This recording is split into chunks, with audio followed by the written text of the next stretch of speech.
My man Taz, look at Wes. Wes, he always like first. He always in the building. My man Chris is in the building. Hey, it's one of those sporadic lives, man. You know how I would do. I just walk in the building sometimes. I get up early. I eat breakfast. I get myself together. I'm like, you know what? Let's do a live. Let's see how everybody's out there making that money today. Daytime drivers, y'all never get live streams because everybody does lives at night when they're done driving. So I'm like, you know what? I try to get out in the daytime to kind of get you guys going early in the morning, man. So hopefully y'all out there making that money, man. My man Wes. Hey, I know he was like, yeah, but I was just talking to you in the comments a second ago. We sitting there talking about, when people do those little changes or whatever, and it's like, you lucky you going in my direction because I was going to decline this shit. We get that a lot, man. We get that a lot. But no, we've been having some fun in the comments lately, man. And I love you when I put out videos and the comments are really jumping because we're educating each other a lot. And that brings me to my main point because a lot of people don't understand how these reservations work.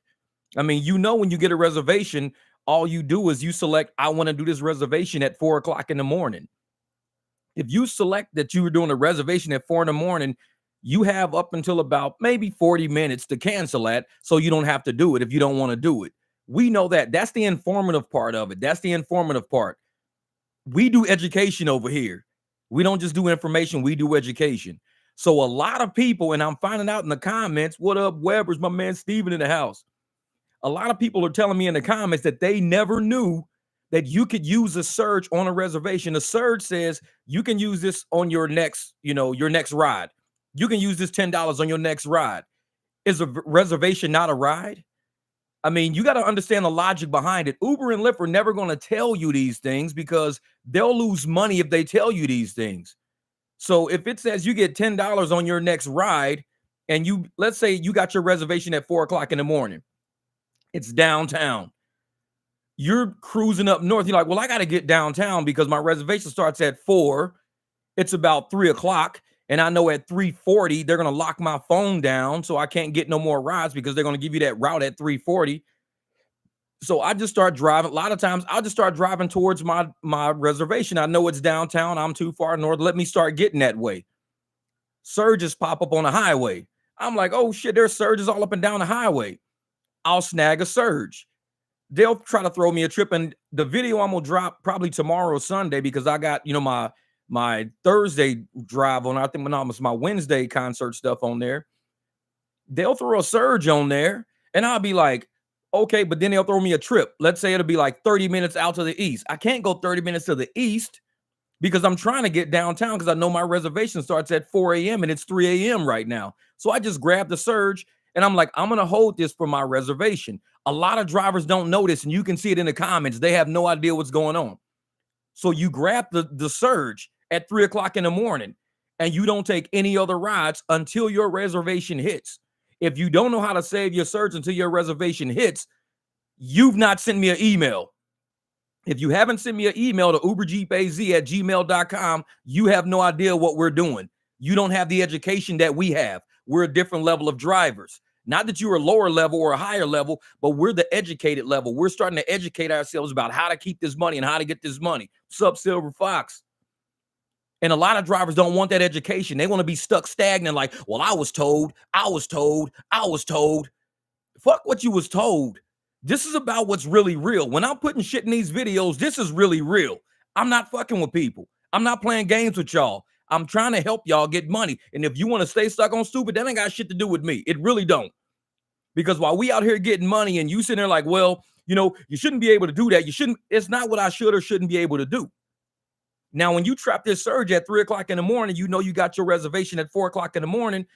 The moment they lock your phone up at 3:40, remember you got that surge at 3 o'clock and you've been holding on that motherfucker all morning because ain't a lot of rides out there anyways, not no good ones. So you got this $10 on your phone. 3:40 a.m. Uber will send you a message saying your reservation begins in 40 minutes or 20 minutes, and they'll send you this little bar saying, let's go. And it'll slowly start creeping across your screen. Click, let's go. When you click, let's go, it locks your phone up. You can't take another ride. You can't pick up any more surge. You're done. But you should have already screenshot the surge you've got. Screenshot that surge before they lock your phone down. Because once they lock your phone down, you don't see the surge no more. A lot of drivers don't know this. They've not been told this because Uber and Lyft won't tell you this. They'll lock your phone down. Now, after your reservation, sometimes I'll do my reservation. Let's say I got a $4 surge for $22. I'll end the drive and it'll say $26. But I accepted it at $22. I had a $4 surge. It'll say $26. So they gave me that $4 surge on there. What up, Dom, my man, out in Cali. So they automatically give you your surge. One guy in the comments was like, hey, man, they fixed it in Austin to where you don't have the contact support no more when they don't give you your surge on reservations. So, almost $6 a mile. That's what I'm talking about. $6 a mile. You do that 30,000 miles worth of that, you just made $180,000 in a year. That's how we do this shit, Dom. Dom know what's up. Dom know how to do this shit. He ain't no dollar a mile driver. So once you get that $22 reservation and you're driving on that $20 reservation and you got that $4 surge, you in that reservation, it should say $26 on your screen. If it doesn't say $26 on your screen, you hit their ass up. Hey, I had a $4 surge. Here's a screenshot of it. I had that surge locked on. It was up to the point where my reservation started. I still had that surge. You get that on your next ride. It doesn't say on your next ride except for reservations. You get that on your next ride. The next ride you accept, you get that surge. Even if you locked up that reservation at noon, you saw that shit at noon that somebody needed to get to the airport at 4 o'clock in the morning. Lock that shit up. So that's your ride, because I lock up reservations all day long because I know when I end my night. So I end my night with 2 or 3 reservations every time. If I have a surge when I start that first one or whatever, I lock that surge in. I get that surge on that reservation. I lock it in. I screenshot it. I don't take no other ride until that ride starts. You don't get it on all 3 surges, on all 3 reservations. You only get it on the next ride because it says, here's your $10 for your next ride. A ride is when somebody gets in your car. A ride is not when they send you an offer and you pluck it out of Trip Radar. A ride is when somebody gets in your car. A lot of drivers don't know that shit, man. They don't know it. And that's why we here. That's why we here. What up, Andrew, at your service, my man?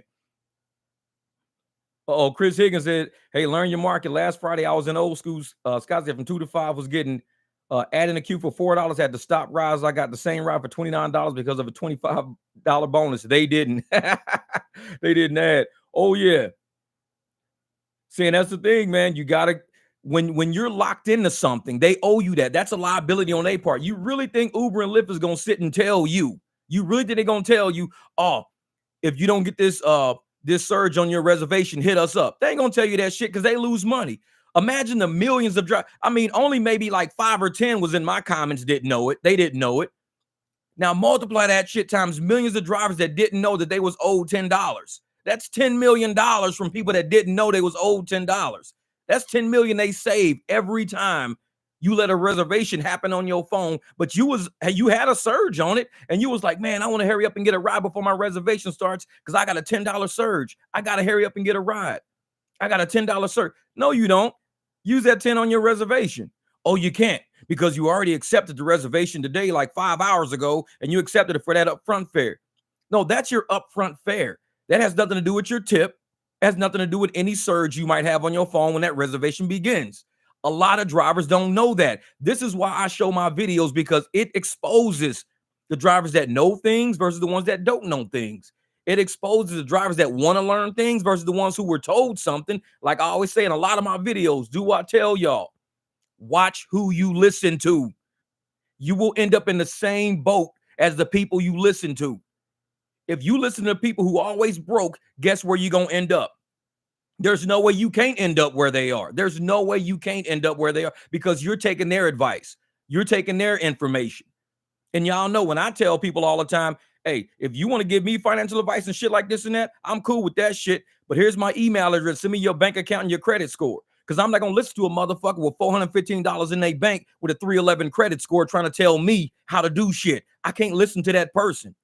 I'm not that type of person that's going to just arbitrarily listen to them. If you ain't taking your own advice to advance your life, then how the fuck am I supposed to listen to you? I'm just keeping it 100. Y'all know me. I'm not going to sugarcoat shit. I'm not that channel. I keep it 100. So if you ain't got your shit together, don't tell me how to do something. Learn. Take your own advice to learn how to do shit. But don't come telling me, well, you need to do this and you need to do that and you need to stop doing it. Hey, send me your fucking bank account. I want to know your balance and I want to know your credit score. Because if you're going to advise me when I'm doing okay, I'm doing okay. But you want to advise me, you better be doing better than me. But a lot of people are going to give you information that's going to actually help you do better. Some people are going to give you information. You're going to end up in the same fucking boat as them. Watch who you fucking listen to. Because the people who are in the boats they're in are taking their own advice, which has got them in the situations they're in. And they want to put that shit on somebody else. Oh, the only reason why I fucked up because my cousin told me. Well, your cousin got bad credit and he fucking broke. Why are you listening to your cousin? You should know fucking better. We at this age in life, you should know better. So don't sit and listen to your cousin and then blame your cousin for you being broke. That motherfucker was broke when you started talking to him. Shit ain't changed. So I tell people, watch who you listen to. Use these videos as advice, as education. Talk to other drivers. Hey, good morning, Jesse. What's good, man? He said either ESPN or Yosha, man. I appreciate that, brother. I appreciate that. And Jesse, that's the way I am. And that's why I had to have this live, because I see how the comments are going and it's cool. And I love the fact that people are commenting, just like my man Richard. He made a comment because he didn't understand that you could use surge on reservations. He didn't know that, but he thought that my phone was locked up and I was driving to the reservation and I picked up a surge on the way to the reservation. No, once they lock your phone up, you ain't getting no surge. You got to have that surge before they lock your phone up. That's the trick. And you will see in the video that I'm going to drop about Wednesday, I was on the highway getting it. Y'all going to hear me on the video. Y'all going to see me on the video. I was getting it because I was going to get to that surge because I knew my reservation was coming up at 4:10. I knew it. So I shot my ass to that motherfucker. I already had 11 on the phone, but I swung around from highway to highway. I was trying to pick up a $29 surge they had sitting on the highway. It was a $29 surge. I only got into the $13 part of the bubble. So that's where the $13 come from in the video y'all been watching. That 13 comes from the end of that $29 bubble. So I got the 13. By the time I was going to go up under the highway, fucking $29 disappeared. As soon as, and you will see on the video, as soon as the $29 disappeared, within a matter of seconds, it said, your reservation starts at 4:10. Let's go. And the little bubble started moving. But I had the video going. So I had my screenshot because all I had to do is just rewind my video, screenshot that shit and send it to support and say, hey, I had $13 on that reservation because before my reservation started, I had $13. So that's the good thing about screen recording some of the shit you do. You don't have to screenshot shit. All you do is rewind the video, screenshot that, send that shit to support. Be like, there's my $13. Put that shit on my reservation because your reservation is your next ride. Next ride is when somebody gets in your car. When you have a paying fare getting in your car, that is constituted as a ride. $20 on your next ride is $20 on your next ride. Upfront fare means the fare that they paid up front. Upfront fare is not, that's all you're going to fucking get. That's not what upfront fare, because you can get a tip. You can get some cash. They can add some shit as an app. They can do an edit ride. They can edit the ride because upfront is what you're getting upfront for what's on your phone right now. What's on your phone right now? This is what you're getting out of the fare that this guy paid. Now, if Uber gives you some challenge money, they can't say, well, because you had a reservation, the reservation doesn't count towards your challenge. The reservation doesn't count towards your quest because it's the reservation can't count towards your streak because this is a 3-ride streak, not a 3-ride plus reservation streak. A reservation is a ride. Understand what a reservation is. It's a ride. $10 on your next ride, that reservation gets that money. So, and I'm glad that a lot of people don't understand, man.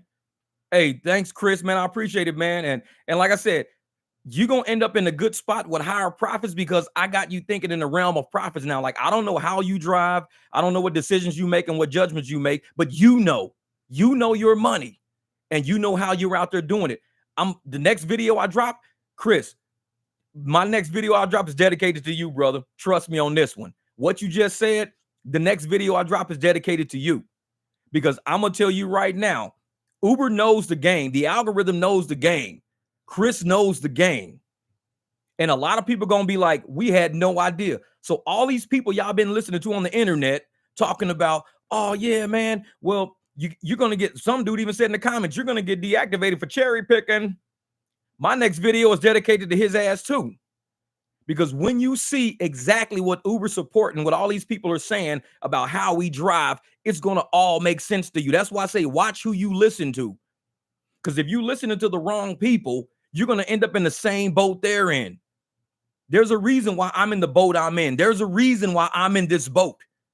Because I spend time educating, honing my craft, perfecting my craft, listening to the right people, going to different people. Even with my YouTube channel, I listen to certain people. I don't listen to every fucking body. I listen to certain people. If I wanted a whole lot of subs, I would talk to people with a whole lot of subs and say, dude, how'd you get 50,000 subs? I would like 50,000 subs. You know what? I don't want 50,000 subs. I got enough subs on my channel to where I can chat with everybody individually. It's only like 5,300 of us. I know Dom, I know Chris, Andrew at the service. I watch his videos. Uber Lyft Nick, I watch his videos. Man, Nicole, North in the Valley, I talked to her. I mean, rideshare Lisa, I talked to her. Christine Johnson, I talked to her.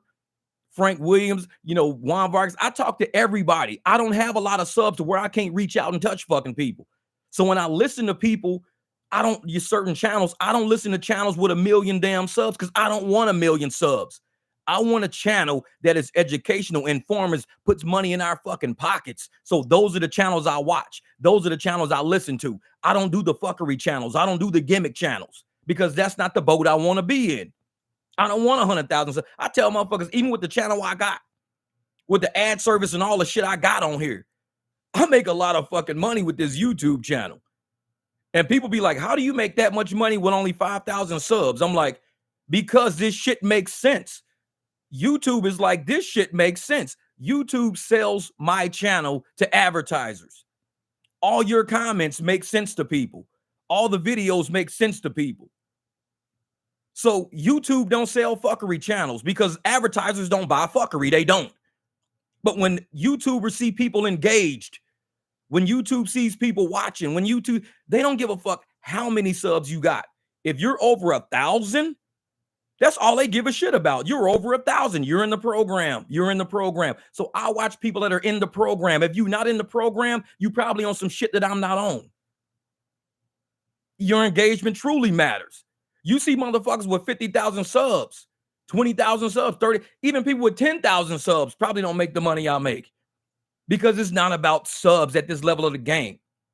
So if I wanted to be in the boat they're in, I would follow their method of how they run their channel. I don't want to be in the boat there. I want to be in the boat I'm in. So I have to listen to channels that say, Jeff, this is what we do. What up, Huri? And I tell a lot of people, man, even in rideshare, listen to the people that you want to end up in their same boat. And a lot of people comment all the time. I mean, I got a luxury car because I was listening to people with luxury cars. I'm glad I got it because it's a fun car for me and I really love this car.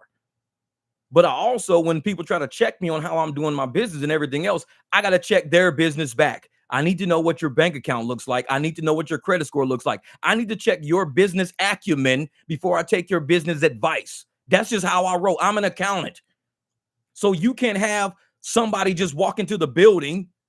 You can have a receptionist at the front or a janitor out front or somebody doing landscape and walk in the building and tell me how to do financial statements. If I got the degree to do financial statements, why am I listening to the guy that cuts fucking palm trees down? If the guy that cuts palm trees down go, Jeff, I'm really cutting palm trees because I feel like it. This is my actual master's in accounting. I have a master's in accounting, but I run my own palm tree service. Now I'm listening to that motherfucker because he has verified who he is. But if I just see you outside cutting fucking palm trees, no, you need to verify some shit. You need to verify some shit. I'm not saying you don't know what you're talking about, but to me, you need to verify some shit. So motherfucker climb out that palm tree, walk over like, hey, this is my master's degree. This is my resume. I used to run companies for 8-10 years, this and that. I decided to open my own palm tree cutting business. That's why you see me up in the palm tree. I make X amount of dollars now cutting palm trees. Kind of like how I do rideshare. Motherfucker might ask me, well, why should I listen to you? You ain't shit but a fucking driver. I'm like, you're right. I am a driver. This is my degree. This is my resume. This is what I used to do. Oh, so why do you drive? Because I fucking feel like it. Why do I do anything? Why do I eat fucking eggs in the morning? Because I feel like it. And when you get to the point where you can do what you feel like fucking doing, that's true freedom. You doing what you feel like doing. Yeah, suspended for cherry picking. Nah, there's no way you could be suspended for cherry picking. Nope. And see, the thing is, you had to do something else, Dom, because I'll show you my next video coming out. I'm going to show you what support and I were saying back and forth. And it talks about cherry picking. I was going back and forth with Uber support about cherry picking. I got it on video because I don't like to just tell people shit and for them to believe me, because a lot of people tell you a lot of shit on YouTube. So I video shit because I don't have time to play with you motherfuckers. I really don't. I'd rather show you than sit here and bullshit you. So I'm going to sit here and have it all down. And when people sit up there and go, oh man, Uber support said that, this is from Uber support. This is not me. This is not another YouTuber. This is not a dude fucking doing palm trees. This is Uber support telling me the shit that I recorded. And when y'all see that, y'all gonna go, oh, damn. Yeah. So the game is deeper than what people think. And that's why a lot of, dealing with these reservations, I wanted to do a live stream about the reservations, because I see a lot of people in the comments. Oh, no, you shouldn't be able to do that. Oh, no, once you accept a reservation is a ride. What do you mean? If I get $13 on my next ride is a reservation. That's my next ride. I'm getting my money. 100% of the time I've contacted Uber about my reservation surge, 100% of the time I've gotten it. So if I'm not supposed to get it, don't you think Uber would be like, Jeff, according to the terms of service, a reservation is not constituted as a ride. Therefore, you can't use this surge on a ride. A ride and a reservation are two different things. I'd be like, motherfucker, a ride is when somebody gets in my car and they pay the fare. That's a ride. That's what I would say. But they don't say that. They say, you're right. We're sorry. Here's your adjustment. 100% of the time I've contacted Uber about forgetting my surge on my reservations. Not 50%, not even 75, not even 25%. 100% of the time. So why would Uber give me my surge 100% of the time of me contacting them about my reservation if I didn't know what the fuck I was talking about? I share this shit with y'all because it's not a secret. It's how you make money. I don't have time to keep secrets from y'all. I can play y'all and not tell y'all about this and bank my shit up and be like, yeah, dog, I'm balling out of control. Why would I do that to y'all? If y'all supporting my channel, I need to support y'all back. This is what we do for each other. I give you the information to stack your pockets because y'all helping me. Y'all engaging with my channel. YouTube pays me. Everything I'm telling y'all is free of charge, completely free of charge. YouTube says, Jeff, you run YouTube University. We'll cover you. Your people get all your shit for free. We'll give it to them all for free. I'm like, that's a fair deal. My time is worth it. You edit videos, Jeff. You take 3-4 hours a day when you could be out driving, making money. 3-4 hours at $40 an hour, I can make $120 in 3-4 hours, $120 an hour. Instead, I make $29 an hour fucking with YouTube. Or $29 total, not $29 an hour. I make $29 total fucking with YouTube. Because one of my videos only pays me like $29, but it takes me about 3-4 hours to actually record it while I'm working, making money with Uber. So I'm making money on that end. The recording part is me making money. Now, the editing, the free 3 fucking hours, I'm only getting $29. So I'm getting $8-9 a fucking hour to do this shit. But YouTube says, we'll give you $8 or $9 an hour, Jeff, when you could be making $40 to $50 an hour. We'll give you $8 or $9 an hour to provide these people with information. We'll pay you $8 an hour. I say, okay, cool. Just make sure it's free for them. Make sure they don't got to pay shit. Oh, they ain't got to pay for shit. You just keep engaging them, keep them on your channel, keep them watching. They ain't got to pay for shit, and we'll pay you $8 an hour, Jeff, to edit your videos. Fine. Works for me. And out of that, I hope I'm taking people from making $20 to $25 an hour driving rideshare all the way up to $40 to $50 an hour rideshare. So I might get $8 an hour to edit these videos, but I'm hoping to give you an extra $20 an hour in how you drive. That's how we do our exchange. You help me with this channel, I help you with your bank account. That's a fair exchange for me. I don't sell you shit. I don't have shit to sell you. I only got shit to tell you. And I'm going to do whatever I can to make sure you got money in the fucking bank. YouTube will take care of everything on the back end. This ain't costing y'all shit. Ain't no Patreon. It ain't this. It ain't don't cost you shit. All you got to do is absorb this knowledge and stack your fucking bank account. That's all you got to do. If you don't want the knowledge, if you want to sit and believe that you can't get surge on reservations, that's on you. That's on you. That ain't got shit to do with me. I just put it out there for you. This is free game. Free game. YouTube says, dude, you run YouTube University and we'll kick you down to like $8 an hour. I'm like, okay, $8 an hour? Yeah, because we know your ass could be out in the streets making 40, 50. We'll give you 8. But you make sure you take care of every motherfucker that watches your channel. You take care of them and we got you. Bet. Fair enough. Fair enough. And like I said, this is a different type of channel. I tell motherfuckers like this. If you watch motherfucking Training Day with Denzel Washington, you watch Training Day. This is real shit. This is the job. This is the job. So when we out in these fucking streets and we out there rolling and getting this fucking money, this is how we help each other out. I'm telling you, the gritty, grimy, dirty, nasty, fucking, stank motherfucker Cheetos, poison ivy smelling motherfuckers, but making this money type of business. This is how you start Uber. This is how you begin it. This is, no, that's informative. This is education. This is true street right here. True street. But you mix that shit with business, with profit margins. You mix it with expenses, minimizing expenses, maximizing revenues. But I don't just say those clauses and those fucking catchphrases. That's right, man. That's my movie right there. Training Day is my movie. And I tell people, this is not about just saying buzzwords and catchphrases all the fucking time. Hey, increase your revenue with me. Watch my videos and increase your revenue. Fuck all that. How do you increase your revenue? Oh, you just got to start at 4:30 in the morning and drive till midnight. No, you bullshitting me now. Now you bullshitting me. Because I can drive 4, 5, 6 hours a day and live my life for the rest of the fucking day and be totally cool with that. I don't need to. I never once said, I can't wait to get out of school so I can work 12 hours a day. I cannot wait. I never said that shit. I said, I want a job that affords to pay for the life I want to have. The life I want to have involves me waking the fuck up, cooking sausage, taking my own time. That's the life I want. I don't want a life where I got to wake up, rush to work. I was doing that shit in corporate America. I wake up now, shit, I don't work for another 3, 4, 5 hours. When I was in corporate America, I would wake up and I got an hour to hurry up and get fucking ready, hit the road, hit the highway, work through fucking traffic, get in the parking garage, clock the fuck in. I don't want to do that no more. I've done that, lived that. I want to wake up, kick back, chat with y'all, get in the car, drive for a little bit, listen to music. And all of a sudden, I'm like, hey, this is easy living right here. Yeah, that's what it is, man. They lame using AI to make YouTube channels. Because you could tell the motherfuckers that got AI running their channels. Because their channels sound like bullshit. It sounds almost too clean, too professional.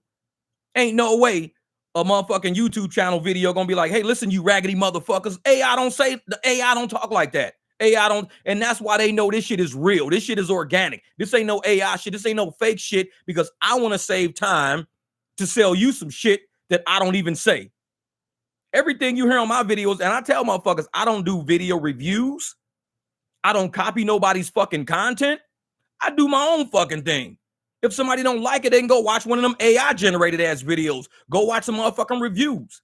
Because I tell motherfuckers like this, when you spend all your time watching reviews, you are trapped in a mental loop. I call it the fucking matrix. Because you're watching a review of somebody reviewing somebody who reviewed somebody that reviewed somebody doing a review of somebody doing a review. How many motherfucking reviews can you watch?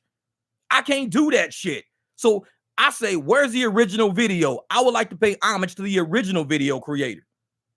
So I take my ass to the original video. I ain't watching the reviews of somebody reviewing somebody that reviewed somebody who reviewed somebody yesterday about a review when they reviewed these motherfuckers.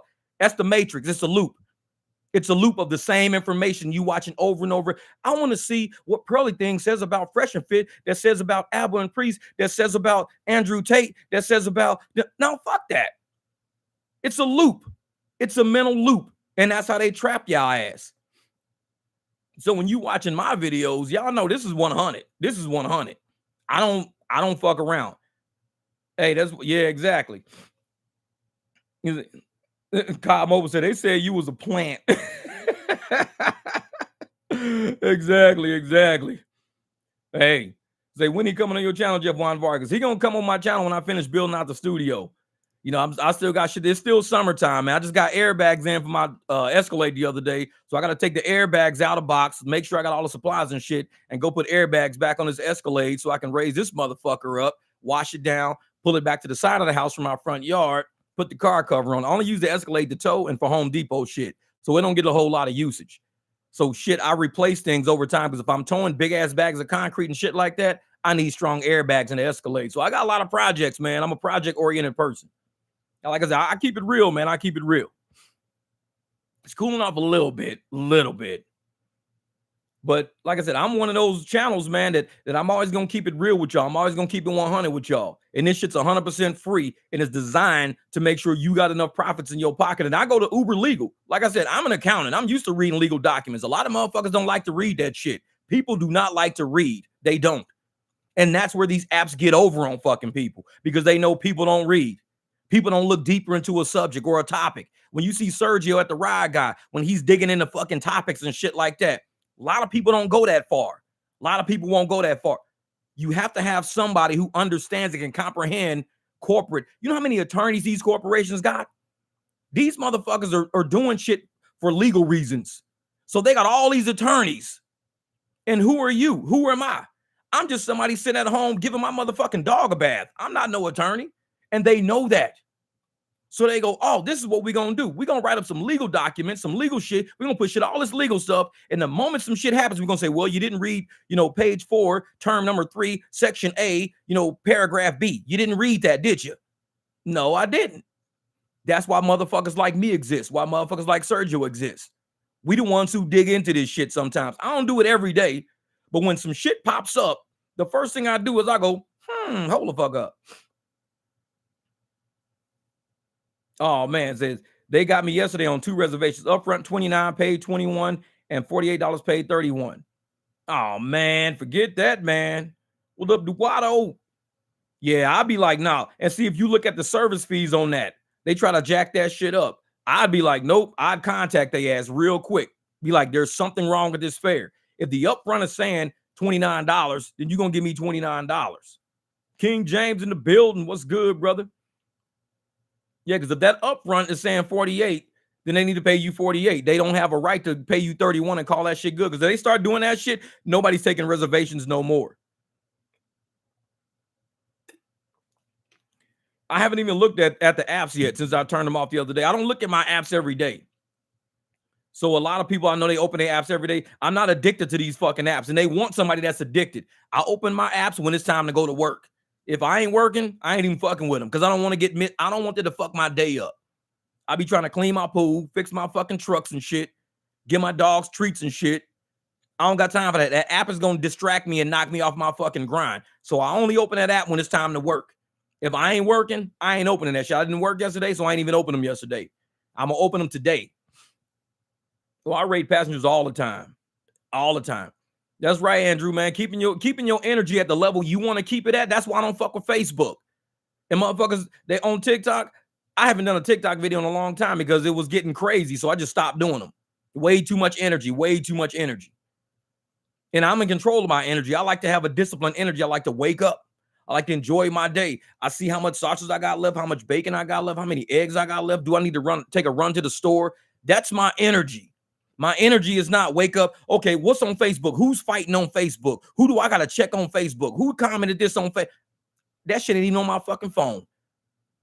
Because that's the kind of energy motherfuckers they live in and why their life is the way their life goes. They always fighting people. They always going through relationships all the fucking time. They always break it. Well, he clicked like on this girl's photo, so I broke up with him, and I started dating this guy, and now this guy like on another girl's photo, so I broke up with him. Girl, you 3 dudes deep in 3 months. What the fuck? You keep meeting dudes on Facebook, huh? Yeah, because they DM me, so I date them, but then I see them like some girl's picture, so I go date another dude. That's Facebook. Fucking Facebook. That's why I don't fuck with these people, man. Their energy is all over the place. I can't fuck with them like that. This is thoughts on high AR, high volume drivers. High AR, high volume drivers are like Uber pets. Uber loves those people. For me, it's not enough.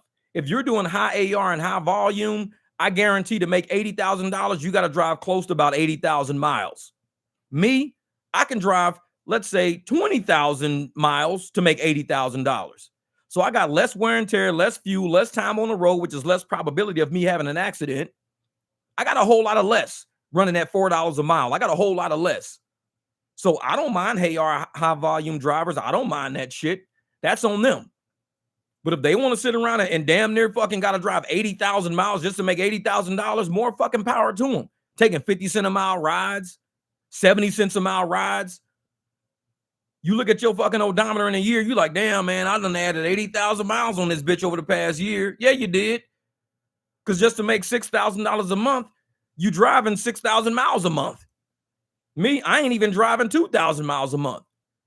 If I don't drive 2,000 miles a month, but I'm making almost $8,000 a month, that means I'm averaging $4 a mile. That's what I'm only picking rides that are $3, $4 a mile. So I'm making $8,000 a month. If I can get $8,000 a month off of 2,000 miles a month, that's $96,000 a year I make from sitting my ass by Circle K eating crusty ass donuts.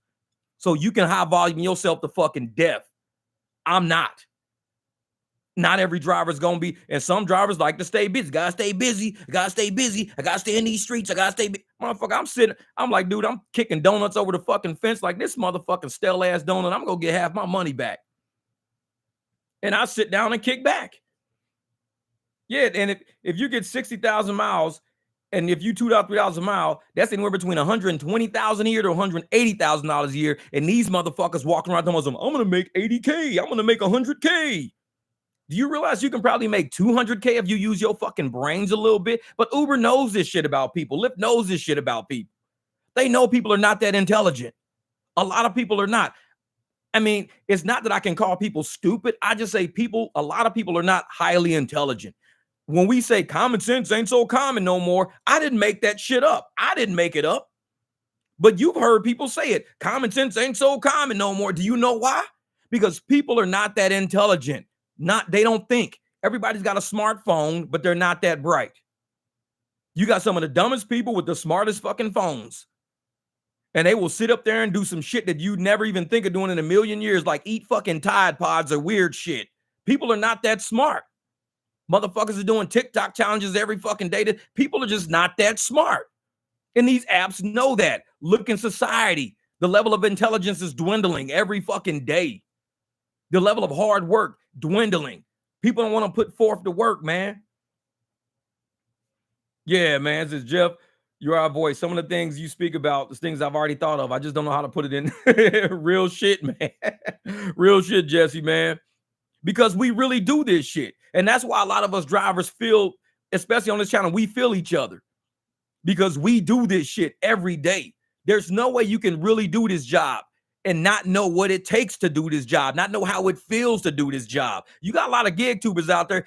Oh, when I open my app in the morning and I see a fresh bread basket for $4, I deliver that basket. Now, fuck that. That's phony. I say this rotten, raggedy motherfucker just got in my car stinking like a motherfucker. Now I got to turn my app off and clean this bitch out before the next people get in. Everybody's like, that shit happens to me because we do this shit. We do this. We know what it takes. A lot of these AI fucking channels, they say, well, I'm going to make a YouTube channel. Well, I'm going to make a video. I'm going to type that shit into Chat GPT and let them do it. And you can tell who's using Chat GPT for their videos because that's how it sounds.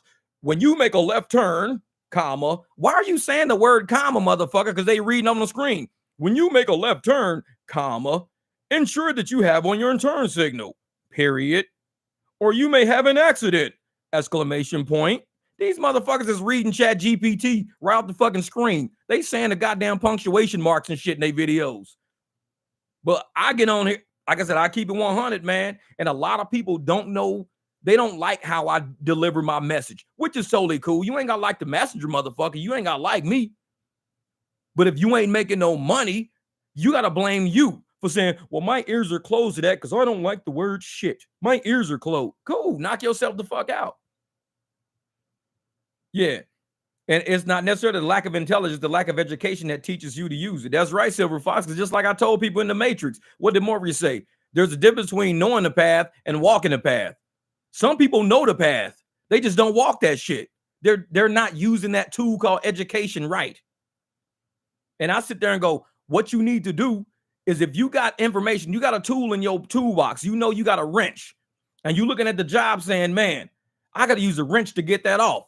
I just don't feel like walking over to the toolbox. Then that job ain't getting done because you don't even have the energy to get up and walk to the toolbox to get the wrench you know that's in there to go get the job done. And I'm one of those people that go, you know what? I can't do that. I'm not that way. I'll get up. I'll go to the toolbox, open that bitch, get out the wrench, go over there, get the job done. Job's done. Lazy motherfucker still sitting there. I shouldn't have to walk to the toolbox. We should have a tool that's on remote control that should fly to my hand. Lazy fucking people, man. Lazy people. Man. This is welcome to Confusion America. Exactly. Hey, Dino, you right, brother. You right, brother.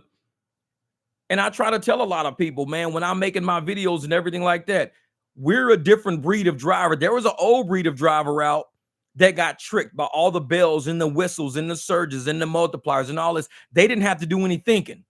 They got looped into a lifestyle called gig work. They got linked into it. No thinking necessary because the app was just feeding them. That's why when you go to Yosemite Park, they tell you don't feed the fucking bears.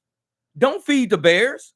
Because if you feed the bears, you're teaching them not to survive. They're going to just keep walking up to your car going, you got a motherfucking peanut butter and jelly sandwich? Dude, you got to go out and hunt, bear. You got to go over there to the motherfucking river and catch a motherfucking fish. What the fuck you mean catch a fish? People feed me. Give me a peanut butter and jelly sandwich, motherfucker. Quit fucking with me. Roll down the window. Give me a motherfucking peanut butter and jelly sandwich. That's what they say. Don't feed the bears because you create laziness. You create a lack of survival skills. So the original drivers of rideshare, they didn't have survival skills. That's why these motherfuckers be getting out because they were fed too much. Man, I make $800 a day every day. Ask them where that money went. These motherfuckers still living in a one-bedroom apartment with goddamn sheets for curtains. How you making $800 a day? You in a one-bedroom apartment with sheets for curtains? That's a struggling spot. So you sitting there telling me you was making all this money, using all these multipliers, doing all this shit, but you never had the intel. Like people say, you got intel, you just know how to use it. To get out of that situation, to use rideshare as a stepping stone into a better lifestyle. You never once thought about that. No, I just thought it was about making money and using the multiplier. And now they sitting around mad at the apps. Well, I can only make $150 a day. I used to make $600-700 a day.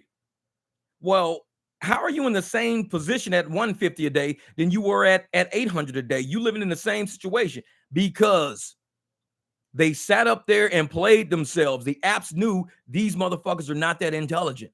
We're giving these people all of this money, way high profits, super high profits. People making $100 on 10-mile rides and shit, multipliers out the ass. You think they ever invested that money or did something with that money? No, they didn't. They tricked it off because the apps know a lot of these drivers were not that intelligent. They were feeding the fucking bears, giving them the peanut butter and jelly sandwiches through the motherfucking window. And now that these motherfuckers got to go to the river and catch some salmon, they don't know how to do that. We the motherfuckers out here catching the salmon. Now, when you look at me, you go, damn, dude, you in a shitty market in a slow time and this and that. Your bank account still looking decent because I'm a high profit margin driver. I'm out catching salmon. I'm not sitting around waiting on a fucking peanut butter and jelly sandwich. The bears that was waiting on peanut butter jelly sandwiches, guess what? The visitors stopped driving through the park. The visitors ain't giving out multipliers no more. They ain't giving out high surges no more. They ain't giving out, high paying rides no more. The visitors stopped coming through the park, so the peanut butter jelly sandwiches slowed the fuck up. And now they sitting on the road waiting on the visitors to come to give more peanut butter and jelly. And we at the river catching fucking salmon. Don't feed the fucking bears. That's why they got it at Yosemite Park. You kill people's fucking survival skills when you overfeed them. And that was the psychology of these apps in the beginning. They overfed so many fucking people. When it came time to really use your brain and grind this shit out and do this shit, they can't do it. They can't do it. They don't know how to fish. These motherfuckers are sitting there like, well, I don't know how you guys are making. You guys need to go get a W-2. Meantime, Red Lobster closing his door. Bed and Beyond closing their doors. Yellow Trunk are coming to closing their doors. All these W-2s that have been around forever, closing their doors. These are W-2s, but W-2s are secure. They're safe. All these motherfuckers is closed, laying people off. Hey, what up, Driving the Wealth, my man? And I tell people, when you think a W-2 is so secure, you apparently haven't looked at the financial statements of that company. But you got people who don't look at the financial statements of what they do any fucking ways. Not even their own. They can't even balance their own fucking checkbook. But you got nerve to tell me this W-2 is secure. This is Yellow Truck Company. They've been around for 99 years. You show up to work the next day, the motherfucking gate is padlocked. Why are the gates padlocked? Because you haven't looked at the financial statements, have you? You really thought because this building is here, these trucks are here with gas in it, there's tires on these fucking trucks that this company can operate? They can't pay their fucking bills. Look at the financial statements. Don't think just because you got a W-2, you safe. You got all these major furniture makers closing their doors. You got all these people shutting their doors down. You know why? Because motherfuckers ain't looking at the financial statements. A W-2 is not that secure once you look at the financial statements and realize they can't get any credit extensions because they haven't been good with their credit obligations. Their interest notes are way too high because they over leveraged. They didn't they over leveraged shit and now they're stuck. So when you telling people you should just go get a W-2, that's a motherfucking bear that was getting peanut butter and jelly sandwiches their whole fucking life. That bear was never at the fucking stream catching salmon. The W-2 is the peanut butter and jelly sandwiches. We out in these streets doing rideshare catching fucking salmon. You got to do it, man. Hey, Andrew, cool, brother. Cool, brother. Hey, we'll see you out there. I'll be checking out some videos, brother. Yeah. Chris, you right. You right. See, strikes to me bring attention to a situation. That's why I'm loving these protests now. Like I said, everybody has to learn through life. We all, evolve. If you're not evolving, then shit's going to keep revolving. The same shit's going to keep happening over and over. You got to take that R off the front. Stop revolving, doing the same shit over and over. Start evolving. Take that R off the fucking front. I didn't like protests at first, but I'm like, wait a minute. Protests are actually people bringing attention to a situation. But what you're talking about, Chris, is actual action that goes to that attention to that situation. Go to a motherfucking concert. Turn your apps off or even leave them on. And just let the app see all these drivers sitting there and ain't nobody taking a fucking ride. Now the apps are listening. Because protests are for the people to listen. Protests are for the riders to hear. Protests are for society and the community to hear what we're doing. That's where I had to evolve to understand that concept. So I might not participate in a protest, but I support the protest. I've evolved, not revolved. Because you keep doing the same shit over and over. And they're like, man, if all you motherfuckers don't come out and protest with us, no, we don't have to protest with y'all, but we do have to sympathize with y'all because y'all are really doing that for us too. We benefit from the protests. So how do we help? We do what Chris said. We go to these concerts. We sit in the motherfucking parking lot. We don't take no rides. We don't have to go show up at the protest in the daytime. We go to the concert at nighttime and we sit there and we don't take no fucking ride. And they ask me like, how can we get these people to take the ride? Jack the fares up. Push the fares up. And give us what you say you're going to give us. Don't do us some shit like my man said, $48, but you're paying us $31. Don't adjust your service fees higher to dig into my fare. Don't do that. And that's what my video was about. Adjusting the service fees higher to shortchange me on an upfront fare. People are like, well, you got the surge. It ain't about the surge. I get the surge 100% of the time. The surge is the least of my worry. I contacted them because they forgot to put the surge on there. But they said, oh, you're right. They put the surge on there because they knew they should have put my surge on there. What they shouldn't have did was jacked up their service fees. Because when they said, yeah, we increased the service fees, like on the surge, you put service fees on the surge? What the fuck are you talking about? There is no service fee on surge. But no, they did it to the upfront fare. That's where shit started clicking. So once you start understanding financial statements, you start looking at income statements, balance sheets, you start understanding numbers all interact with each other. I'm an accountant. I know how numbers interact with each other. So you go grab historical data. You grab another ride. The ride I did right before that or right after that. I grab that ride and I say, okay, here's my upfront fare. This is my fare. This is my reservation fee. This is my service fee. That's how they calculate it. Why did they jack up their damn service fee to take away from my upfront fare? That's what you got to do. Yeah, it's peanut butter jelly time. And like I said, I'm always going to be one of those drivers that support other drivers. And just like, and that's why, I bought my first, I tell motherfuckers, I'm on the Buff bandwagon. I'm on the Colorado Buff bandwagon. But the reason why I'm on the Colorado Buff bandwagon is not because it's football. No, it's because of how society treated that team. That's why I'm on the Colorado bandwagon. Because society treated that team, that 1-11 team, as a bunch of losers that nobody should deal with, that people should laugh at and ridicule. Kind of makes motherfuckers feel like a rideshare driver, huh? Because they used to ridicule us. They used to laugh at us, say we ain't worth the investment, we ain't worth shit, we don't do nothing but drive. I feel like that. That's why I support them kids. That's why I support Dion. Because if any rideshare driver has ever gotten a car, how do you afford this car? What do you do? What else do you do other than this? How do you afford this? Rideshare drivers make money. Oh, you ain't nothing but a driver. You ain't nothing. We all feel like Colorado University. We all feel like that's why I support that energy. I know what it feels like for a motherfucker to see you walk up and be like, oh, you ain't shit, laughing at you before they even know who you are. They don't even know who you are and they laughing at you, all because of your title. Oh, you Colorado Buffalo? Oh, man, you guys suck. 1-11, you guys are horrible. You guys can't bow. You guys are great. What are you, a rideshare driver? Oh, you guys suck. You ain't making no money. You just a driver. You ain't shit. You just a driver, dog. You need to go get you a real job. Go get a real job, dog. That's why I support Colorado.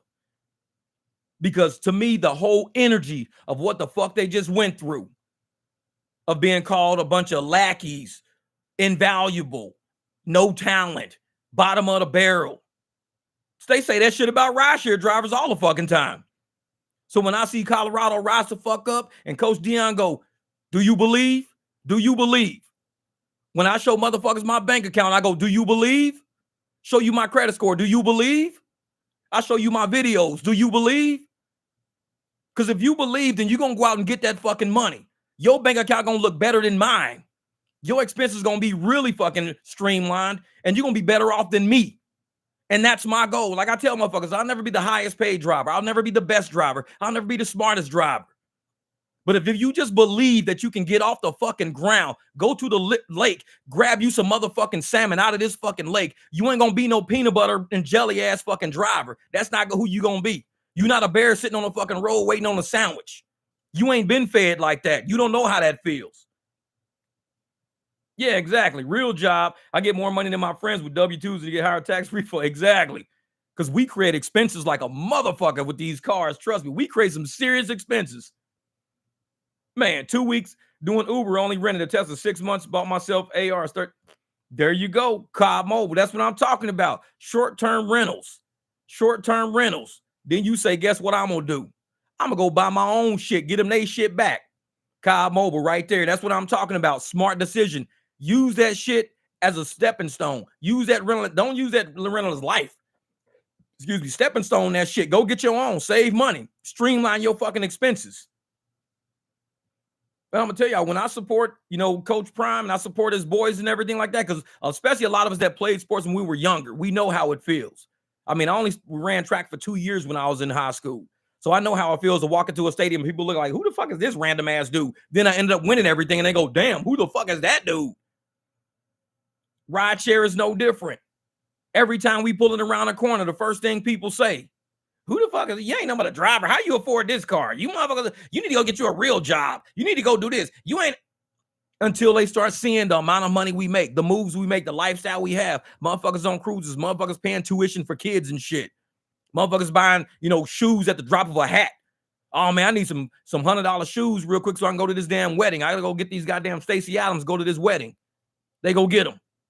How many people with a W-2 can just right now, at this moment, go out and just buy $100 anything? Just $100 random without using a credit card, just with cash out of your bank? Not a lot. Because a lot of them can't even make rent. They said about 30 to 50% of Americans are behind on rent right now. They're behind on rent. So that tells me if you're behind on rent, you're kind of running light. You're running a little light. And you got a W-2 and you're running a little light. Exactly. Don't underestimate the heart of a lion, man. And so when y'all, like I said, I should have my Colorado hat showing up any day now because I ordered that shit a few days ago. So my Colorado hat, I'm going to wear that motherfucker on a live stream because I support the energy of those kids. I support the energy of Coach Prime. I'm from my grandma's a Cutts. So we're from the Cutts family. And what a lot of people don't realize about me is that when I was in high school, like you can look at the 1989 roster, 1990 roster, 1991 roster of Colorado University. You will see a guy named Michael Simmons on that team. Michael Simmons is my cousin. So how did I go from 1989, 1990, 91, watching my cousin play for the University for Colorado Buffaloes? I watched him on TV play. And I was just starting my track career back then. I was like a junior in high school. To 2023, me finally buying some Colorado fucking gear because I get it. And it took Coach Prime to wake me the fuck up. I never bought gear when my cousin was playing for Colorado because I didn't understand Colorado. Fuck Colorado. I was a Drake Bulldog. I saw Mizzou. I saw Memphis State because I lived in Memphis. I saw Memphis State Tigers and shit. I ain't know shit about Colorado. But here it is, 2023, and I'm finally buying a Colorado fucking hat. All of my cuts. All right, Chris, hey, but you be out there, brother. I'll still be here, man. I'll probably run this live for about an hour and a half, 2 hours. You know how we get. We get down. We get down. You can always play this shit back another day. Yeah, but like I said, you contact any of my Cuts family out in St. Louis, contact them. Kelly Cuts, James Cuts, Lisa Cuts, Desiree Cuts. Ask them. Like, who's Michael Simmons? It's like, oh, it's our cousin way back in the day. This motherfucker, he used to play for University of Colorado. He played for the Buffaloes. And here it is, 2023. Coach Prime is there with his boys, being treated like shit, being looked down on like they rideshare drivers and shit like that. And I say, you know what? I support that energy. Let's go. Let's go. Fucking let's go Buffaloes, because I believe in drivers enough to make this fucking channel, to invest my time in making all these fucking videos, showing people how this shit's really done. If I believe in that, I gotta believe in these fucking kids. Got to.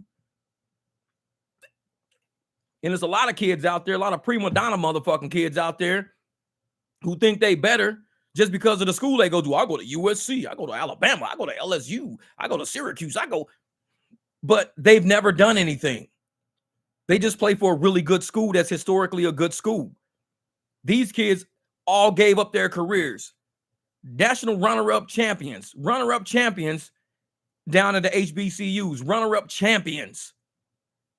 These motherfuckers was running the table at Jackson State. And they said, we're going to try something with the big boys. We're going to see if we're really talented with the big boys. And everybody's like, oh, y'all trash. Colorado's trash. Y'all trash. This is a whole nother league. Y'all can't touch this league. These are the big boy leagues up here. Y'all HBCUs. Y'all HBCUs. Y'all ain't nobody. Y'all rideshare drivers. Y'all ain't nobody. Y'all ain't got real jobs. You motherfuckers ain't nobody. They came in and smashed the fucking NCAA Division 1A runner-ups from the fucking bowl series, TCU. Got them. Beat them by 3 points. They was plus 20 fucking underdogs, which means they were supposed to lose by 3 touchdowns. How you you did not lose by 3 touchdowns, but you beat them by a field goal. You could have lost by 1 touchdown and still covered. You could have lost by 2 touchdowns and still covered. Everybody be like, yeah, see you covered. Instead, they won the game flat the fuck out. A HBCU team transferring over to the big fucking boys. That's rideshare shit to me. That's rideshare shit. Because we all got nice cars. We all had nice jobs, nice careers. And we decided to transfer into something, being business owners ourselves, being in charge of our own money, in charge of our own revenues, in charge of our own expenses. We transferred over to something bigger. And all we get called, you ain't nothing but a rideshare driver. What else do you do? This can't be the only thing you do. How did you get this car? How did you buy a house? What the hell? Like, who are you? What the fuck? You ain't nothing but a driver. We made that switch. And we still get doubted. We still get doubted. And that's why I look at this team and go, like, you know what? I'm glad they won in the way they won. I'm glad people are talking about it, because it's deeper than just about that team. It's deeper. It's about energy. It's about perception. Who people view you as versus what your true capabilities are. And us as a lot of drivers, people always view us a certain way. They don't think we're capable. You guys ain't got no skills. You don't think running a business is a skill? You don't think driving rideshare and not tolling out these motherfucking cars is a skill? You really don't think that's what? Come on now. What's up, Measure Reality? East Mesa was trash this morning. No surge, 50 cents. Nope. So I'm driving nice from now on. Hey, come on out here with us, man. You will see us in the streets. You will see us. I tell people there's enough money out there, because I be kicking out some rides left and right. I kick out rides left and there's money out there. Because I'm kicking all that shit out. You can have it all. It'd be $2 a mile in there, but I'm like, I'm looking for 3. I'm looking for 4. I'm looking for something shorter. There's a lot of rides out there at night, because people see me kicking them out and they go, man, how could you kick that ride out? Because another driver might want it. I don't want it. That was $2 a mile, man. You kicked it out. Yeah, it was $2 a mile, but it was going north. I don't want to go north. I just want to stay where I'm at right now. If somebody wants to go north, they could take a $2 a mile ride north. Hopefully they get a ride back or to ride to wherever they live. But there's money out there, and I'm willing to share that money. I'm not greedy like that. That's right, Night Shift, man. 17 years of software developer. Real shit. And people look at you like they don't know how to value who you are. They think, oh, you just a driver. All you do is step on the brake pedal. All you do is make left turns and right turns. No, motherfucker, we're very skilled at running the business. It takes intelligence to run this business. Because if you're not intelligent and you're waiting on a fucking peanut butter and jelly sandwich on the side of the road, you're going to starve. Because your intelligence needs to help you survive. That's your survival skill, intelligence. People say, you ain't skilled. I'm very skilled because I'm very smart. I'm intelligent. I know how to survive in this world. It's a whole world around us. And we're surviving just fine. We're doing just fine. Even in shit markets, slow markets, we're fighting customer service. We're doing everything we can do to make sure we get this fucking money so we can take care of these bills. I got to keep these lights on. Got to pay property taxes. Got to fucking pay the note on the car. It takes skill to do that shit. I mean, people might think driving is low skilled, but look at all these wrecks we have every fucking day. All these wrecks we have every day, and they want all this low skill. Tries. I know nothing. What's the best place to drive in the Phoenix area? Pretty much. I know what you're saying. That all depends, man. It's like I said, every day is different. Sunday is different than Monday. Monday is different than Friday. So the best place to drive is a place where you feel comfortable with the rides that area is offering. That's the best place to drive. If I want long trips, I'm going to go all the way to the outskirts and try to bring people back into the airport because those are long trips. Or I'm going to go all the way to the outskirts and bring people to downtown Phoenix so they can party. Or I'm going to go down to Gilbert and see if I can get rides all the way up to Scottsdale. So the best place to me would be, what type of rides am I looking for? If I'm looking for a lot of short trips, the best place for me is not on the outskirts, but now it's in Tempe, in downtown Phoenix, in downtown Chandler, downtown Gilbert, downtown Scottsdale. That would now be my new best place. So it all depends on what you want to consider. What do you want to do today? Do you want to do airport? If you want to do airport, then the best place for you to go is to the airport. If you want to do, I want to pick up people from the airport and take them all the way out to Apache Junction, then you've got to get to the airport. If you think, well, I just want to do a bunch of short runs, then go near a Walmart, go near a Fry's grocery store, because near Walmarts and Fry's grocery stores, you got people that stand out front and they use their phones trying to find the closest driver to them. And most of their rides are $6, $5. They're only like a mile, 2 miles, because they live in apartments like all in the area. They just don't want to have to push a basket all the way to their apartment complex. So they're looking for rideshare that's close to them. They know nobody 6 miles away is going to drive all the way to them just to turn around and drive 1 mile down the street. So you got to be close to a Walmart, close to a Fry's to get those rides. So the best place to be if you want to do short rides is close to a box store like Walmart, Fry's, Albertsons. If you're at the airport, you're not going to get a Walmart ride from the airport because they're going to give you an airport ride from the airport, or they're going to send you downtown to pick up somebody to bring them back to the airport.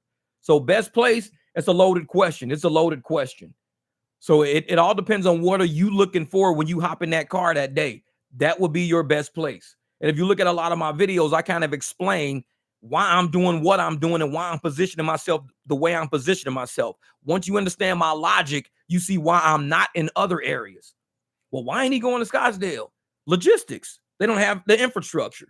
It's too much traffic up there. You get blocked into that little fucking club area. You're going to do one ride an hour.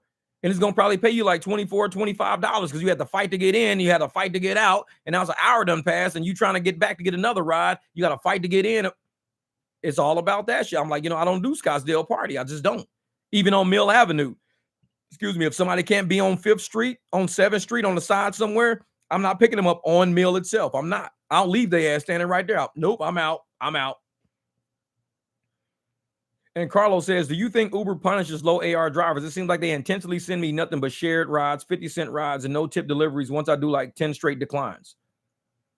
No, I don't think they punishes low AR driver. My next video coming out will mention that because I talked to support about that. And a lot of things that I do, the moment I do it, I don't hurry up and just post it online. Ooh, look what happened to me today. Look what happened to me. No, because I need time to think about what support just told me or what I read on the Uber Legal website. I need to say, this is what I read on Uber Legal. This is what support taught. And I need time to digest that myself because I'm not going to spit out some shit to you without me at least digesting it myself to understand and comprehend what the fuck did I just hear? What the fuck did I just read? So I got a video dropping that goes over that.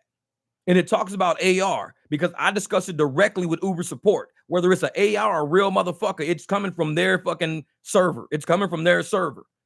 So it took me some time to digest what was going on as it was going down, as I reflected on it after the fact, and now as I'm editing the video and creating the video. So I give you a full, comprehensive approach to what the fuck just happened. And it'll talk about AR, strictly talks about AR, 100% talks about AR. And when you see it, you will understand that the algorithm, the apps know about people like me. They know about people like me. And when you read that, you will see why. They know everybody's not a high AR driver. They know everybody's not a sucker. Let's just say that. They know everybody's not a sucker. They know some people are really, really business oriented. When you see what support and I was saying back and forth, whether it's an AI or whether it's a real person, these motherfuckers know I'm just as intelligent as whatever you're kicking out of this server. I'm just as intelligent. So they knew exactly what I was asking and how I was saying it and what we were talking about. So they were like, okay, whoever is typing this ain't a 13-year-old fucking kid. This is a dude with business like knowledge who's typing this. And I have an accounting degree. They don't know I got an accounting degree, but I guarantee they know I'm not a 15, 16-year-old fucking kid. Now with the answers they're giving back to me, they know he can digest this. Tell him that. A normal person, they probably wouldn't tell, because I guarantee a lot of people who have talked to support didn't get the same message I got, which is why I always say, I don't know if this is a real person or AI. It's probably AI because it's a very intelligent response, It's some shit I would say to somebody, which is probably why I got it back, because it's the way I talk. Support was talking to me the way I talk to y'all. Dead serious. They just didn't say motherfucking shit and stuff like that, because I don't think Uber will let that shit fly. But what they were saying back to me was exactly the kind of shit I would say to y'all. And that's why I got to do a video on it, and I got to lay that shit out. And I got my commentary on exactly what's going on and what's being said. And it's strictly, and I want people to share that motherfucker to all these high AR, high volume drivers out there to know there is a business we're running right now. There's a business we're running. You can fuck around. You can stay, I'll stay big. This is my hobby. This is my pastime. Knock yourself the fuck out. I can't tell you not to be like that. But I'll tell you, you won't make it as far as we'll make it. I can tell you that much. If you're doing this shit as a hobby or a pastime, that's like you saying, oh, I play basketball on the weekends at the fucking rec center. I bet you won't be the motherfucking NBA, because that's the shit they do. You can go to the rec center and stretch the fuck out, put your motherfucking headband on, your long ass motherfucking tube socks, your elbow guards and shit. Bet you gonna get taken to the hole by a motherfucker from the NBA because you do this shit as a pastime.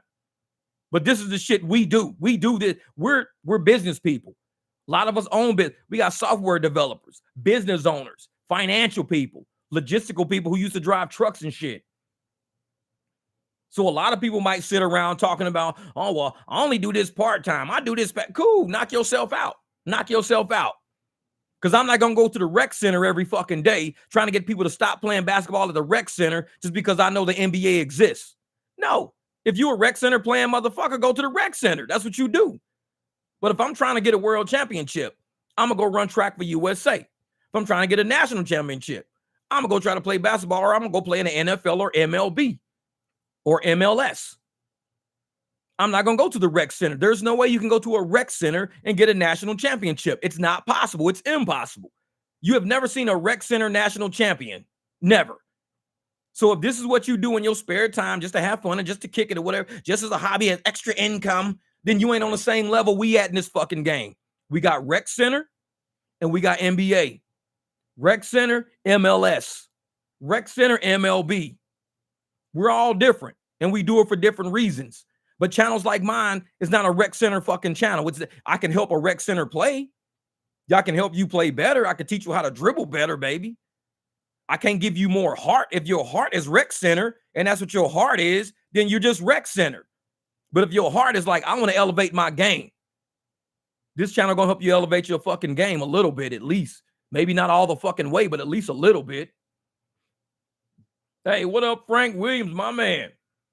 Hey, Bigfoot Dasher, my man. Hey, be easy, brother, be easy. Hey, you can always come back later and play it, my man. Hey, I'll check with you though, Bigfoot. Be easy out there, brother.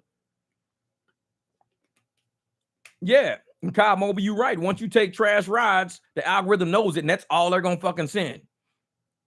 They're gonna keep sending a ton. Man, don't do it. Yep. Hey, Wes, you're right, man. If you want short rides, you know exactly where to go. So when people ask, what's the perfect place to drive in Phoenix? Wes already knows, because once you understand the market, how it's laid out, why things are laid out the way it is, that's right. Leo's forever, baby. Leo's forever. Our season is up, but we'll be back next year. And once you learn how your market is laid out, like Wes, Taz Gaming, like, you know exactly where to go to get what you're looking for. Because if you ain't looking for certain shit, don't go put yourself looking for short rides, but you way the fuck out in Apache Junction. You're going to get a long ride all the way back, or a long ride to Gilbert, or a long ride up to Scottsdale. You're not going to get a short ride. It might be somebody at a hotel just trying to go to Circle K and back. You might get something like that. But if you want short rides at a higher volume, you need to go to the places that you understand where they occur. Usually people leaving clubs trying to go back to the dorms, they don't want to walk. A lot of girls wear high heels. Go to where the places where girls wear high heels, because girls do not like walking in fucking heels for long distances. Therefore, you're going to have trips from a bar to their hotel, from a bar to their Airbnb, because girls don't like walking in heels. You go to a place where guys are wearing fucking sneakers. Guys don't mind walking in sneakers. So it's hit or miss. You might get some guys walking in sneakers. That's cool. You might. They might be drunk. They might not be. But I guarantee you ain't catching no girl walking no mile in no motherfucking 6-inch heels. It ain't happening. She ain't gonna walk a mile in 3-inch fucking heels. It ain't happening. So you find out where all the girls are wearing high heels. Who's having a big party? Oh, club downtown on Central Avenue. Oh, this little Irish pub where all the girls go and party and shit with their little mini skirts and heels on. That's where all your short rides are gonna originate. Because if they got on heels, they ain't fucking walking. Your cars, and you just keep kicking out all the long rides. You might get a long ride. Some girl in heels might say, hey, I just came downtown from Scottsdale. I ain't ready to go to Scottsdale yet. Whoop, kick that one out, because somebody is ready to go to Scottsdale. I'm just not. But another driver might be. Give it to him. He's like, thanks, Jeff. Appreciate that shit. I was trying to get to Scottsdale. Well, I just kicked you one. I get one of the girls says, I just need to go down to the Radisson Hotel. Radisson's like a mile away. $11. $11 mile away. I'll do it. I'm sitting right here any fucking ways. She comes to the car, her and her girl got on high heels and mini skirts. I knew it was going to happen because it always happens. You got on high heels and mini skirts. You ain't walking no fucking mile. Know your market. Understand what the hell's going on. And once you understand people, behavior, locations of businesses and things like that. Hey, man, Saturday night club down. Yeah. Yup, you right. Hey, no name Jay. I'm going to tell you, I tell everybody club downtown is like Latin Grammys. I call that shit the Latin Grammys. If you ever want to see some of the most gorgeous Latin women in your life, club downtown. Trust me, you're going to think you're at the Grammys. These girls, they dress like they going to the fucking award ceremony at the fucking Oscars and shit. They don't take no shortcuts. What? You ain't going to see no motherfucker wearing no jean shorts, Chuck Taylors and shit. No, these girls got fucking 6-inch heels, mini skirts with fucking sparklies and spinny things on the motherfuckers. Goddamn strapless fucking dress. These girls dressing like they going to the Emmy Award show and they about to get into a fucking movie. Club downtown. It's money. Man, I just drive by that motherfucker and just be like, I'm so glad I'm not 25 no more. If I was 25, I would be severely out of fucking money. I've been met one of these fucking girls, be like, hey, you can have my paycheck. You're gorgeous. Fuck, I ain't 25. I know looks fade, motherfucker. When you young, you think looks last forever. When you older, you be like, damn, man, that girl was probably fine as a motherfucker when she was young. It's just real shit. I keep it 100, man. I just keep it 100. Oh, Jesse, you stupid. Short rides on 27, the pimps and hoes and drug dealer. Hey, I stopped doing 27 street rides, 27 Ave rides. I don't do the blade rides no more. And I'm going to tell you why I don't do the blade rides no more. I got leather seats. And when I didn't know the blade and what the blade was about, I used to pick up girls and they come to the car. These motherfuckers got on panties. They walk into my car in panties. Jesse, know I'm not lying. You know I'm not lying. They walk into my car in bikinis.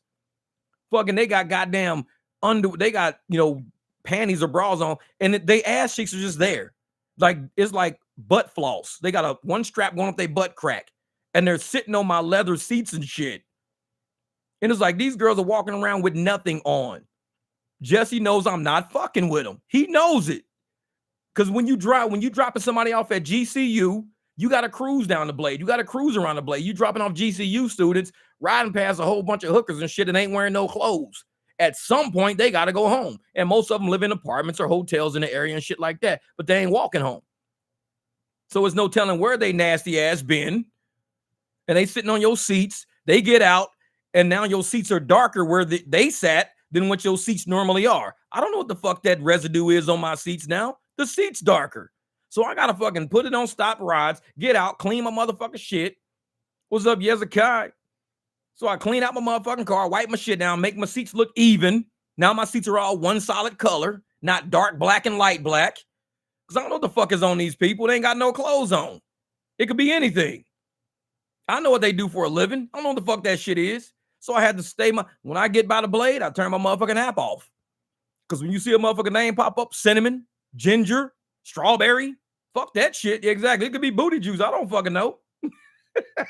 You say I got leather seat suit. Yeah, man, they get up and it's a dark spot. I'm like, what the fuck is that dark shit? It look like it ain't. I know it's not tanning lotion because some of these motherfuckers black as a motherfucker. I'm like, wait a minute, what is a black lady doing with tanning lotion on?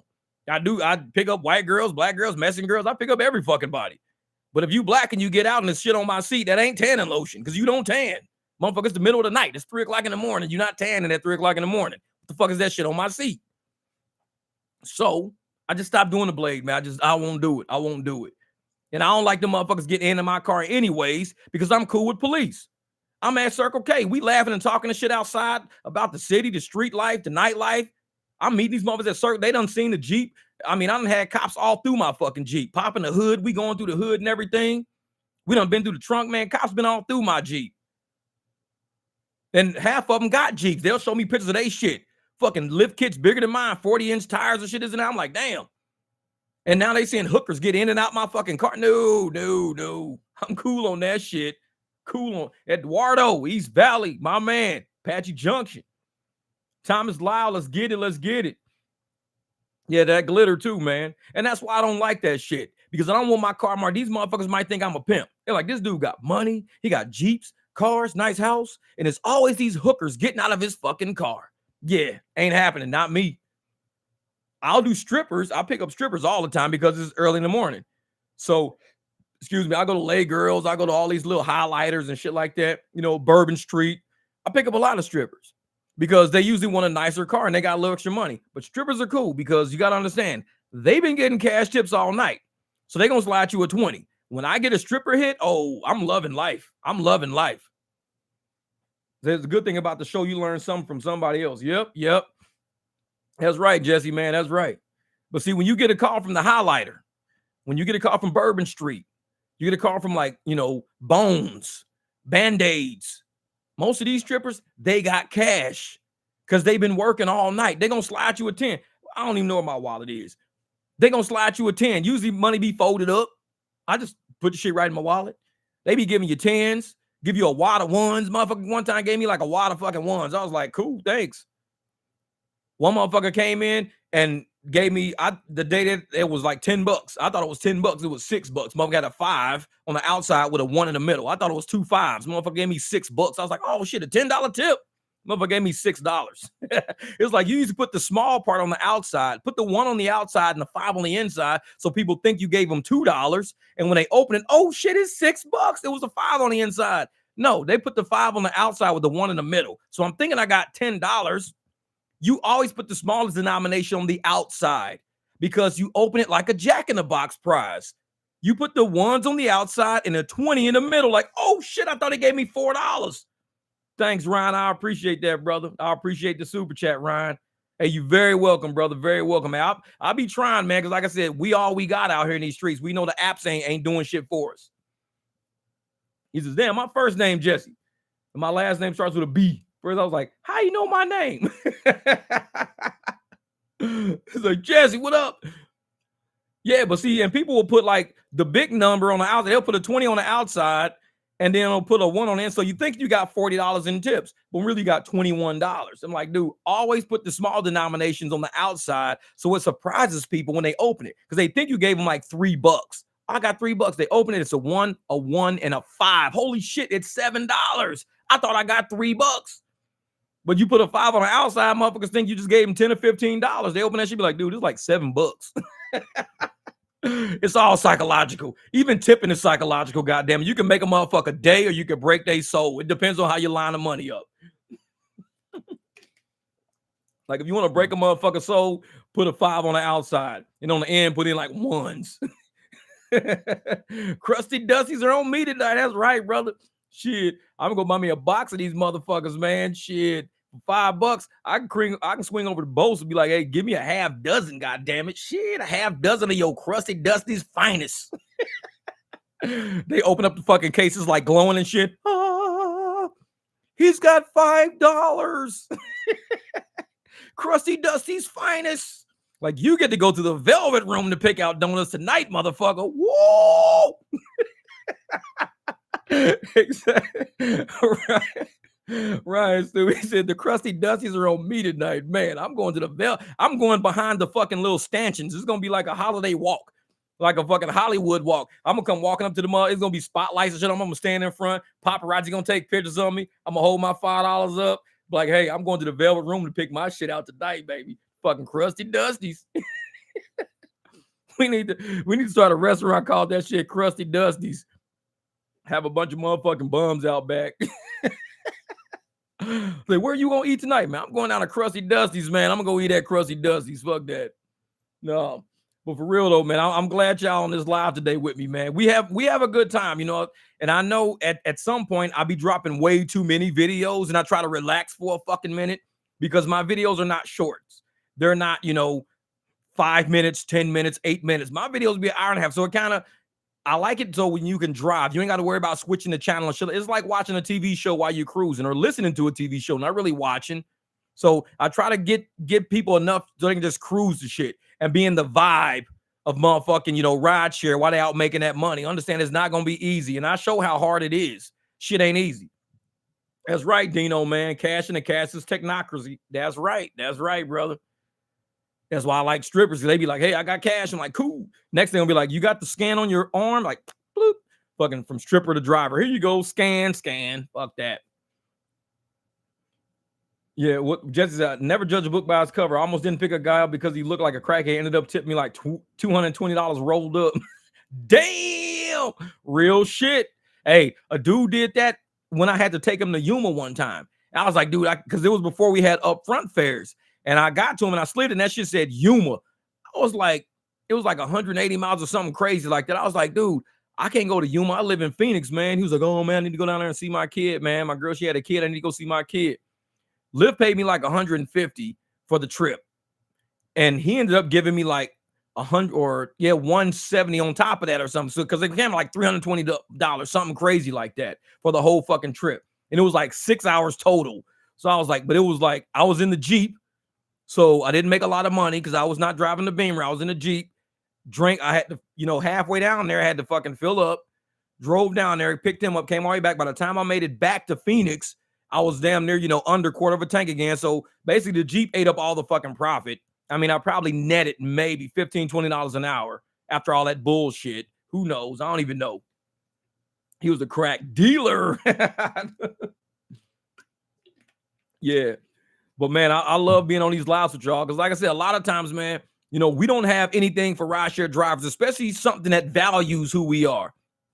We've got a lot of channels that talk shit about drivers. It's just what it is. We got a lot of channels that talk shit about drivers and talk shit about the community and the rideshare, this and that. And I talk shit about how we're treated. I talk shit about the apps when they fucking play us, the rides when they try to sucker us. I don't really talk about ride selection no more. We used to talk shit about low fares and ride selection a lot.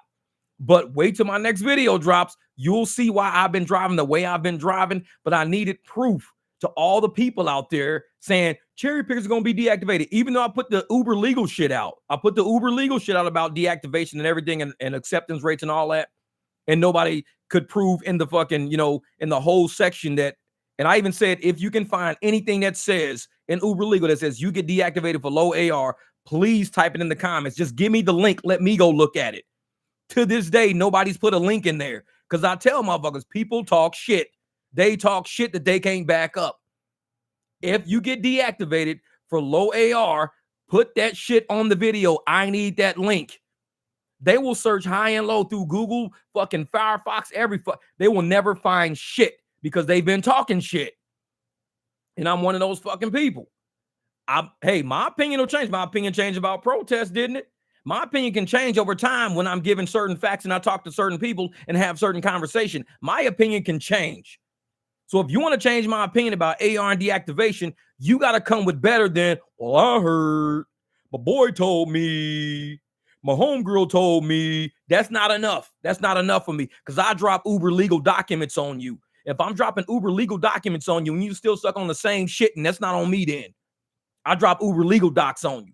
Now I go over, I got in my phone now, I got from actual support, whether it's AI or an actual person, even deeper information about it. Even deeper information. So I keep coming up with documentation and other shit. So you ain't just got to listen to my mouth. You've seen Uber legal because motherfuckers don't read. So I went and found it and put it on there. Now you're going to see from actual Uber support itself. I can only keep bringing you information. You can lead a horse to water, but you can't make the motherfucker drink. You just can't. So I'm going to bring you information. Whether or not you use that information to make you more money is your fucking problem. Like today, one of my homegirls in the chat, she was saying, oh, you got over on Uber. You know, you weren't supposed to get that reservation. I disagree with you. Cool, you can disagree with me. I'm not saying everybody's got to agree with everything on my channel. There's shit that I don't agree with, and we have a discussion, and next thing you know, my mind has changed. But if you disagree with me, that surge applies to a reservation if you already have the surge on your phone. You could disagree, but I've showed you 100% of the time that I've contacted support about a surge missing 100% of the time, and I got that shit back, and you still disagree? You stuck. You stuck. That has nothing to do with me at that point. You can give away your fucking money, but you ain't gonna change my mind to stop doing what I do. Because if doing what I do is getting me my surge every time, 100% of the time, I'm going to keep doing what I do. The moment I stop because somebody got in my comments and said, I disagree with you. Yeah, well, I need to stop contacting Uber then. Because if she disagrees with me, I need to stop contacting Uber about that money. Fuck that. I'm going to keep contacting because I keep getting my money every time. You get a surge on your next ride. Hey, Jesse, go out there and get it, brother. Hey, man, you're going to be able to watch a little bit. I'm going to go for not another 30 minutes. But we're going to chop it up, though, man. I got another video to go. So go pick up my little boy from school. He puked. Oh, I hope he's okay, man. I hope he just ate something bad for lunch. I hope he ain't got no fever or nothing like that. Go take care of him. Give him some Pedialyte, man. Hydrate him. Get him back in the system, brother. All right, Jesse, I'll holler at you, though, my man. I'll holler at you. Get him some Pedialyte. He's going to be hungry, man. If he's puking, he's going to be hungry. Get him some Pedialyte so we can hold something down. Yeah, but like I said, I don't mind people disagreeing with me. Disagreeing is how we end up with conversation, and conversation is how we uncover things and enlighten each other. So when everybody was disagreeing about how I was getting the surge on my reservations, a lot of people were disagreeing because they didn't understand how I was getting it. They thought my phone was locked up and I'm driving to a reservation and I drove to a surge area. For one, you've got to think about the psyche of that. Have you ever been on a ride, drove through an area while you're on a ride, like going to a ride when you're locked in, and they just throw a surge on your phone? Excuse me. You can't even see a fucking surge. You're locked in to drive to go to the person. Once you accept the ride, you accept the ride. You've accepted it. They send it to your phone. You click accept, and they give you the fucking map. You can't just drive and pick up a surge on the way. Have you ever seen that shit happen? Think about it. Nobody's ever seen it happen, but they keep saying that that's what I said that happened. I'm like, you've never seen that happen. I've never seen that happen. I've never even said that shit happened. I just said I had a surge on my phone before my reservation. I never said my phone was locked and I was on my way to a reservation and I went through a $13 surge. How could I see that it was a $13 surge? You don't see a surge when you're on your way to a ride. You don't see a surge. Your phone is locked. The map is there. It's got the customer name, the customer address. It's got the fucking line in the map. It's got the stoplights and shit. You can't see a surge. That map doesn't turn pink. That map is locked. You're on your way to the person. It's locked. But before you accept that trip, unless you're just sitting there with a free fucking app wide open, you can see pink all over the screen. You can see surge all over the screen. At that time, drive to where you see the pink. If you drive to where you see the pink and you get to the pink, you lock in that surge, and then they send you a ride. That surge now applies to your next ride. Same shit happens with reservations. If they don't give you the pink that you drove through, and then all of a sudden they lock your phone down and give you a reservation, they owe you the pink you just drove through. Whatever it was on your phone when you drove through that pink, that's now your money now. And people disagree. Oh, I disagree. I disagree with that. Cool. Knock yourself. You give your fucking money away, but you're not going to change me to give mine away. When it works for me 100% of the time, I'm going to keep doing what works for me. You keep doing what works for you. I mean, there's no other question about it. I don't force motherfucker. Like I said, you can lead a horse to water. You just can't make them drink. So if you don't want to fucking get money, that's on you. It's not on me. You can't change me to say, Jeff, stop getting surge on your reservations because I don't get it. Then that's your fucking problem. Get like me. Like my man Measure says, hang with 9 broke people, you bound to be the 10th one.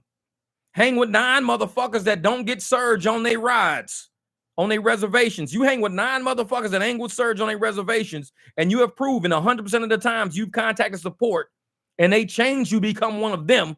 You're the 10th motherfucker now to stop contacting support to get your fucking surge. You're the 10th one now. But me, I'm not going to be that 10th one. If those 9 don't want to come on my side, it's going to always be 9 against 1.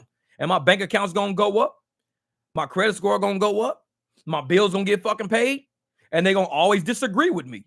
They're going to always say, oh, I disagree. You shouldn't be getting, you're getting over. I don't think you should be getting served. I don't give a fuck what you think. I'm just telling you what's happening. So either you can get with the program or you can stay on the program you want. It doesn't benefit me either way it goes. You being on the program I'm on or not doesn't benefit me at all. What benefits me is staying on the shit I'm on, getting the money I get. That benefits me. What you think doesn't benefit me. You could disagree or agree. Your agreement or disagreement doesn't benefit me. What benefits me is doing the shit I do that I know that works. That benefits me. And that's how this channel works. I tell motherfuckers, you got to do what benefits you. Don't worry about these people thinking, oh, well, a rideshare driver shouldn't have a car like this. So you go trade your fucking car in because the motherfucker told you, well, I disagree that you should be driving this type of car for rideshare. You should just go get a real job. You gonna go fucking trade your car in for a fucking Altima and say, man, I had a fucking Mercedes, this and that. I only got a 2002 Altima and I got a W2 at Dollar Tree now. Why? Because some dude said he disagreed with me driving rideshare and he doesn't think I... Who the fuck is he? Who is he? Just somebody that just disagreed with how I was doing my thing, man. He just disagreed with how I was doing my thing. Okay, so you change your life. My man Measure told you, hang with 9 broke people, you bound to be the 10th. You hang with 9 motherfuckers. He says, I want to go see that comment now. Oh, it's on that video. You'll see a few of those people on the video saying that you can't get surge on a reservation. You'll see a few of them. I pinned a comment at the top of a guy down in Texas who said Uber finally fixed it in Texas to where you don't have to contact support no more. Now they just automatically give you the surge when you got a reservation. Good. But even before that, my man Richard, he was commenting because he thought I said something different. He thought that I said I was driving on my way to my reservation and I picked up a surge on the way. I don't think he understood that your map it locks once they say your reservation is about to begin, and it locks. Once it locks, you can't get surge. You should already have surge before it locks. If you got a ride at 4 o'clock, at 3:40, they're going to lock your phone at 3:40. You better get surge before 3:40 because any surge you get before 3:40 applies to that 4 o'clock reservation. And people go, well, they could give it to you after the reservation. No, it's on my next ride. A reservation is constituted as a ride. You're giving the motherfucker a ride. They're getting in your car. They're sitting in the back seat. You've been paid for it. That's what a ride is. The fact that that ride was reserved makes no fucking difference. It was a ride. Your next ride, you get whatever surge is on your phone. If you don't think so, yeah, those comments must have happened after I went through it. Yeah, exactly. So just like everyone on the YouTube says to be top dasher. Nope, I don't take broke people food who don't tip. Real shit. Do it your way, driving the wealth. You do it your way. And if it works for you, it works for you. The people who trying to be top dasher are taking all these, $3 for 9 miles. If $3 for 9 miles means you're being paid at a 30% rate, a 30% rate of $1, which means you got to drive 100,000 miles, or let's say 90,000 miles. You've got to drive 90,000 miles to make $30,000 at that rate. But you're top dasher. You're top dash, motherfucker. I just drove 90,000 miles. I made 30 G's, motherfucker. Okay. You're top dasher. You can't walk in no motherfucking Walmart and be like, hey, I'm top dasher. Can I get that discount on that fucking little 13-inch TV I'm about to buy because you can't afford a 65-inch? You only made $30,000 last year. You still buying 13-inch fucking TVs. They got laptops bigger than your fucking TV. I'm getting me a new TV today. These 13 inches over here are $39 a piece. Motherfucker, you can't even buy no 65-inch. Because you got to drive 90,000 miles to get $30,000. That shit don't make no fucking sense to a business person. So I say, do it like driving to wealth. Do it like driving to wealth. Operate on a fucking profit basis. Be like, if I want to make this much money, if I'm driving, for $2 a mile, I got to drive 50,000 miles to make $100,000 at $2 a mile. I don't want to drive 50,000 miles. I only want to drive 30,000 miles this year. So that means I got to drive at least $3 a mile to make $90,000 a year. Because if I drive $2 a mile, I'm only going to make $60,000. For extra $1 per mile, I'm going to get an extra $30,000 fucking dollars. That's how math works. Like I said, it's all in just like you just put that shit on a sheet of paper.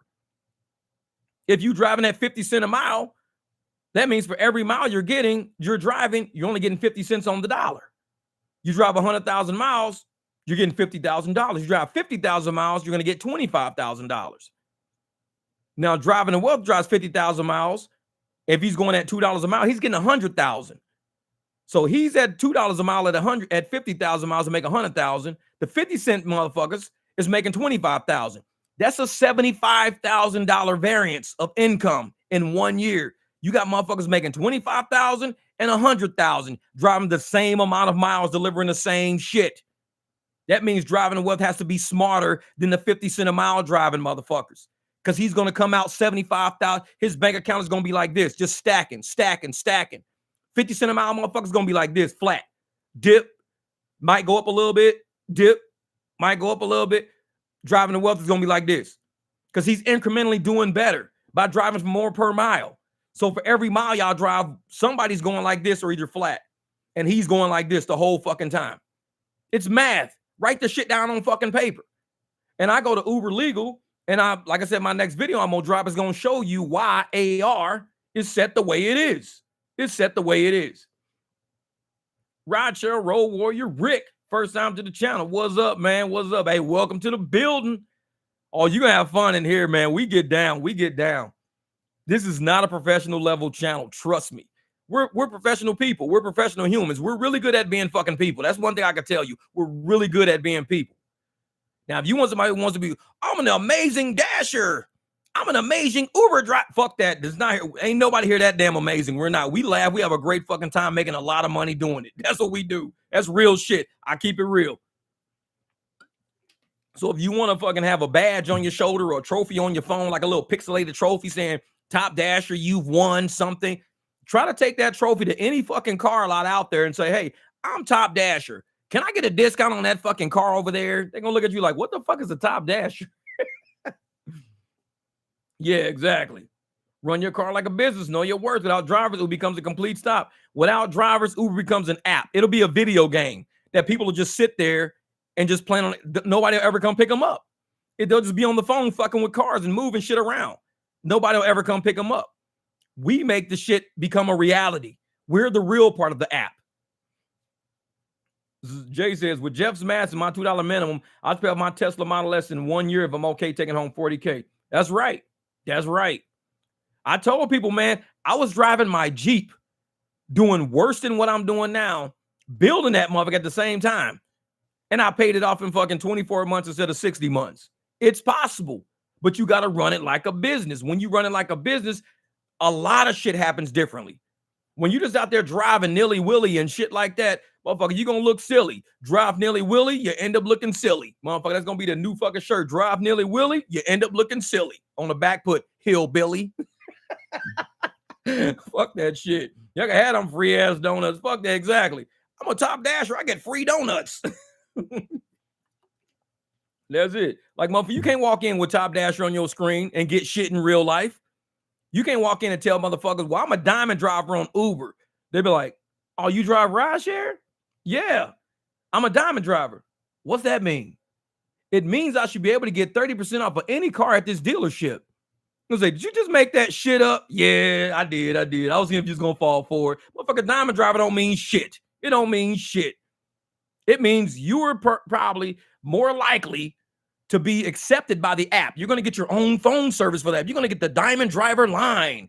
The Diamond Driver line is for everybody who's stupid enough to take all these motherfucking rides. We want to keep talking to them, keep them pumped up. Stay Diamond. Please stay Diamond. You can keep calling us if you want to. We'll talk to you. What about Jeff? Oh, he got to email us. Fuck Jeff. He got to email us. He ain't Diamond. He can't call us. But he's got a lot of rides and he's a 5-star driver. Don't give a fuck. He can't call us.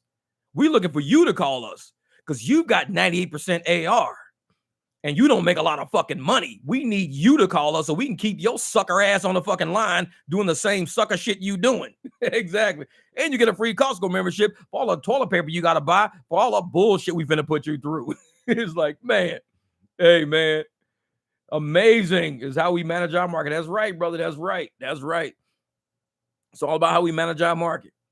And I'm a firm believer in diamond drivers. Took the diamond drivers, you them free dry ass dough. They do. I've seen it. They give you a free fucking hot dog with crusty buns and shit.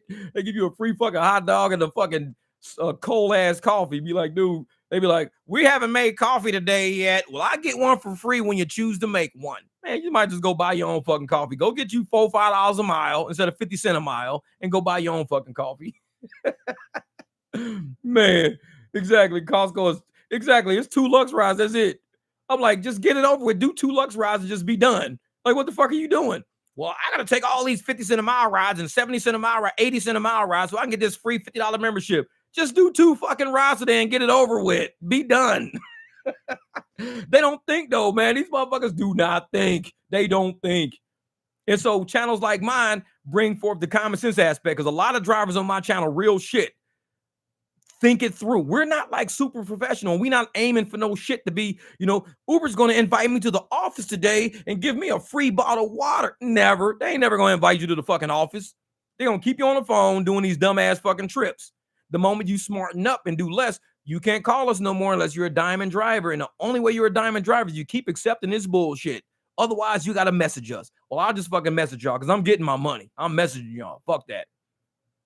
Because I don't want to talk to them. I don't even talk to support. I don't give a fuck about support. I talk to them when my money's not right.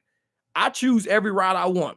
I wish I could find out a way how to audit tips. And we're going to come up with a way. I don't know how, but we're going to figure this shit out. How to audit tips. We're going to figure it out. But we need to be drivers who are more like business people and less like little robots out there doing whatever this little app's controlling us to do. Yeah, you can write off your Costco membership, LLC, write that $50 off instead of driving a whole bunch of shitty trips to get it. Yeah. Hey, there. I hope you have a G-Easy day. Yeah, man. I hope so, brother. A G-Easy day. Uber Prime back in the building. But and this is what we do, whenever I run my live streams and stuff like that, like my videos are my videos. And I tell people that my videos are always my videos. But my live streams are where I really get the energy of the rideshare universe. You know what I'm saying? We talk to drivers a lot. We laugh a lot. Matthew's in the building. I see Matthew all over YouTube. Matthew, you be everywhere, man. You be moving. And that's what we do. We get in the chat and we like, I'm not one of them cloud chasing drivers that I only mention people who have YouTube channels. If you have a YouTube channel, I'll mention you. No, I'm not like that. Motherfucker, I see Matthew everywhere. I'm always like, Matt, what's good, brother? I see him in so many different chats and live streams and shit like that. We all become like family. We all see each other over on YouTube and shit like that. We talk to each other because we see each other. I don't be like, oh, well, I'm too high and mighty to talk to Silver Fox. Silver Fox doesn't have any subscribers. Fuck Silver Fox. No, fuck that. I'm like, Silver Fox, what's good, brother? Because he going to share some information with y'all ass that is going to jog somebody's memory. And they're going to be like, oh, shit, I can do that. Like you said, my market last year was, $1.50 a mile. And see, and that's what it is. We get drivers that give real information, real shit. The only benefit we can use the upfront of the line at the airport is pickup zones. Yep, that shit too. And that's why I like talking to the drivers, because the drivers are true, like, participants in rideshare. Gig tubers like me, YouTubers and shit like that, most of us, seriously, a high percentage of us are so focused on making a fucking video, we forget how to do the craft that we're making videos about. I stay on my craft. I video my craft. I educate people on, if you're just getting into this industry, trust me one thing, Uber and Lyft are not giving you an educational course on how to be a smarter driver. They're really not. Glitch Dash, my man Thomas in the house. Glitch Dash, it's time. But all these apps are not going to give you an educational course on how to be a high profitable driver. That's not what they're paid for. They're paid for to keep you low profit, to stack their pockets, to do whatever it takes to keep you driving and taking shit rides to stack their money. That's what they're designed to do. Channels like mine, we perfect our craft. We get out there and get this fucking money. We tell people this is how you drive if you really want to get money. Excuse me, if you don't want to get money, that's cool. You don't have to. But the information is right here. You can cruise to this shit, listen to this shit while you cook fucking breakfast, while you're making lunch, while you're in the garage working, and something's going to click. And you're going to be like, you know what? I'm going to try that tomorrow. Let me see if that shit'll work. I'm going to try that. And a lot of channels ain't ever going to tell you what to try. All they tell you is, oh, man, you got to get out there and drive 84 hours, man, 12 hours a day, 7 days a week, man. You got to get out there, man. That's how you going to get this money. But it's like, who the fuck wakes up and says, I would like a job where I can work 84 hours a week?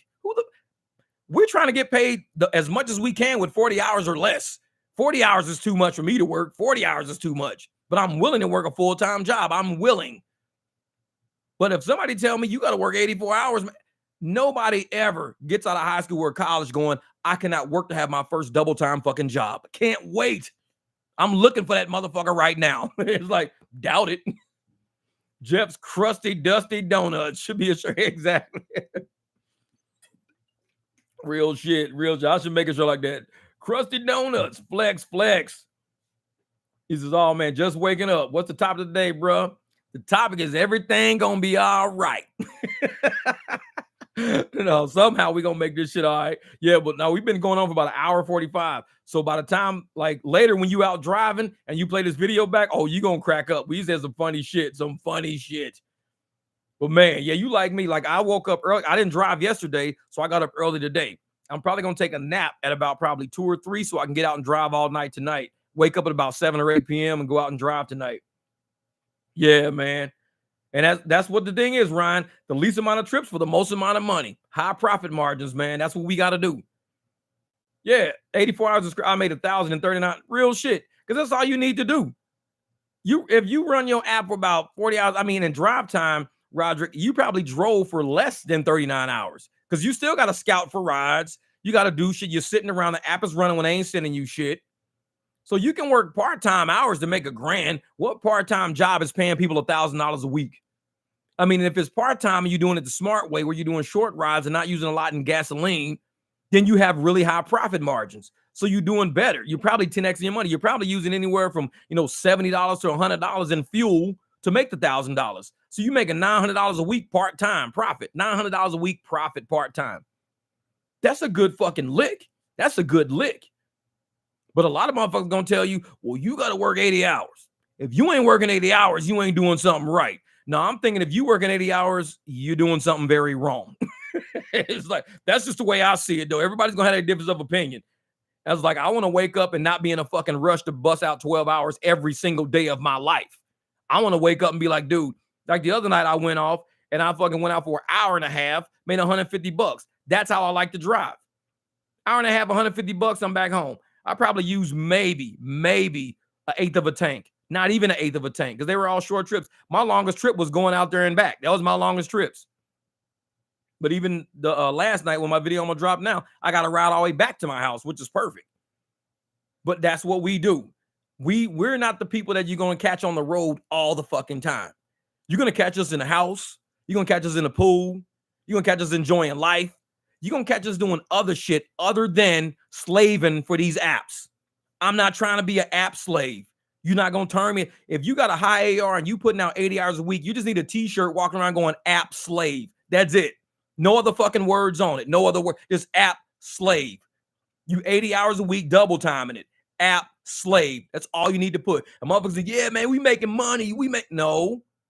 App slave. It's different. Because you can make money in less time. You can make money with high profit margins. That's how you make money. If I bought this for, let's say, $1, this is a remote, bought it for $1, and I sold it for $100, that's $99 profit. $99 profit. I'm very smart. Now, if I said, I want to buy this for $1, but I want to also sell it for $2, that means I'm only making 100% profit instead of like a 10,000% profit. So now I have to buy, in order to make $100, I've got to buy 50 of these now. Instead of one to make $100, I now have to go buy 50 of these to make the same price. And that's how rides are. You can do one ride for $20, or you can do like 3 rides because you're doing them at 50 cents a mile, 70 cents a mile, just to get $20. Like, well, my first ride was $9, but I had to go 19 miles. My second ride was, $6, but it was for 13 miles. Then my last ride was $4, but I went 8 miles. So you finally hit $20, but it took you 3 rides. It took us one ride, 5 miles, $4 a mile. We went 5 miles, where you went 18 plus 13 is 31 plus 8. You went 39 miles. So we went 5, you went 39. You drove 34 miles in what we drove. You did it 100 times. We've driven 500 miles, and you've driven 3,400 more miles than us because you had to drive 3,900. 3,900 miles to get the exact same amount of money we made in 500 miles. That's why I tell people, you can buy this for $1 and sell it for $100, or you can buy this for $1 and sell it for $2. You're going to need more of these motherfuckers to make profit then. You're going to need a lot more of these to make what we make. And that's why my time is so expensive. My time is, one of my hours is worth this much. 1 hour of me driving is worth this much. 1 hour of somebody else driving is worth half that. I can make $100 an hour, $50 an hour of me actual driving. Because if I'm not driving and I'm not working for you, I'm not extending any expense. I'm not creating an expense. And a lot of people say, well, I'd rather be out spending money and driving and getting my wheels turning and moving. I'd rather make $15 an hour in 3 hours to make $45. So you made $15 an hour for 3 hours to make $45 when I only drove for 1 hour. And I made $45 in that same hour. I did less trips. I maybe did 3 trips to make the $45. Maybe 3 trips. And you've done about probably 9 or 10 to make that. Driving way more miles than I drove. Business becomes it becomes about profits at some point. Drivers have to turn that fucking page on being busy, employee minded, being robots, being app slaves, and become business people. They've got to turn that fucking page. My next video I drop, I hope to help them turn that fucking page. Because not only what Uber Legal told me, but what I got from support, me and support going back and forth told me something too. So hopefully that shit turns their fucking page and they go, why are we app slaves? Watch who you fucking listen to. Because not everybody out there is a business person. Some people are just hustlers. And they will ear hustle you, video hustle you, time hustle you. And what do you get in return for that hustle? Spinning your wheels in fucking mud. You're going forward, but at a slower rate than everybody else is going. We're on solid ground. We're on asphalt going forward. When you're on mud, you spinning your wheels, yeah, you moving forward, but at a slower rate than somebody on solid asphalt. Business is solid asphalt. Hustle can be mud. So you could be spinning your fucking wheels in a hustling. Well, I'm getting somewhere. But yet the motherfuckers on asphalt is like, dude, we've been where you were like fucking 6 months ago. You finally getting to the level in your bank where we were 6 months ago. So we've made that money. We're good. Oh, what up, Melly Mel? He said, eating you a fucking Uncrustable. Liz is on some shit lately. Oh, dude, I turned the lift off the other night and ain't turned it back on. Eating that Uncrustable at the Quick Trip, motherfucker. Hell yeah. Eating the motherfucking peanut butter and jelly. T-shirt called High AR. Yeah, T-shirt called it High AR, motherfucker. Yeah. Wait a minute. Uber is offering $15 extra for each pickup from the stadium on this month for football games in Denver. Now, hopefully they got the logistics worked out to where you guys can get in and get out. Because if it's taking you too long to get in, you're only going to be making like $30, $40 an hour. And that's not going to be good. I mean, especially if you got to deal with all that fucking stadium shit. If you can go through and snag, let's say, 3 rides back to back to the hotels and shit like that, you can get $45 in like 30 minutes. You're like, dude, 30, 40 minutes? I've got, because you just keep going through the same rideshare line. But our stadium mixes rideshare with regular public traffic. So it's not good. It's fucked up. It's fucked up. No, it's just, the donuts are already crusty at Quick Trip. You got to go talk to people at the front. Be like, man, can I get a discount on this shit? Because these motherfuckers is crusty. Drop that motherfucker on the counter and watch crust just fucking like a little mini explosion and shit. Be like, look at all this shit flying all over the place. This is glaze. Glaze should stay on the donut. Why when I drop the motherfucker, the glaze pop off like motherfucker fireworks and shit? This motherfucker's dusty. That's why. Yeah, man. I'm telling you, man. Jay, if you get by that damn hotel, the Renaissance in the front, yeah, the Renaissance parking lots over by like what is that?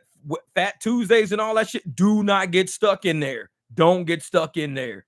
Because that shit happened to me a couple of times. Man, it will fuck you up. You are not getting out of there fast at all. You can't left turn nowhere. Everybody's at a standstill. People are trying to get deeper into it instead of just grabbing people and go the fuck out. They're going deep. Oh, I want to be at that light. You'll be easier going that way and going around than trying to go deeper into the shit and cut across. Get the fuck out of there. Take Glendale and do something else. Get out of it. Glendale over to 99th. Figure it out. But don't try to go deeper into the shit. And these dumb motherfuckers be going deeper into the shit. I'm like, that's why it's so backed up. Motherfucker, go to Glendale Ave, cut your ass down to 99, take 99 all the fucking way down to Camelback. But no, I got to get the cardinal way so I can get on the highway. Yeah, 45 fucking minutes later, you finally get on the highway. If you took Glendale over to 99th and down, you already be at Camelback working your way back already. And these motherfuckers just at that light still, finally getting through. I'm like, man, y'all some dumb motherfuckers. Do not go in the direction you need to go when you're at State Farm Stadium. Go the opposite direction of what you need to go. If you need to go south, go north. Because everybody that's got to go south is going south because they don't have it in their fucking heads. So they all going south. It's like everybody's flooding it at one time. And lights ain't working. Ain't nobody. The police with the fucking magic wands and shit, they ain't doing their shit right. So I'm like, if I got to go south, I go north. I go hit fucking Glendale. I go down 95th. I go down 91st. I go down 99th. But I am not going the Cardinal fucking way. I'm not hitting that highway right there. Because if you hit that highway right there, everybody else got the same shit in mind. Because people are robotic. They're NPCs, man. These motherfuckers ain't using their brain. They're all NPCs. They all like, I got to get to south. I got to go to the highway. I got to get the Cardinal way. But the lights ain't working, y'all. The fucking dude with the magic wand ain't doing this fucking thing right, y'all. What the fuck are y'all all going south for? Go north, hit Glendale. Now go. I swear I could do a trip like that. The day I made that $150 when you hit me up, I made that $150 in like an hour and a half. I was going north every time. If you look on my app, every time I picked somebody up, I went north. I went to Glendale. I hit Glendale Avenue. I was not touching shit on Cardinal Way, not touching no highway, not touching shit. Because if you go south, everybody in the vicinity wants to go south so they can get to the 202 to get back. Don't go south to the 202. Take 99. Go past Top Golf. Go all the way down 99 past Top Golf, Indian School, Camelback, whatever it takes to get to the highway down there. Because they're all bottlenecked right by the fucking hotels. And ain't nobody going nowhere. Hate that shit, man. Hate it. Yep. Dude, that's Juan, I said the same shit. When you accept the request, zoom in. And the next video I'm dropping showing how I fucked up. Because I accepted the request because it was kind of early. I was already sitting in a hotel, that WXYZ hotel by the Chicken and Pickles fucking place. And I was going to pick up somebody from there, but I got a request right around the corner from there. I was like, oh shit, I just got to jump right here. I'm going to shoot over it. Maybe they're at the end of the parking lot. If they're right at the end of the parking lot, I got them. I didn't zoom in. And I went and they were up by the Renaissance Hotel. So I turned like an idiot. I turned left and I went into that fucking parking lot. And by TGI Friday, Fat Tuesday, I fucked up.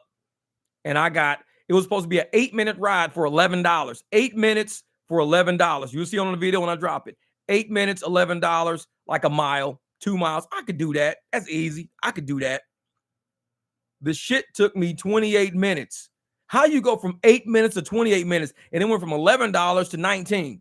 I was going to get $11 for 8 minutes. I was getting $11 for 8 minutes. I thought that was amazing. I went 28, which is almost 3 times the distance. So instead of 11, I didn't get $33. No, They only doubled it. I went to 19. I didn't even get double. So I went from 8 minutes to 28 minutes, but I went from $11 to $19 for only going 2 miles. The time is what fucked me up. The mileage never fucked me up. The time is what fucks you up at these concerts, because they should have tripled the amount. It went from 8 minutes to 28. I should have got 3 times the amount they offered me. I should have got, instead of $11, $33. Yeah, I fucked up. I turned left, man. I was like, why did I just? Because once you turn left, you can't. Them alleys are tight. You can't U-turn. You can't hurry up and pivot and get the fuck out of there. No, you're stuck. When you turn left, you going south. I'm looking dead at the fucking Renaissance Hotel.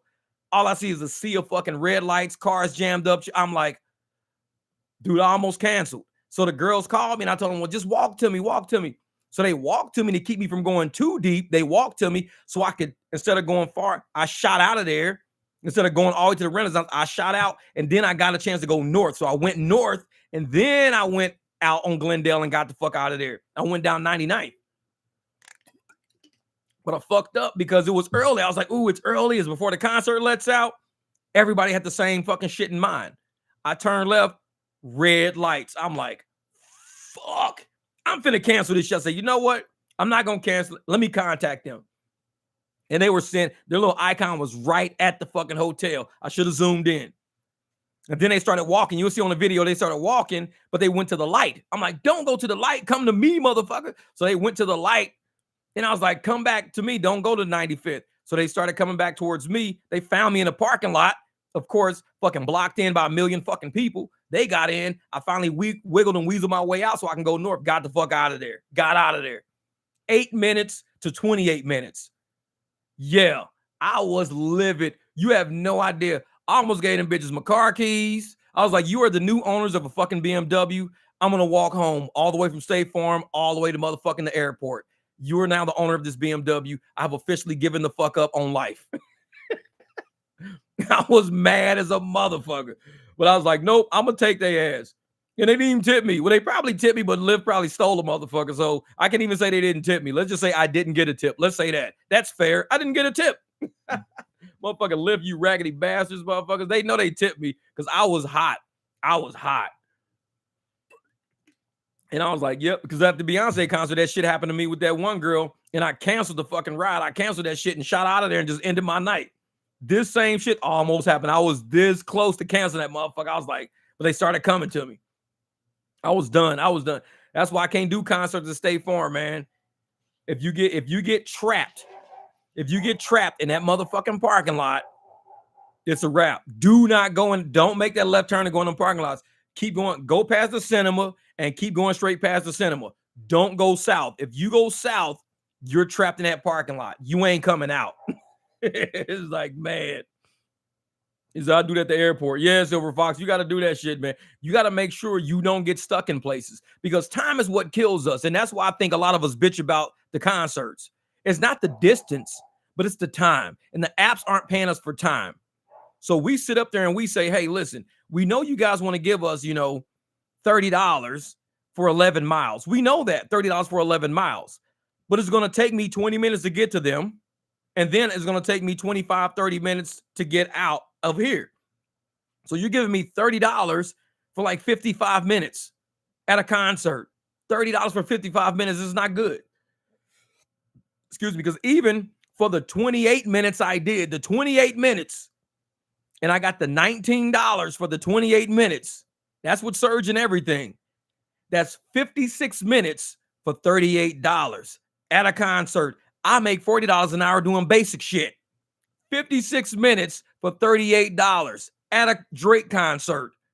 Man, you have no idea. And the night before that is when I made the $150 in like an hour and a half. So I was jamming like a motherfucker that night. I was happy. I was like, Juan Vargas hit me up. I was doing outskirts, picking up people at the hotels and shit, all on the outskirts. Next night, I got greedy. I turned left. If you turn left, you greedy. Don't turn left. Man, I turned left. I was like, fuck. $38 technically in 56 minutes because I got $19 in 28 fucking minutes. I was hot. Willie Melly Mel. Yeah, Nice just said, at these events, the pastor will still be in the arena when you arrive and they expect you to wait. Exactly. That's the shit that be happening. They like, I just want to make sure I got a ride. No, I'm trying to grab somebody that's on the outskirts, walking through the parking lot with their phone in their hand, looking for a ride, and that shit says like 372 feet away. I'm like, cool, that's them right there. That's what I'm looking for, because I'm not looking for no, a mile and a half away. Now, fuck that. Yeah, exactly. No, boy, real shit. Hey, that song right there, to the left, man. Don't nobody turn to the left, man. I was mad as a motherfucker. I will never turn left again at that stadium. Fucking every time I hear this Beyonce song to the left, now I'm gonna laugh like a motherfucker. I ain't think about that shit. Motherfucker, do not turn left. Man. Was a Mel said, hey, thanks to Jeff. See these girls with the aluminum foil dress run the other way? I said, doubt it. They had that motherfucking aluminum foil dresses on. Like, no, this motherfucker to the left. Fuck that. Nope. Man, yeah, exactly right, Sherry Rick. Hey, drop off only. No pickups. I learned like I said, sometimes, I like to take a chance because it's risk reward. I'm a gambler, man. I'm from fucking Vegas. I'm a gambler. Let's do this shit. I'm a gambler. And I'm like, dude, I'm sitting at the WXYZ hotel. I'm like, you know what?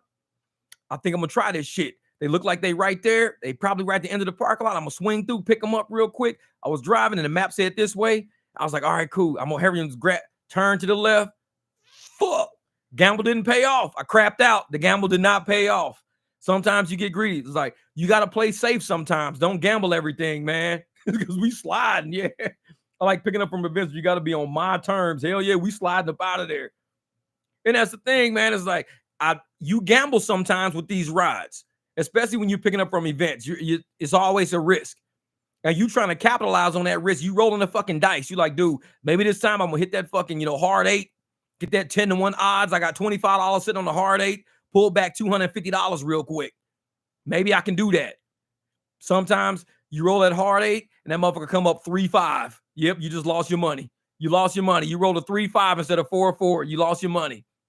And that's how it is sometimes. You know what I'm saying? We gamble because we looking for that big payout, the quick payout. That, that 11-minute ride is going to pay you $20 fucking. I've had 11 minutes, $19. Woo! Let's do it. Fucking 6 minutes, $21. Damn, 6 minutes, $21. I could do this shit all day. But then you get that shit where you turn left to that motherfucking parking lot and you be like, what did I just do? What did I just fucking do? I'm like, you know what? I'm gonna get these motherfuckers the car keys. They can drive they fucking self and I'll Uber the fuck out of here. It's like, I'm gonna walk myself to the end of the parking lot, get my own Uber back to the house and get my motherfucking riders my car keys. Be like, hey, just call me and tell me where y'all at. Cause I can see on the phone where y'all at. Just let me know when y'all get to y'all house and I'm gonna Uber to y'all house and wait for y'all. Cause I ain't sitting in all this shit. Motherfucker, they show up at their house and I'm standing there. Give me my car keys back. They basically just fucking paid they self to drive they self. No, boy, hey, I feel a blackjack coming. Play this final chip. Hey, brother. Hell yeah, I appreciate that, though, boy. Real shit, brother. Real shit. I appreciate that. He said, I feel a blackjack coming. Shit, 21. Goddamn it. I might have to split aces real quick. Let me split aces real quick. Hold up. Hey, man, I tell motherfuckers, sometimes I be like, if it's quicker, I'm going to take my own Uber to their fucking house, and I'll sit in their driveway and wait. Because by the time I drive to their house in the Uber, I'm going to get paid for the trip on my phone. But then when they come, they could drive my car and they'll get there. They pull up and it's like, I'm already waiting on my shit. Like, thank you. Then when they get there, I'll just slide in request. They be like, damn, that was funny shit. Like, yeah, motherfucker. I still got paid. I just have to wait like y'all motherfuckers. I've been sitting in y'all driveway and shit, throwing rocks at your old cat sitting over there in the bushes. Like, fuck that shit, man. Like, I'm not doing that shit. Motherfucker be like, Uber drivers driving Uber drivers around, waiting on passengers to drive the Uber car to their fucking location. I was like, nope, let this motherfucker drive theyself. I ain't waiting at all this shit. I'm out of here. I'm gonna go fuck with a driver that didn't make the same mistake I made and turn left. I see that driver right there. That motherfucker ain't turned left yet. They do. Can I ride with you? Give you $5. Take me to this address real quick. Like, I fucked up and turned left. Where's your car at? I left it with the riders. The riders got my car. They're in there. They trying to get out. Fuck that shit. It's like, man, get me the fuck out of here. Well, where am I taking you? Taking me to their house. I got the address. Just take me to their house. I'm gonna wait for them in their driveway for they to bring my fucking car. But because I got trapped in there, these motherfuckers got to get themselves out. Exactly. Charge my fee to use my car. Like, I'll allow you to drive my car, but you got to fucking hear. You got to get yourself out. It's like, you got me stuck in this shit, motherfucker. Get yourself out. I'm about Uber to your house. I'll be at your house. Hey, Dom, do me a favor, man. I'll give you half of this fare. I'll give you half of it. Just take me to these people's house. Where your car at, dog? Oh, they stuck in that shit over there. These motherfuckers stuck. I went to the left. Fuck them people. They could drive that shit home themselves. I ain't sitting in that shit. Man, I almost canceled them. I almost canceled, but they can't walk. You'll see on the video when I drop that shit, they can't walk until me. I was like, fuck that shit. I was about to cancel their motherfucking ass. I was like, I'm not sitting in this shit. I'm getting the fuck out of here. Man, they are messed up on party favors. They don't know how to operate the car. Real shit. They don't know how to drive my car. They be like, wait a minute. How does this transmission even work? It's like, bitch, push the button, pull, let's go. Shit. I just walk off. You see me while I have a motherfucking Lyft shirt on, just walking through a parking lot. They be like, why is that Lyft driver walking? What the fuck? You don't got no car, dog? Oh, I got one. I just left that shit with the riders. I ain't driving out of that shit. I gave my car key and everything. You can take me to their house. I give you half the fare. Like, I ain't have to drive these motherfuckers. I'm just sitting at the house waiting. Like, they pull up. It's like, man, y'all motherfuckers took long enough. The fare went from $11 to like $40 because they took long as a motherfucker. Like, man. To get OSHA certified, drive your car, Jeff. I know it for real. Motherfucker had that shit like, hey, you get OSHA certified, you can drive my fucking car. Fuck that. I'm not sitting in all that traffic. No. And you know, and I'll do that shit when I see somebody got a round trip to Circle K and back. I should be like, I'll tell you what I'm gonna do. I'm gonna let you drive yourself to Circle K. I'm gonna sit at your fucking house and I'm gonna play your Xbox. So when you come back, I'm still playing your Xbox. I'll keep you live on the game. And you just come back. Motherfucker, be making a killing off that shit. Drive to Circle K to get cigarettes and come back. Like, yeah, I got you on that Fortnite level, dog. You said I'm editing right now. You're still like in the tournament on Fortnite. Cool, thanks, brother. No problem. Like, what kind of Lyft driver is this? It's the Lyft driver that don't like driving you motherfuckers around. I'm not waiting for you motherfuckers. Drive yourself. Just don't have no motherfucking milkshakes in my goddamn car. That's all I ask. Don't put no milkshakes in my shit. This is, man, by the time they get there, you know, had your Uncrustable and juice ready for the next ride. They better wipe it down. Exactly. Exactly. They'll wipe my shit down. You look outside, you see a rider wiping off the car and shit. That motherfucker got the spray waxy spray. This is, dude, how do you get these riders to clean your car off, dog? I'll let them do their own rides. I just sit at their house. Uber be like, wait a fucking minute, hold up. So this motherfucker's not. No, man, he just let drivers do their own rides. They tip them up front and they do their own ride. And they come bring him his car back. Motherfucker, this is Turo Plus. It's Turo mixed with Uber. We call it Tuber. Motherfucker. Oh, Uber Prime, what's good, brother? What's good? Sometimes I receive some UberX trips with multipliers, 2.5x and 4, the best for long. No way. You still getting multipliers? Dude, what market are you in, Uber Prime? What market are you in? Because if you getting multipliers, man, I hear about that shit all the time. Especially for a long trip. Man. Yeah. We gonna create a new app. We call it Tuber. Says, what's Tuber? It's designed only for people with round trips. And what it is Turo mixed with Uber. You request a ride. I take your phone, you take mine, so I know exactly where your ass is, and you go to where you gotta go, and you bring your motherfucking ass back. And I keep you live in the game. Like, dude, what is this? NBA 2K? Oh shit, yeah. Hey, can I edit your guy? Can I give him a mohawk? Can I give your guy a mohawk? You can give him a mohawk, man. Just put it back before I get back. All right. Mohawk in the backpack? Yeah, mohawk in the backpack. Fuck that. My son be like, Dad, where are you in the game, Dad? I thought you was driving Uber tonight. Yeah, I'm driving Uber, but I'm doing the tuber portion right now. Motherfucker, we playing. We're going to play duos right now. What are we playing? Hey, motherfucker, shit. Yeah, he says, what, bro? I haven't seen a multiplier in 84 years like the old lady in the Titanic. Exactly. Yeah. Man, we need to do that shit, man. Do that shit. Fucking have Tuber. What's Tuber? Tuber's a new app. It's called Turo mixed with Uber. You request an Uber ride, and the driver shows up at your house, and this motherfucker cooking dinner and shit at your house. You gone in this car, and this motherfucker like eating your ice cream and shit. Motherfucker playing your video games. He done lost 2 fucking men. Like, oh shit, I lost 2 fucking men. This is Tuber, goddammit. Like, Tuber's fucked up. This motherfucker done fucked up my account on NBA 2K. He done fucked up my Madden Live tournament. He done fucked all this shit up. And this motherfucker done ate my ice cream. Like, dude, it's Tuber, dog. You get what you get. He says, I'm all in, tuber. Fuck that. Motherfucker be like, Melvin, where you at? Oh, man, I'm sitting in this lady apartment right now. What? Yeah, man, I'm feeding her cat. I'm about to clean out this cat litter box real quick. She done took off in my car. Like, oh, you on tuber? Yeah, I'm on tuber, man. I got to clean out this litter box real quick. I'll hit you back. They better copyright the name tuber. Fucking shit. And you get a tip. Oh, I know it. Melvin over there cleaning out the motherfucking litter box. Melvin, what you doing? Oh, man. She done took off in my car, man. I'm on tuber right now. But I texted her real quick, told her bring back some old crusty, dusty ass donuts. Like, man.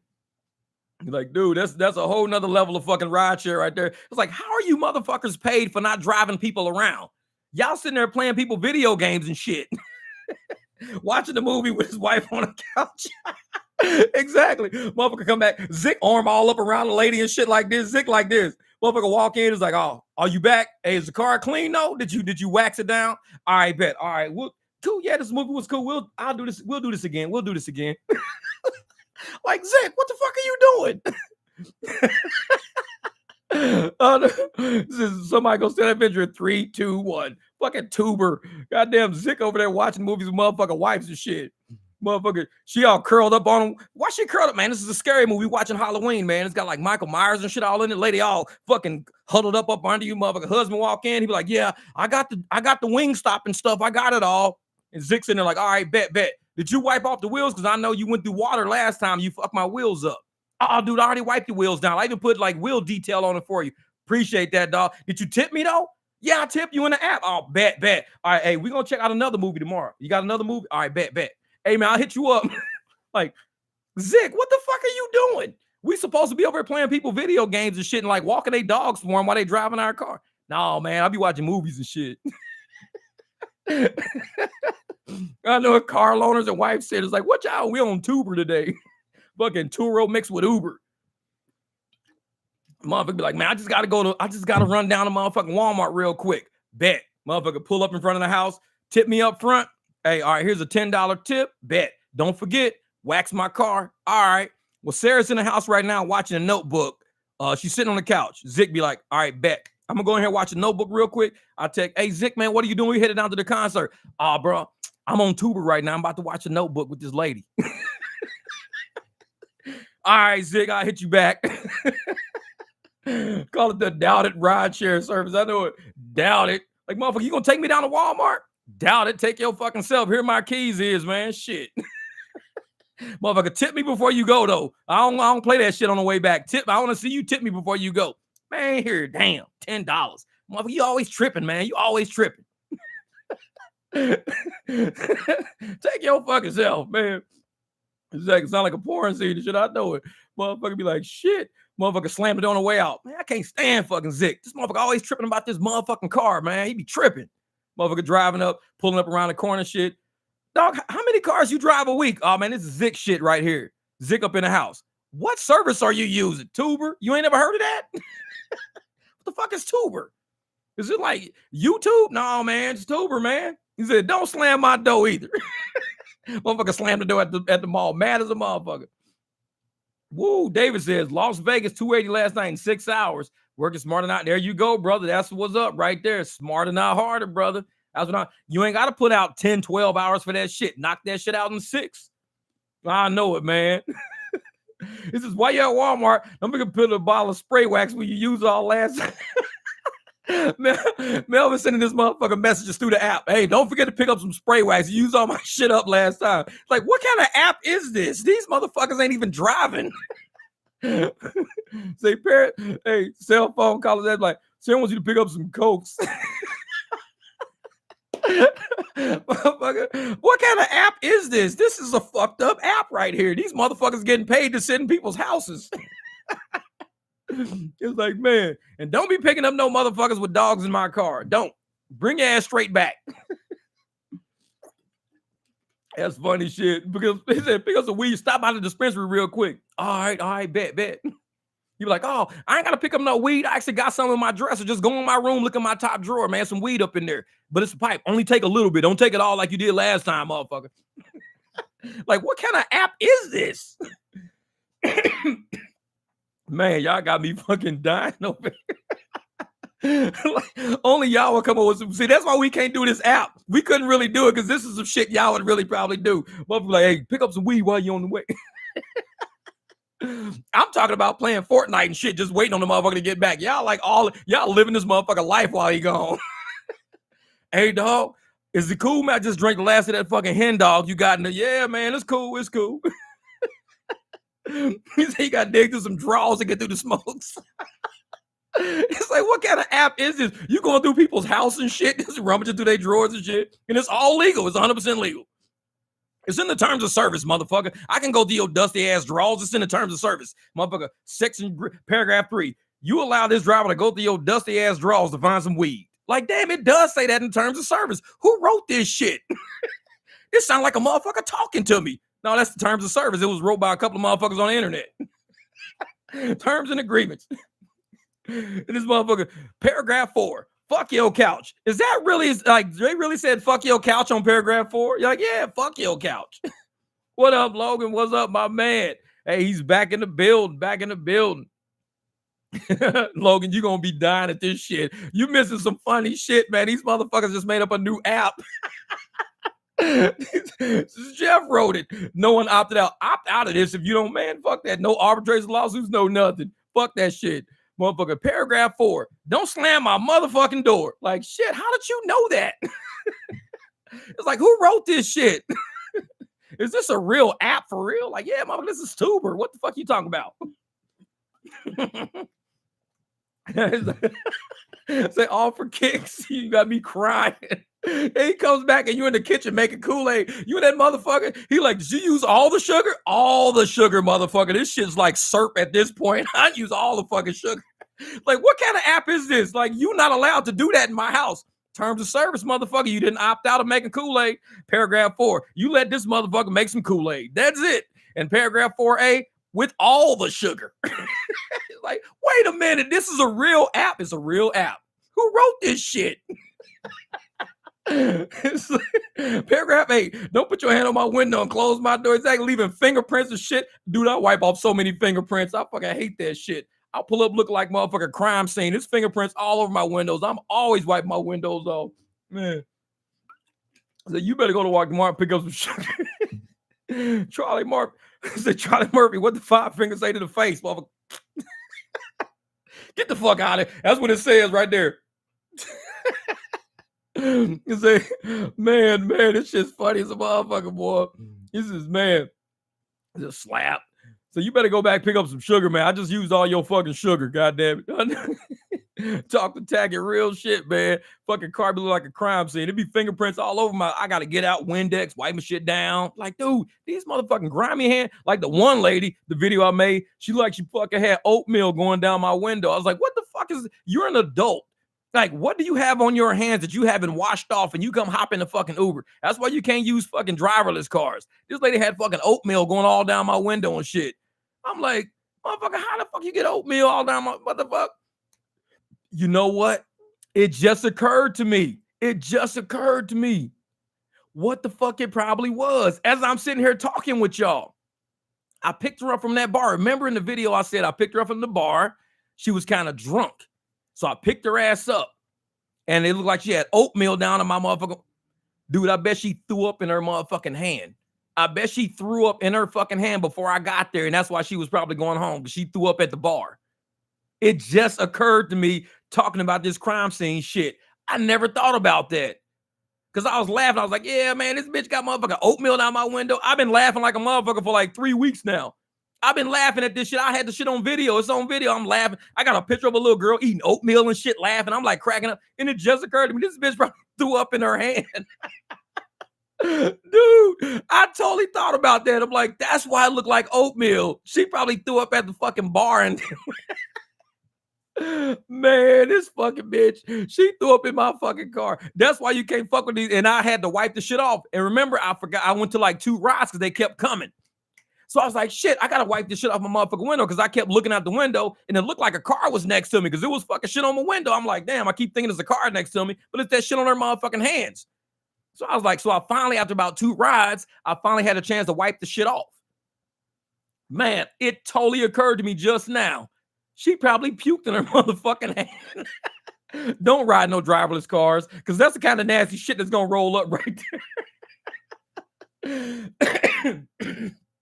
Man, hey, me too, off for kicks. You hear me? I'm over here choking like a motherfucker. This shit's stupid. See, this is what our live streams do. It uncovers secrets of rideshare. The true secret is that wasn't no motherfucking oatmeal. I was just joking about it because I'm like, I know this bitch ain't eating oatmeal in the club. I'm just joking. I was saying that in the video. Yeah, she wasn't eating oatmeal in the club. It just looked like oatmeal. I'm fucking with y'all. She ain't eating no oatmeal. I want to be.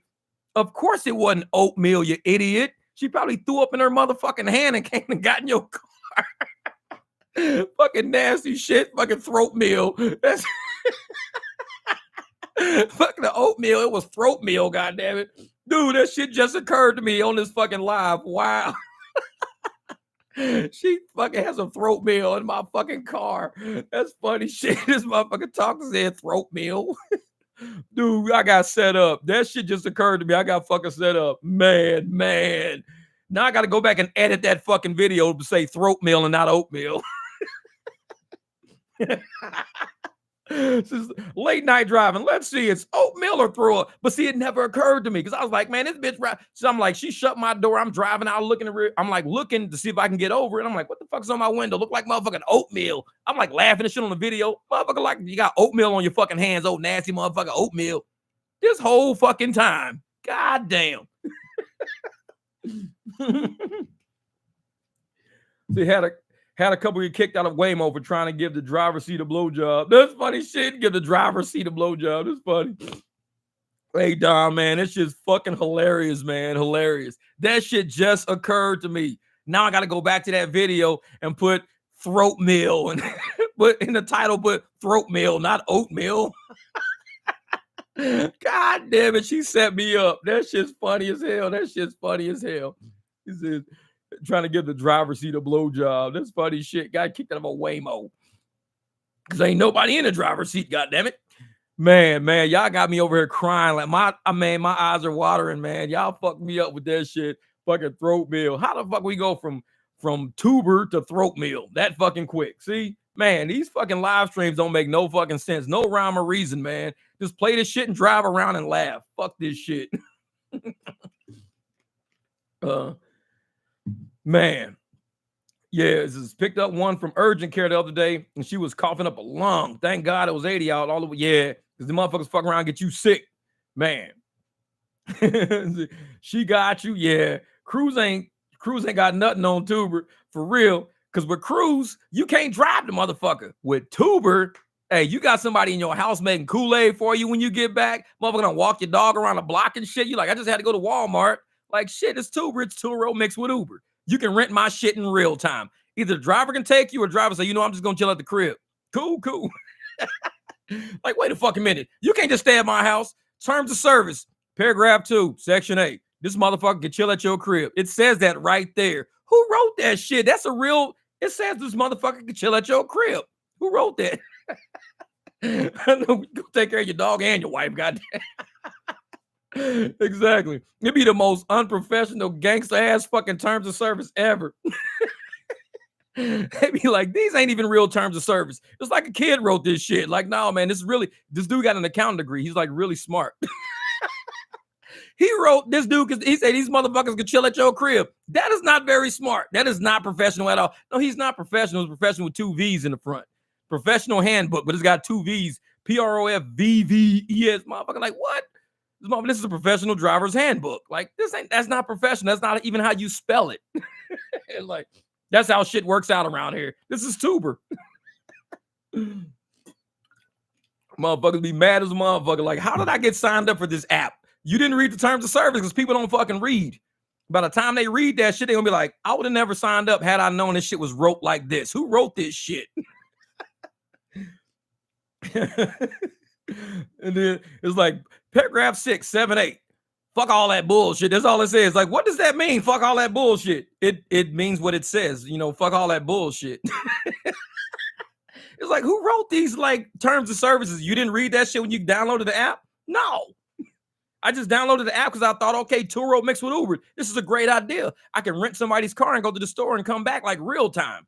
I didn't know you motherfuckers could stay at my house. Hey, fuck all this bullshit. If you gonna go to Walmart or not.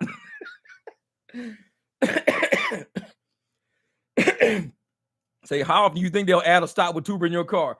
Each stop they add is an automatic $50 fee. That's going to limit a whole lot of stops. Motherfuckers like, wait a minute. So if I add a stop, it automatically gives you $50? Yep. So don't add. I just got to go across the street though. $50. I just got to go across. $50. Better bring my motherfucking car back. Like on that Kendrick Lamar. Hey, he said bring his car back. He said, Kendrick, just bring the car back. He don't even care about them dominoes. Somebody say dominoes.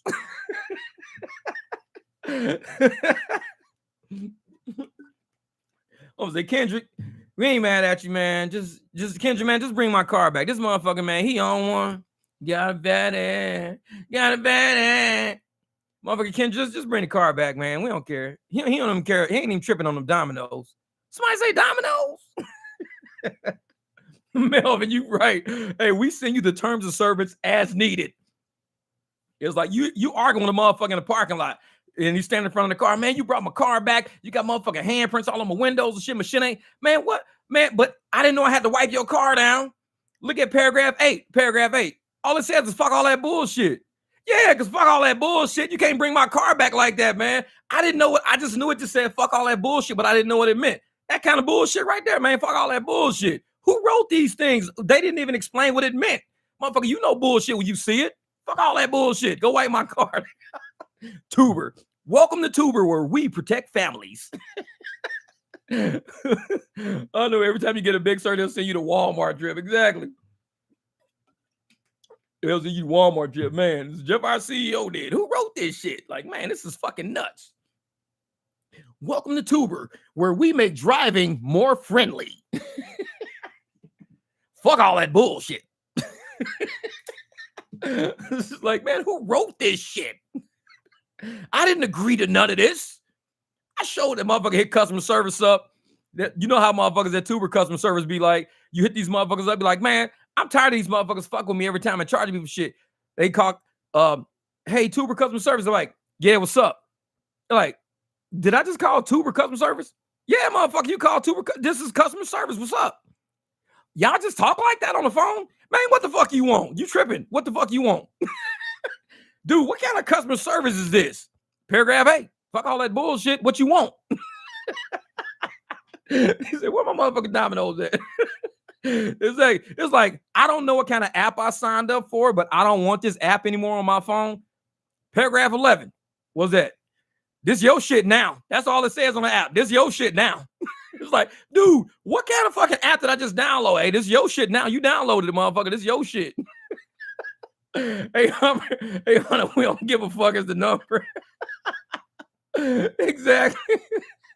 It's better than Uber customer service. We don't even speak English, know what you even say. Exactly. Hey, we got a bunch of motherfuckers that we just employed, people who formerly couldn't find jobs. Are you an ex-felon, an ex-con, or just a straight-up G? Well, come work for Tuber. This is your fucking strength. Hey, what's up, dog? What's up, dog? See, that's our customer service right there. We got all new employees, motherfuckers that couldn't get jobs anywhere else now work for Tuber. Like, hey, Keisha, you haven't had a job in 6 years. Yeah, all these motherfucking kids is running me ragged. Come work for Tuber. We'll pay you $100,000 a year just to answer the phone. What I gotta say? Just be you, bitch. Just be you. It's like, if you just want me to be me, yeah. All right. You've got your first call coming in. Keisha, what do you say? Is this Juan? Like, what? Hey, did I just call Uber? Yeah, motherfucker, you just call Uber. Is this Juan? This my, because I see on the call ID it says Juan. Motherfucker, you ain't paid child support in 6 motherfucking months. Oh shit, I'm sorry, Keisha. Hey, girl, I was just calling about a ride. I was needing a ride. Juan, you know what? I got your motherfucking address. We've been looking for your motherfucking ass in a goddamn. We wanted to serve you these motherfucking child support papers. Be like, oh fuck, man, I downloaded the wrong app. My girl, my baby mama work at the app now. I got your number now, motherfucker. We know exactly where you live now. I got your shit on lock, motherfucker. We sending child support over to your house. Like, Keisha, told you this job has amazing benefits. You found Juan. You've been looking for Juan for 6 years. We've helped you get child support, and you've helped us with another amazing customer service.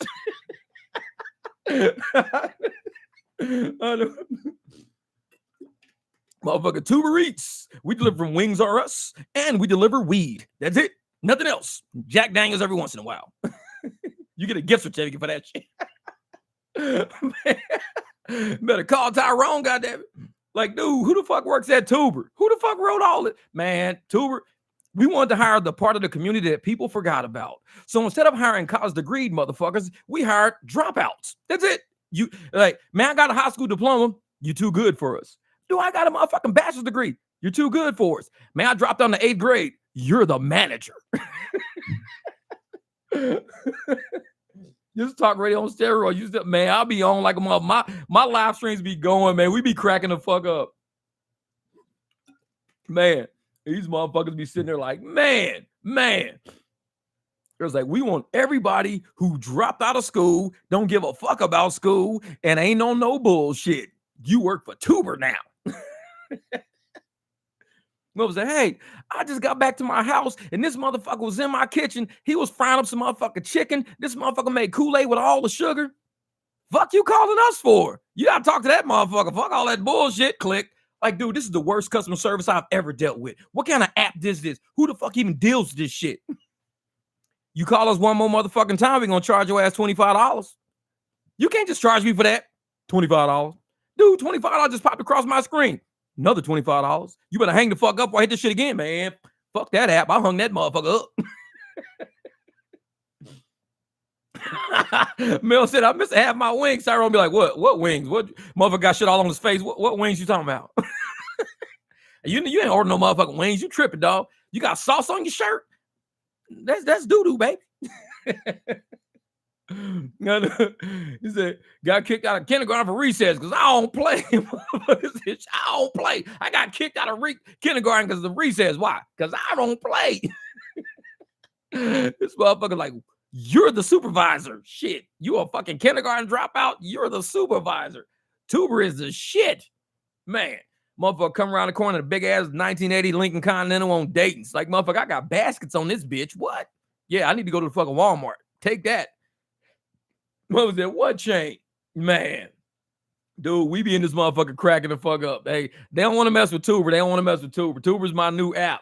That motherfucker where motherfucker just pull up, driver pull up. This motherfucker already got a fucking blunt in the car. He just pull up smoking a blunt.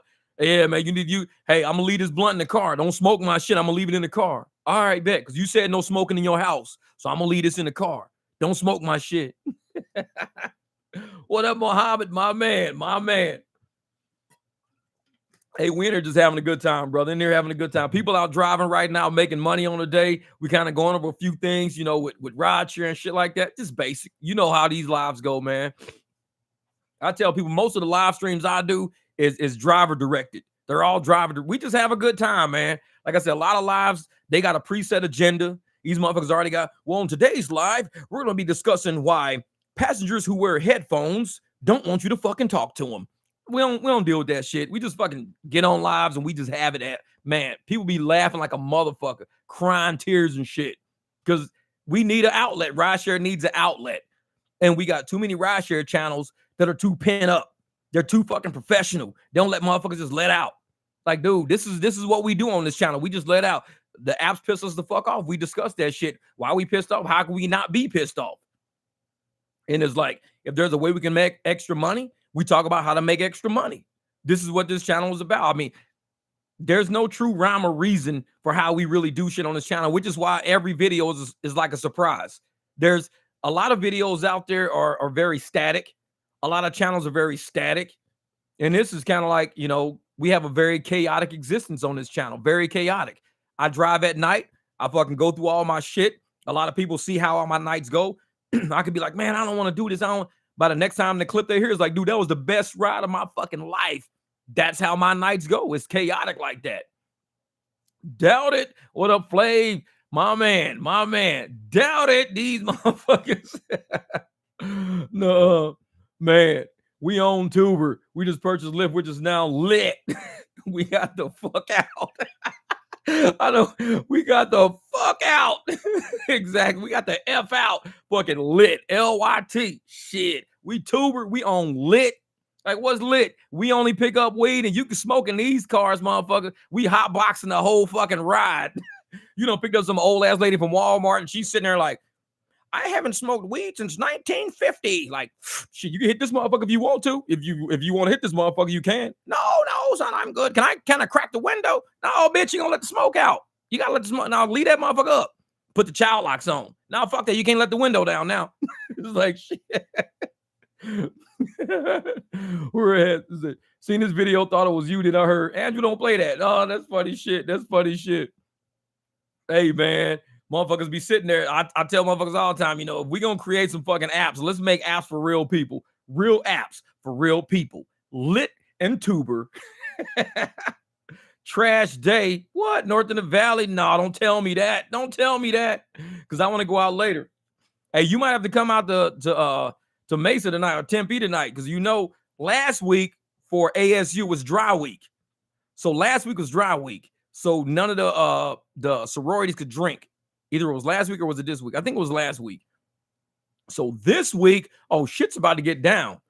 Huri, what's up, Muhammad Noor and your Huri? Oh, I like that. I like that. They speaking that shit, man. They got it. Columbus up. Man, I like that. They got that other language going. Y'all ain't ready for that. Y'all ain't ready for that. Man. And like I said, you might have to come out tonight, North in the Valley. This week is going to be crazy because them girls ain't drank all week. They about to get fucked up. We're going to be picking up some money. He says, we picking Somali. I like that shit, man. I like that. That's what hey, because a lot of my videos are advertised in Somali. Like if you go to closed captioning and you pull up the languages that this video can come in, you'll see Somali on a lot of them. Because I put my shit out because we got a lot of drivers from Somalia. We got a lot of drivers. So I advertise all my videos in Somalia. Because we got a lot of guys that come over and I pick up people from Somalia, Nigeria. I pick up a lot of people from the countries in Africa because they live in Phoenix. A lot of them were exchange students. They come over, they work over here now. So it's like, shit. It's like, English ain't the only language on this motherfucking planet. We got to reach out to every fucking body. We got to show love to every fucking body. So even with y'all chatting and everything, somebody from Somalia is going to hit up the channel and be like, wait a minute, it's dropping some Somali on here. Yeah, it is. So you go to closed caption on any of my videos, you look in that shit, especially all the recent ones, go through, you'll see Somali on all of that shit. So I'm like, man, we got to get out there. We got to get to Somalia. And this might be somebody, because I want to advertise in Somalia because a lot of those guys are coming over here. They got relatives over here. They got family over here. So my videos make it over there. They can come over here and know they're ready to work. We're ready to work. You leave Somalia, come to America. Don't worry about the money. If you going to drive like how we drive, don't worry about how Somalia lives and how the money in Somalia goes. You're on American soil, you're going to make money like Americans. That's how we doing it, man. That's how we doing it. That's right. That's right. They fighting hard over there, man. Tuber, home of the $1 3 in a row streaks. Do 3 rides in a row, you get $1. Sound like some Lyft shit for real. Yeah. Hey, Juan, we're going to be out there tonight, man. We're going to be out there tonight. Oh, yep. Doughboy, it is. It's uberjeepaz@gmail.com. That's right, brother. Yeah, that's right, man. Huri. And that's what I tell people, when I send my videos all over the world, because I know people over the world come to America. A lot of them come for jobs or colleges, but a lot of them already have family over here. And sometimes they family don't realize, they be like, yeah, I'm an Uber driver in America. It sucks. It sucks. They're going to say, have you ever heard of this guy? Have you seen this channel? Because they do pretty good. The drivers help each other on that channel. So I reach out to the world because the world's got to eventually make it our way. They have to come our way. And once they get here, shit, Somalia guys come out, they're going to be like, man, we making $50, $60 an hour. Guys from Nigeria, Somalia, Ethiopia, we got a lot of Ethiopians here. They making $40, $50, $60 an hour. A lot of the Ethiopians that drive in Arizona got the big black SUVs. Those are the motherfuckers making 2 G's. You turn around like, damn, 2 G's in like 2-3 nights? Yup. And you see them jumping out, man, them motherfuckers pull up. Every time I get out somewhere, you see all the big Escalades and all the fucking Navigators jump out. It's dudes from Ethiopia and Somalia jumping out them big ass trucks. They fucking balling out of control because they know this is where we make profits. At America's where they're gonna make a lot of money because they take the money and they send it back to Ethiopia, back to Somalia. So they make enough to actually make it here, but also to send back there. Excuse me. I love how they drive. This is I'm moving out to AZ, man. All them rides, hey, we be kicking out rides. We be kicking it out. And it's like, if it's enough rides to feed everybody, because somebody might want that ride. It could be $42 for 22 miles. I don't want to go 22 miles away, but somebody wants to go 22 miles away. So I'll throw that shit on deck. Be like, you can have it. Because somebody's like, dude, I'm trying to get to Scottsdale, and I'm not trying to get to Scottsdale. So why would I take a Scottsdale ride when I'm not trying to go to Scottsdale? There's a driver out there that wants to go there. So I just kick it out. Eventually, it'll make it to them. If anybody who don't want to go to Scottsdale kicks that ride out, the ones that do want to go to Scottsdale will get that ride. That's how we feed each other. That's how we keep shit moving. I'm not a greedy motherfucker. I'm not going to say, oh, man, I'm going to take every ride that comes down the pipe. No, I have a direction and a purpose for how I drive. I want to drive, down to Dysart Road, drop somebody off, come back. I want to drive, up to fucking Grand Avenue, come back. That's how I drive. I don't want to go that far. I just want to go real quick here and there, do quick hops, make money, and be done. And for the people that want the long rides, they're going to get them because we're kicking them out and giving it to them. A lot of people don't like short rides. Oh, I hate short rides, man. Fuck that. Members already donated like 10 rides while watching your live. That's a good way to put it. You donating rides. Donate to the community, goddammit. Donate 10 of them. Because sometimes it's not a ride that you have use for. My next video coming out, man, I got to do the edits for it. I got it all uploaded. I just got to do the edits for it. Man, it's exactly that, Mel. You got to look at it as donating rides. What do you want versus what you don't want? It's not cherry picking. We're helping each other. So somebody might say, oh, you're only cherry picking the best rides. Not true, because sometimes I give up the best ride to stay where I'm at. The best ride might be a $3 a mile ride going all the fucking way to Scottsdale, but I don't want that ride because I don't want to go to Scottsdale. So I can give up the best ride. Cherry picking means you're taking what's best. I call it donating to society. Like, fuck it. Hey, if you want that ride, it's yours. Here you go. Knock yourself out. It's just a smarter way to do it, man. Start a way. You come up and you say, this is where I want to be. I want to be in Tempe. I don't want to leave Tempe. The farthest I'll go south is Southern. I'm not going to Baseline. I'll go to Southern. The farthest north I'll go is maybe Washington. That's it. And I'll go to the 101 one way, and I might go all the way to Priest the other way. So I keep my mental block in. And some people say, well, set your filter. The filter sometimes don't know the market. The filter is just a big circle. It don't know the market I'm trying to really operate in. So I'll make sure that I'm doing the rides I want to do, and I donate rides out to people who want those rides. Because there might be a ride going all the way to fucking Gilbert. $22 going, 16 miles to Gilbert. Somebody might be like, ooh, that's more than $1 a mile. That's good for them. So they're going to do $22, 16 miles. They're getting about $1.15 a mile. I don't know. But me, I'm going to get a ride that's like 6 miles paying $25.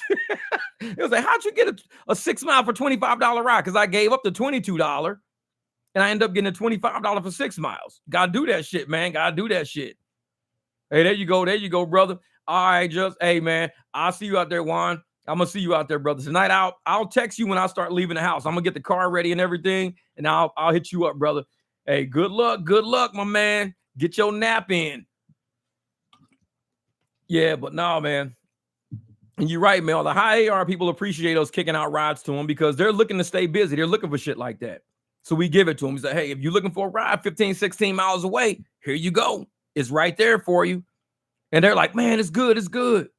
Yeah, Kev, well, I'll see you out there tonight, brother. We'll all be in the Tempe area. We might be downtown because it's not First Friday. So First Friday was last week. So now the road should be open downtown. So I might do a little downtown tonight, Phoenix.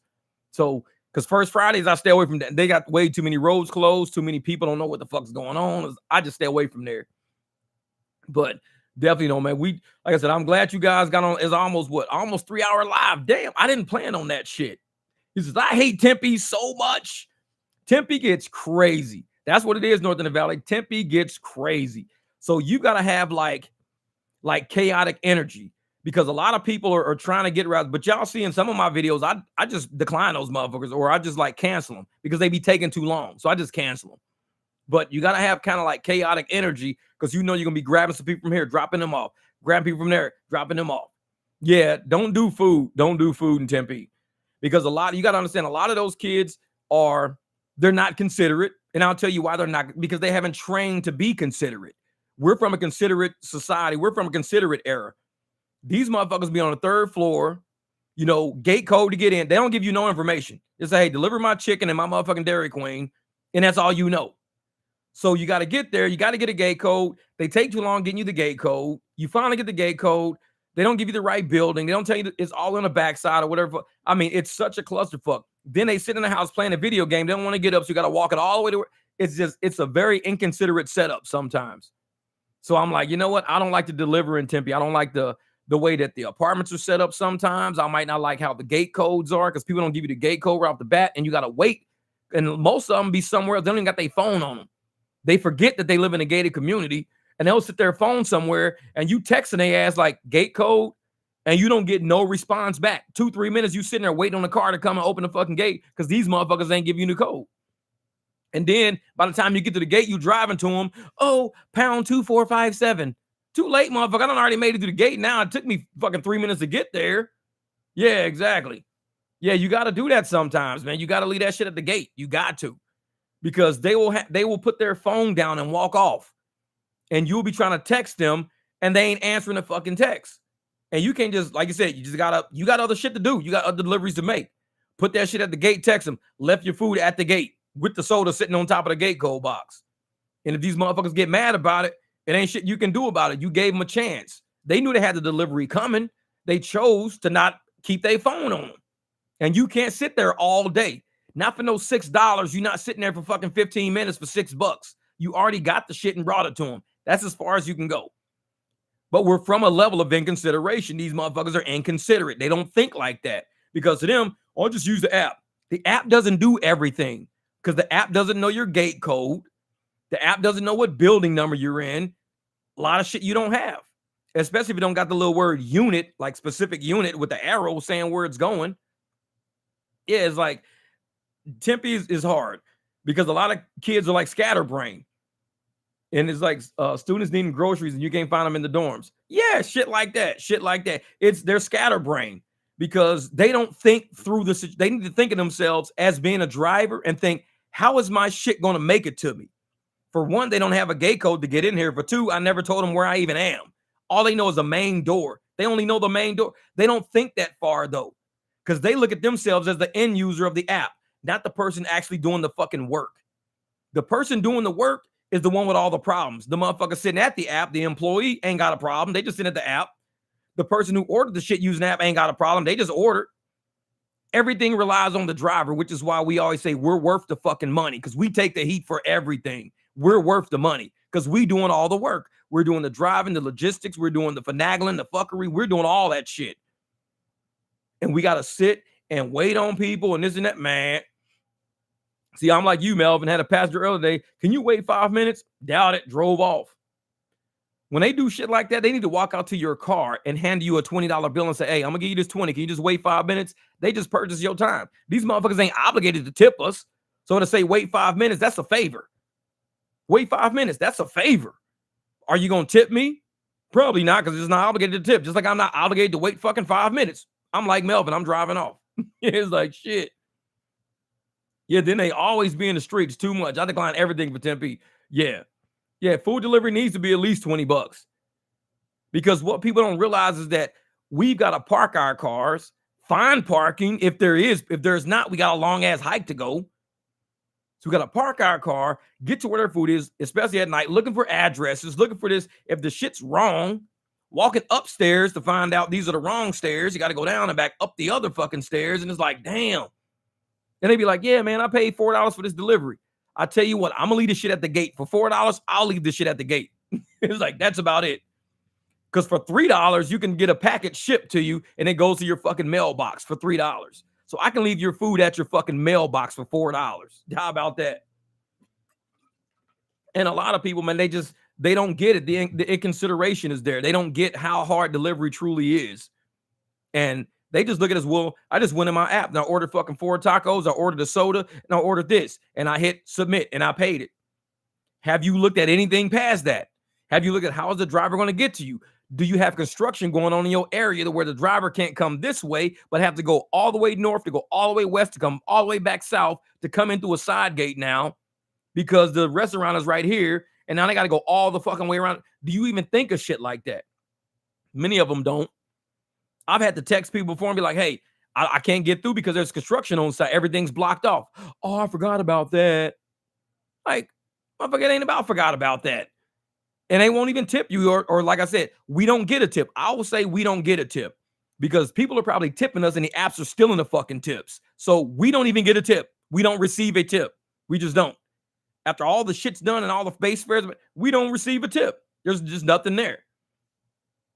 You say you're not the point of pickup on that you can cancel and move on. Yeah, exactly. Exactly. You just sitting there like, shit, I just took this on. And that's why a lot of times I won't do delivery. I won't. I be seeing some amazing fucking deliveries out there, but I'll be like, you got on Uber Eats, you got the possibility of being tip baited because they allow motherfuckers to pull your tip back. So that makes me say, fuck that.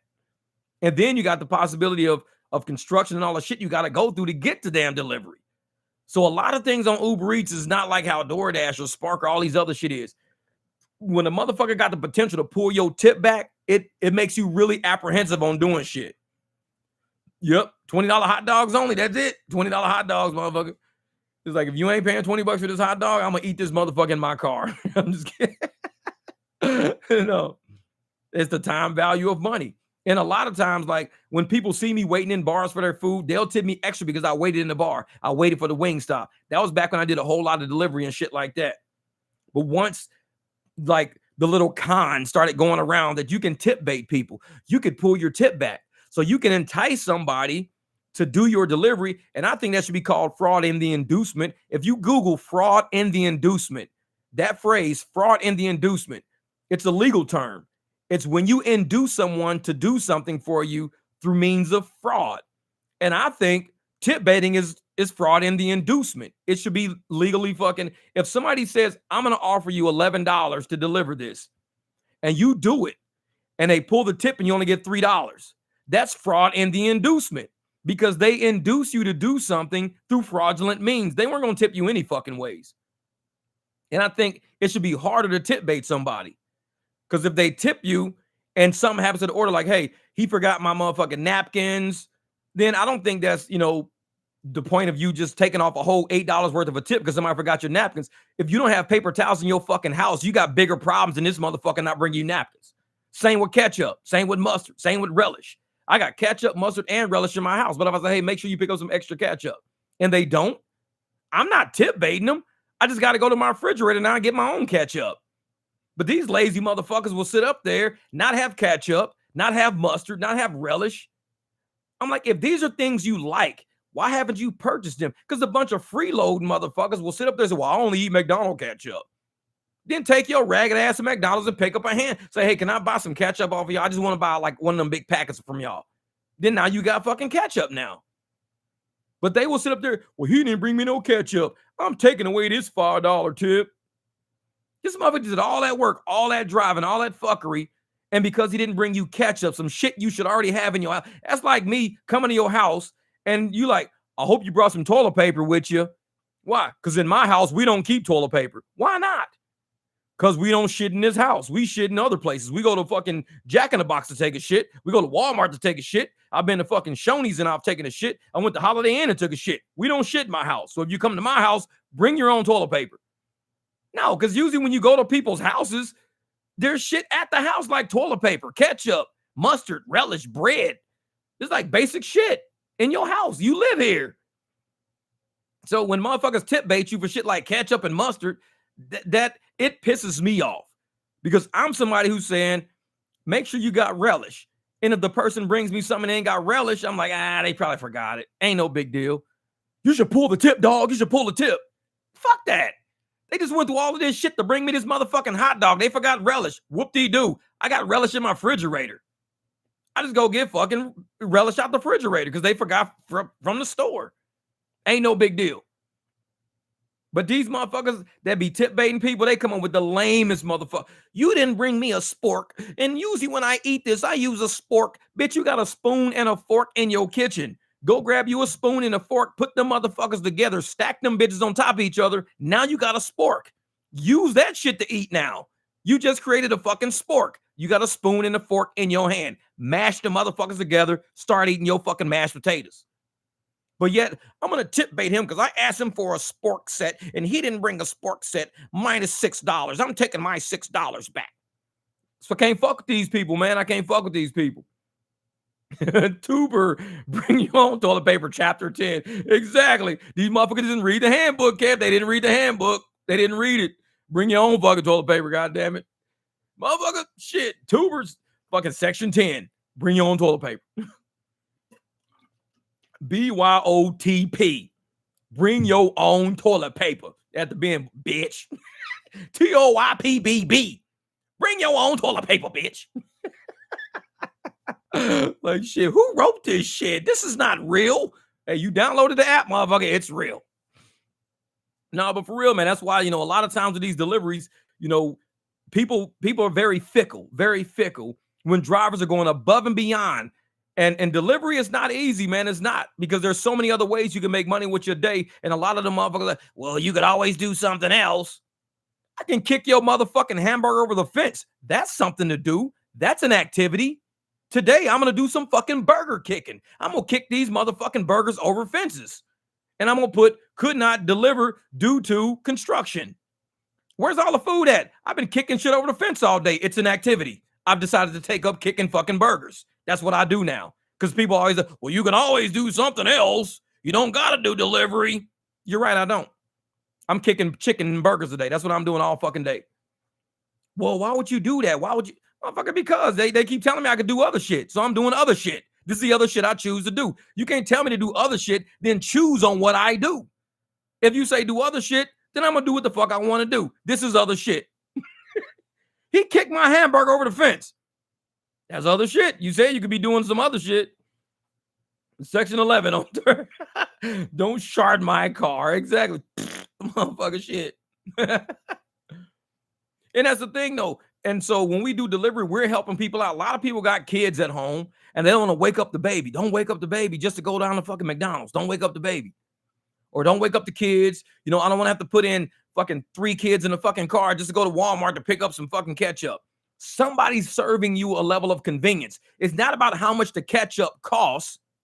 It's about how much is your fucking life and your time worth as somebody using this service. Because to me, if I'm working on a transmission in my garage, I'm rebuilding a transmission, a 4L60E. I got the clutch baskets out. I got the fucking rings out the way, the retainers and shit out the way. I'm making sure I got all my shit together. I got the fucking whole post out the way and everything. And I want to order food. It's not about how much this hamburger costs and all this shit costs. It's how much is my time worth? Do I want to leave this transmission right where it is, go in, wash my fucking hands, change clothes, get all this shit just to drive to the fucking store, to come back, to put them clothes back on, to get back on this transmission? That's a lot. That's a lot. So it's like, I'll give you 20 fucking bucks if you bring me my food. Because to me, my time rebuilding this fucking transmission right now is worth so much that I'm selling somebody a chunk of my time. I'm purchasing a chunk of somebody else's time, because it could be me leaving this transmission, this clutch basket, all these retainer rings and all this shit right here in the floor, breaking my concentration. Or I could just pick up this phone and be like, please deliver 1 hamburger, 3 crusty motherfucking donuts, goddamn Sprite, and fucking Dairy Queen to this address. $20 tip. And leave that shit on there. Leave the $20 on. Don't tip bait this motherfucker, because my time is worth too much of what I'm doing. A lot of motherfuckers are, well, motherfucking crusty ass donuts and shit and Dairy Queen ain't worth nothing. No, it's not about that. It's the amount of time this person is committing to help you doing whatever the fuck it is you doing. If you're babysitting, if your kids are sleeping, if you're at home working, you're typing, you can't leave the fucking meeting, you're on a goddamn Zoom call, you don't listen to that, add $15 on there real quick. Because it's not about how much the food is fucking worth. It's how much is your time worth. When I see a motherfucker tip $3, you ain't worth shit. $2, you ain't worth shit. $20, oh, you're a valuable person. Let me help you out because you're a valuable person. If you're tipping me $20, then that means your time is valuable enough for you to tip me $20. When I give you a ride and you tip me $20, $5, when I'm delivering your food and you tipping me, it's showing me how valuable you think of yourself, not of what you're buying. Because maybe you thinking, oh, man, it's just grocery shopping. Tip them $4 on. Motherfucker, you going to pay me $4 to tip the grocery shop for you? So your time ain't worth shit then, because it ain't about my time, because I could be doing something else. I could be kicking fucking burgers over the fence. I could be doing anything I want to do right now. But I choose to help your ass out. But if your raggedy ass is like, well, I'm only tipping you $4, you ain't worth shit to me then. I'm on to the next. I'll help somebody else out. Well, Jeff, I'll tip you $20. Because I'm trying to rebuild this fucking transmission. We got some texts in here. We got this going. I got my receptors on a Zoom call. Can't nobody else go get this motherfucking Dairy Queen. Please go get this fucking Dairy Queen. $20 tip on there. Because everybody in there is worth something. They're all too fucking busy. And what are they worth? They're worth enough to tip me to go do this for them. I'm now an extension of them now. Jeff, you're going to save us 30 minutes of time. You're going to save us 40 minutes of time. You're going to save us from having to change all of our shit up, wash hands, move this, lock this down, undo that, wake the fucking kids up, put the dog in the fucking dog kennel. You saving us from doing all of that shit by helping us out. So I'm going to tip you $10, $15, because my time is worth a lot. So when I'm working on my Escalade, I'm working on my Jeep, I'm rebuilding, I'm welding shit, I'm doing something. The motherfuckers that do shit for me, oh, you're going to get tipped very well because I'm worth a lot. It ain't got shit to do with the fucking hamburger. Fuck the hamburger. Fuck the hot dog. I'm worth a lot. So I need to tip you based on how much I'm worth, not on how much the shit's worth that I'm buying. And I'm not getting up from my motherfucking Jeep. I'm not. I'm working on my Jeep. I got the hood up. The garage is up. The dogs are cool. The fucking music is going. I got to shut all this shit down to go get a motherfucking hamburger. Nah, I'll tip you $10. It's like, you saving me some time, motherfucker. I'm helping you out. I'll tip you $10. They'd be like, damn, $10 tip on a fucking hamburger?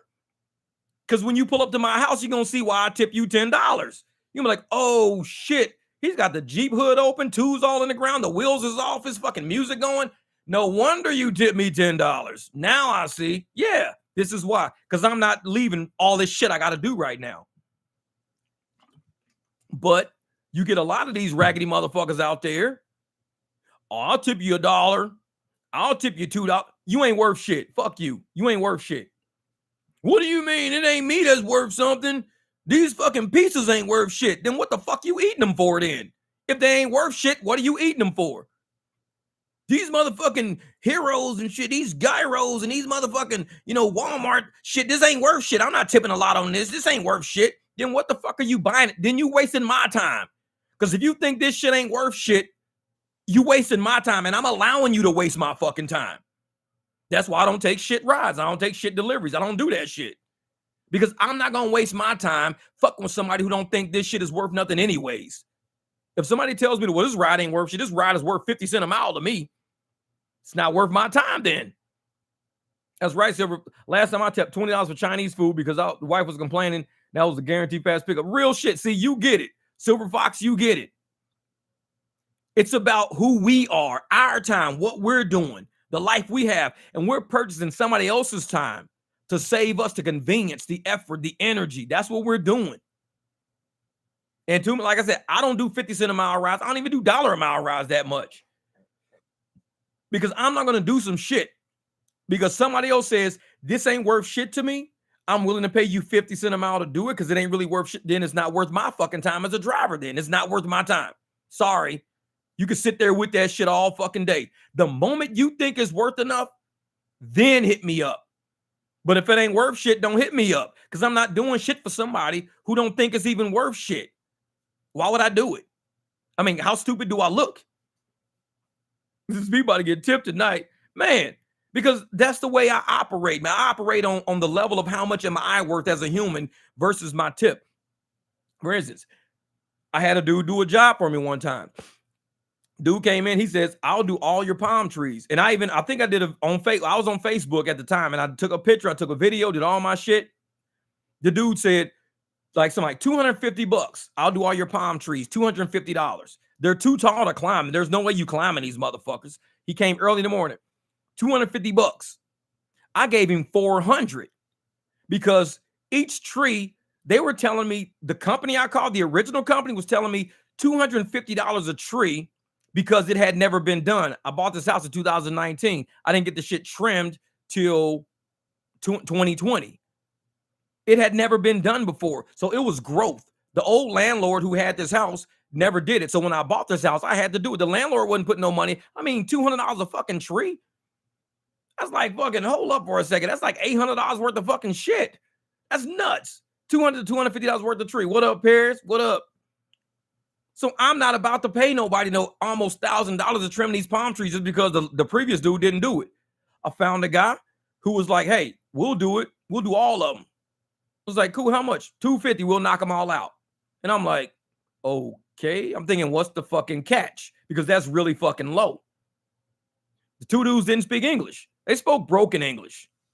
What up, Mike? What up, Mike? BMW pilot here. So they kind of spoke broken English. So we could get the point across. We can get the message across. And like I said, it was all on my Facebook account back in the day. It was all out there. So we worked out a deal, $250 to do all 4 of these palm trees. That's right, Steven. After they finished doing all the palm trees, they picked all the shit up and they took it. This was the first time I'd ever had to pay for palm trees being cut because I had never owned a house that needed palm trees cut. I gave them $400 because to me, $100 a tree seemed pretty fair. $250 seemed very low. $250 for 4 trees seemed very fucking low. And it's not that I'm a broke motherfucker or that I'm a rich motherfucker. But it's like fair is fair. That's all the way you look at life. Fair is fair. And I had the whole story on my Facebook page. They were charging me $250 for 4 trees that companies were charging me $800 to do. Companies were like $800 because these trees haven't been trimmed in years. That shit ain't cool, man. That shit ain't cool. And I understand that people want to be out here in America. They're not from America. They don't even speak English that well. But you don't come to my country and sell yourself short because you think people are going to short you. I'm not going to short you. You tell me $250, I'm giving you $400 because I think it's worth at least that minimum. It's worth at least $100 a tree minimum. So when I look out for people, I'm looking out for me, my own energy, my own integrity. I'm looking out for me because I could have been like, man, I just fucking paid $250 for all these trees. Fuck that. That's lack of integrity. That's a lack of it. You know how much this shit is worth because you heard on the telephone how much it was worth. You know they want to charge you $800 for all these fucking trees. You know that. So if you even pay $400, that's a great fucking deal. $250, you getting over on some fucking body. And they don't speak English well enough. You can't do that to people like that and still wake up and live cool. Fuck what anybody say about it. It's about what I know about it, what I say about it to myself. And I felt good thinking these guys are probably so fucking happy that I didn't take advantage of them and be like, $250, how about I give you $225? How about I just give you $200? No, I'm not going to fucking talk you down. Why would I talk you down if I think you're already shorting yourself? I just give you what I give you and you go about your business. And these motherfuckers be like, dude just gave us $400. What's the fucking catch? Why did he give us $400? Is he finna turn us into immigration or something? This motherfucker gonna turn us into ICE? No, I'm not turning y'all into ICE. It's the fact that you are doing a great service to a first-time fucking home buyer with big-ass fucking palm trees. I ain't have to pay for palm trees. I'm not climbing these motherfuckers. And companies come by and they look, and I send them pictures. They send us a picture. I send them a picture. The brown shit was all hanging down. Like, oh, yeah, those trees haven't been trimmed. Looks like about 2 or 3 years worth of growth. Yeah, that's going to be about $200 a tree. Everybody was saying the same fucking price. $200 a tree, $250 a tree, $200 a tree, $250 a tree. And these dudes said, $250, we do all 4. And I'm like, okay, that's fine. That's fine. So they came around a little beat up ass truck, their little trailer and shit. They finished, and I was like, here, $400. Because I think, you don't do people like that. You don't do people. If they give you a deal that's too good to be true, then you need to be good to them. Too good to be true to them. Because that shit is energy, and that shit will come back and haunt you one fucking day. And I've had some pretty amazing shit happen to me because karma has to fucking happen at some point. I've had some pretty shitty shit happen to me too, though. That's right. Fair is fair, man. Fair is fair. And it's not about, you trying to save money on people. That's why delivery and shit and even rideshare, it's not about trying to save money by getting the cheapest shit. Well, I'm going to do an ubereats share. And it's 4 of us. So if we all put in $2 a piece, we get a really nice car. No, fair is fair. Because this car costs money. The maintenance costs money. The time this person is taking costs money. How much are you worth to sit up there and pay fucking $6 for a fucking car and think you doing amazing shit? It's not right. It's not right. Which is why even when I help people out, it's almost like I overhelp sometimes. Because I would rather, even I remember being in corporate America, motherfuckers would always tell me, Jeff, you're very thorough. And I'll say, well, the reason why I'm so thorough is because I would rather give you too much than not enough. Because if I give you too much, you've got an abundance. So now you can give some to somebody else. Whether it's information, I can give you too much information. You be like, dude, I ain't even asked all that, but damn, thanks, because I know my cousin probably needs to know this part. Cool, then go tell your cousin that part, because I don't need to know that, but my cousin needs to know it. Thanks for the extra information. But if I don't give you enough, to even feed you. I haven't even given you enough information. So you still got questions. And you're just going to ask the next fucking person. You're going to ask the next person. You're going to ask the next person. I'd rather be thorough and give you way more than what you even asked for. That's right. That's right, brother. And that's the thing, man. Yeah, tips are a good energy transfer. That's it, Mel. When you transferring energy to people, that's all it really is. That's all it is, man. Is how do you feel? What's the energy? Shitty people treat people shitty because they're shitty people. I mean, you ain't never seen nobody shitty sitting there mad, pissed off in the club, walk up to a motherfucker. Hey, man, I hope you're having a fucking great time at this motherfucking club. Here's $50. I'm having the worst time of my motherfucking life. You ain't never seen nobody because they shitty. They ain't gonna act like that. You always see people going, oh man, this motherfucking club is lit, man. This shit is whoop. This mother, oh man, these motherfuckers playing goddamn Kendrick, man. This mother, hey man, here's a $20 tip. Thanks for them drinks, dog. It's energy transferring. You gonna transfer energy. Shitty people get in your car, having the worst fucking day. Shit's bullshit. And you trying to cheer them up, man. Let me play you some good music, man. Fuck this music. All right, bet. So how's your day going? I don't want to talk to you, motherfucker. Okay, cool, whatever. And you know you ain't getting no tip because they shitty. They're shitty. People get in the car, man. I'm having the worst fucking day at work. Let me play some music for you. Oh, who is this?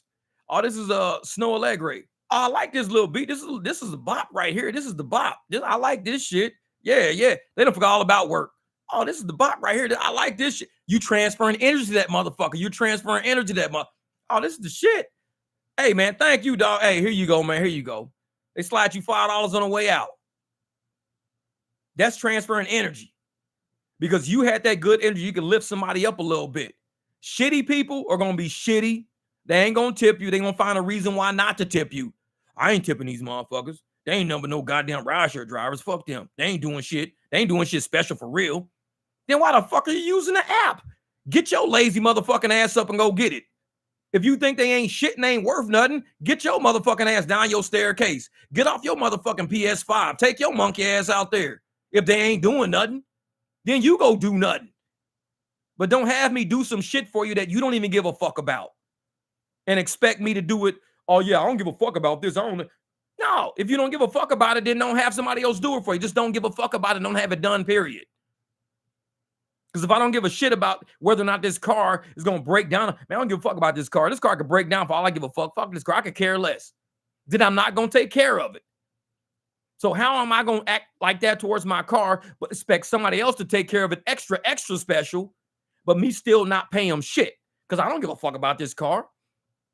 Dude, we just did $200 worth of service on your car. We did $200 worth of service on it. And I know the shop said it needed $800 worth of service, but we did $200 worth of service, and your car is great. Fuck that car. I don't give a fuck about that car. I don't give a fuck if you did $200 worth of service on it. I'll give you $150. But we just did $200 worth of service, and they was telling you like it was going to be like $1,000 like worth of service needed. We did it for $200. I don't give a fuck. I give you $150. See, people like that are shitty. Because a motherfucker do my car like that, $1,000 for service. They say I did $200 worth of service. Here's $300, $400. Here you go. Take your boys out to lunch. Y'all get a little tip on the back end. Because they just saved you all this fucking headache and trouble. You just got way more than what you bargained for. It was $1,000 service they did for $200. And half these motherfuckers, well, can I get it for $150? Can I talk it down to $125? Motherfucker, you should be giving them $300, $400. That was $1,000 worth of service. But people don't think like that from this era, man. Yeah, you understand that we're from an era where everybody didn't know your business. We didn't have YouTube and internet and Facebook and Instagram. Everybody, the only people that knew your business was the people in your neighborhood that you dealt with every day, like face to face. So the people across the street from you knew how well you kept your car clean. They knew you wash your car every day. Even my neighbors be like, damn, man, you always washing them cars all the time. People on the internet, they only see pictures of it when it's clean and shit like that.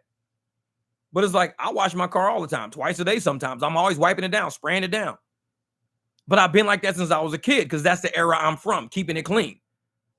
Now you got motherfuckers who would drive around with french fries in the car, motherfucking Skittles and shit in between the seats, goddamn Sour Patch Kids stuck to the fucking floor.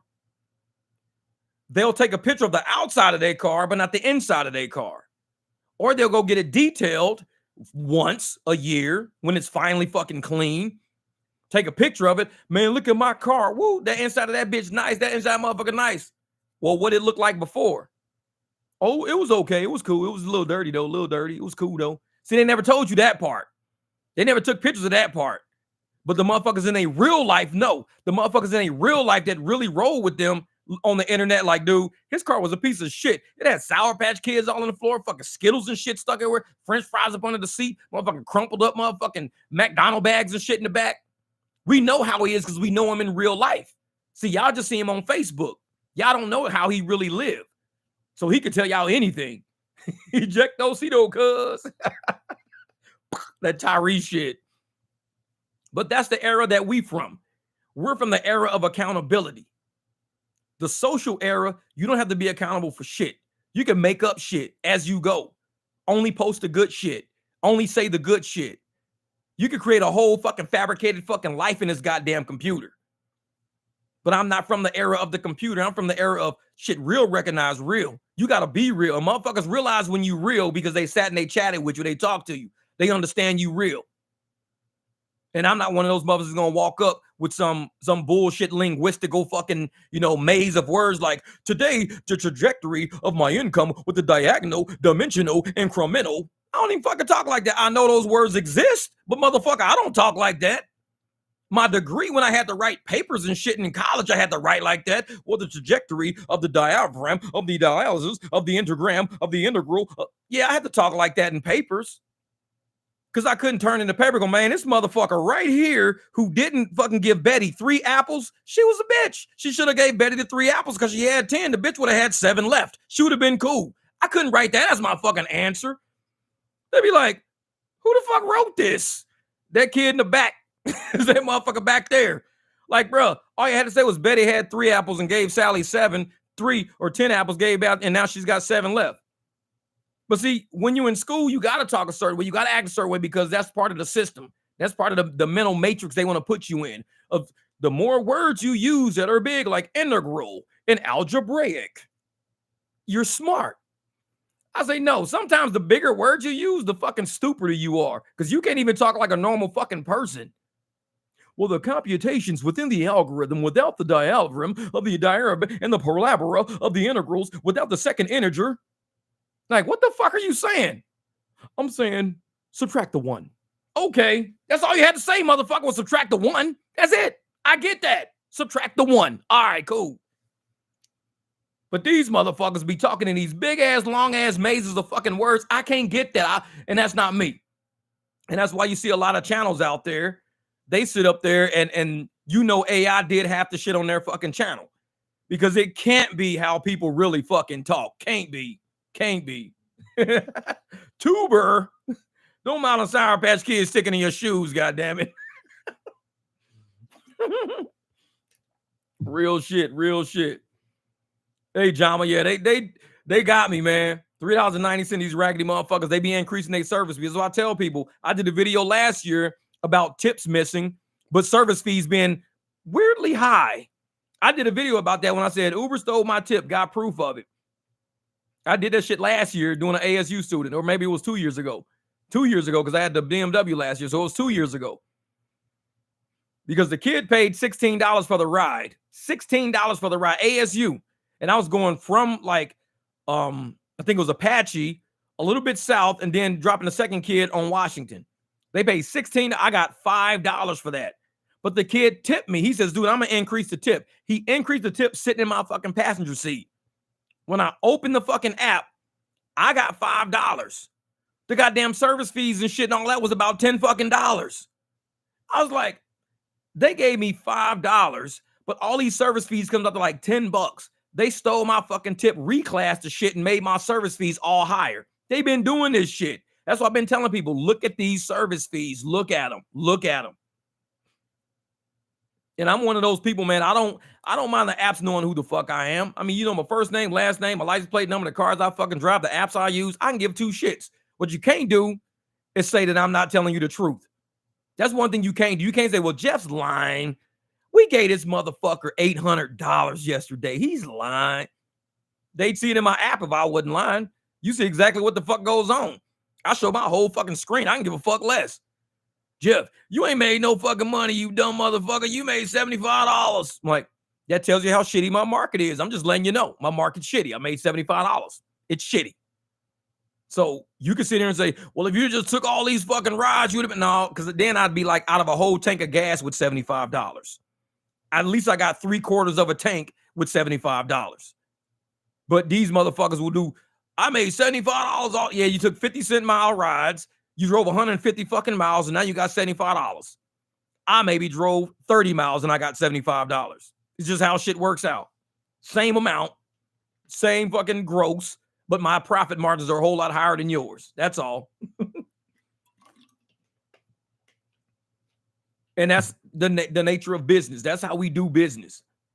And we're always going to be this way. A lot of us are going to survive in areas where others won't survive in areas, and they'll be mad. A lot of markets can't withstand, ride sharing gig work. They won't make it because they don't have the demand in their market for that much money. Some people's, rent is high. Some people's car notes are high. And when demand and gig work is low in their market, they've got to go get a W-2. That shit it's reality. It's what it is. You're not a failure. Like I tell people, look at how our apps look. When you see motherfuckers with high AR, but they ain't making a whole lot of fucking money, that's a shitty market. They got a lot of rides, but they're shitty rides. Then when you see us with very low ARs, not making a lot of money, it's a shitty market. Now, if we got low ARs and we're making a lot of money, this is a good fucking market because we kicking out rides to everybody. We kicking out rides and still eating good. That's a good market for everybody. The low AR people are the ones who truly tell you how this market is going. The high AR people are tricky because they'll, oh man, I got a 98% AR. I made $2,000 last week. Yeah, but you worked 80 fucking hours though. Yeah, so that's what we do. No, we don't do that. That's not what we do.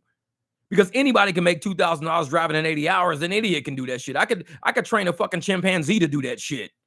They'd be like, hey, I'm gonna sit in this parking lot and let this chimpanzee drive for 80 hours fucking straight. Watch how much money this motherfucker makes. Bet he makes $2,000, and he's a chimpanzee, and he can make $2,000 in 80 hours. He's a chimp. He don't think. This motherfucker driving around and shit. He can't make that. He just does what I tell him to do. I say, bruh, I'm gonna take this chimpanzee. We're gonna go make $2,000. I'm gonna teach him how to drive nonstop. Motherfucker gonna love life. Now, if you tell this chimp, hey, I need you to only take the high profit margin rides, he'll go, woo-hoo. Like, exactly. He has no idea what the fuck I'm talking about. Pass his ass a motherfucker banana or something. He don't know what the fuck a high profit ride means.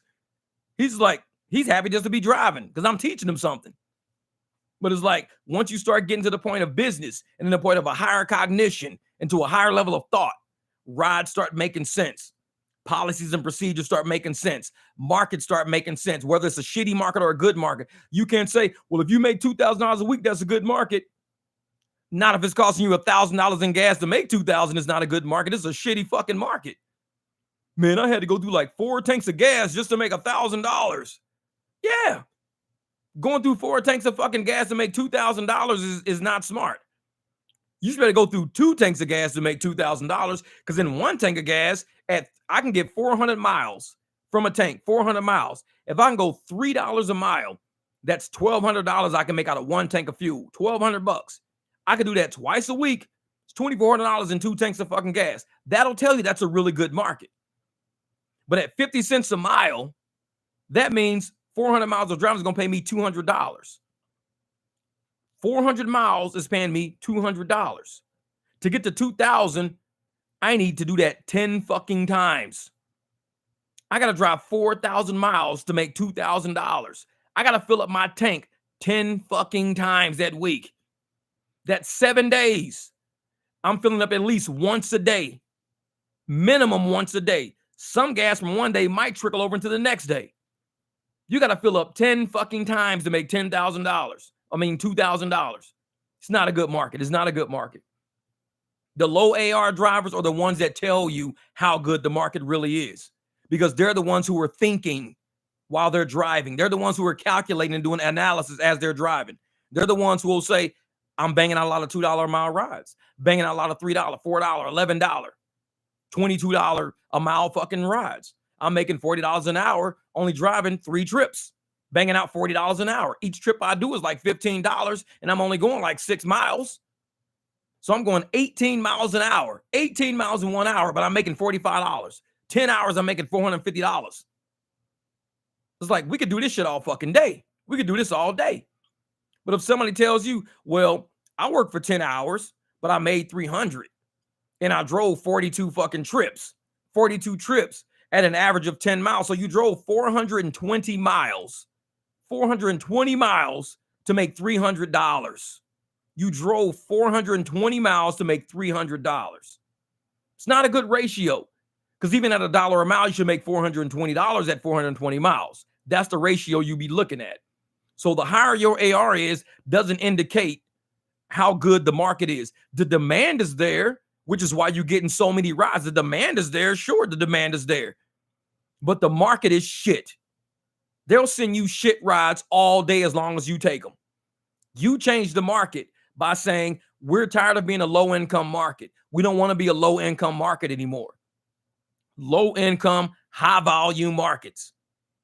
I'd rather be a high-income, low-volume market.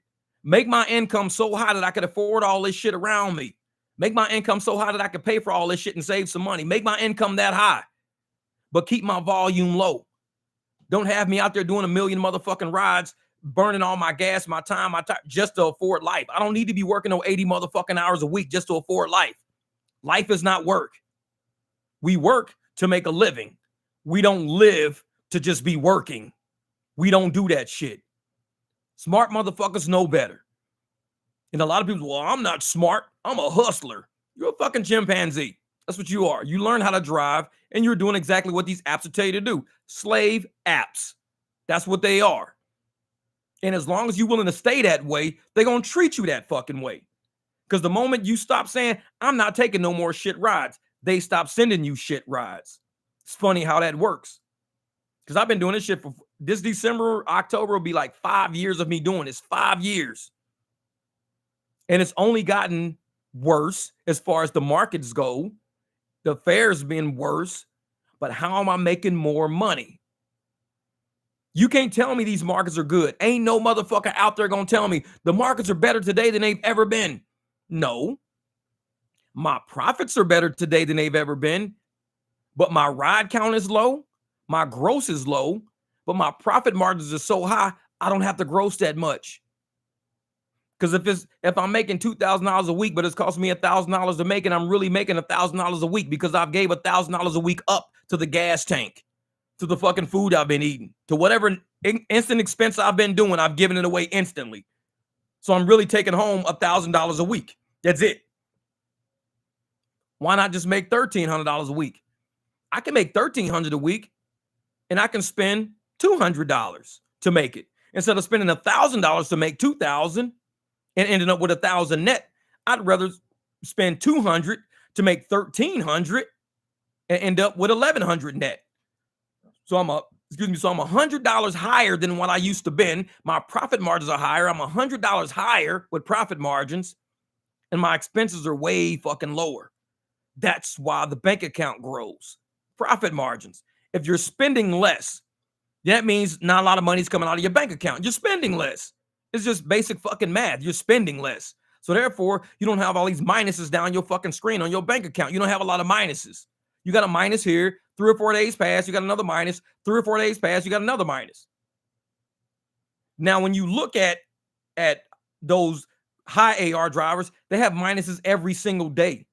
Minus for gas, minus for food, minus for gas, minus for food, minus for gas, minus for food every single day. Because I eat at home. I'm at home all fucking day. I eat pizza, peanut butter and jelly sandwiches, Crustables and shit. I'm home all day. I'm only gone for 5 or 6 hours. You don't think I can go 5 or 6 hours without eating something? And y'all see me pack my shit and put it in the fucking trunk. I put peanut butter, jelly sandwiches in the trunk. I put crusty ass fucking donuts in the trunk. Y'all see me do that shit on the videos. I don't spend money when I'm out in these streets because that's a minus in the bank account. If I go to the grocery store, I get that one minus and that's it. So instead of paying $3 for a crusty, dusty ass fucking donut, I spend $6 for a whole dozen. So now I got a whole dozen of them for $6 instead of $3 for one, $2 for one at these crusty ass fucking places. Fuck these places. So you don't have a lot of minuses in your bank account. So you're saving money. That's right, novice. Most people look at gross and never look at net. So when you're sitting there seeing all these people with all these minuses in their account, but their gross, dude, I made $2,000. Add up all your fucking minuses now. From the same week, add up all your minuses that are directly attributable to that business. Whether you ate while you was out driving around because you didn't have time to sit at home and eat. You had to eat out.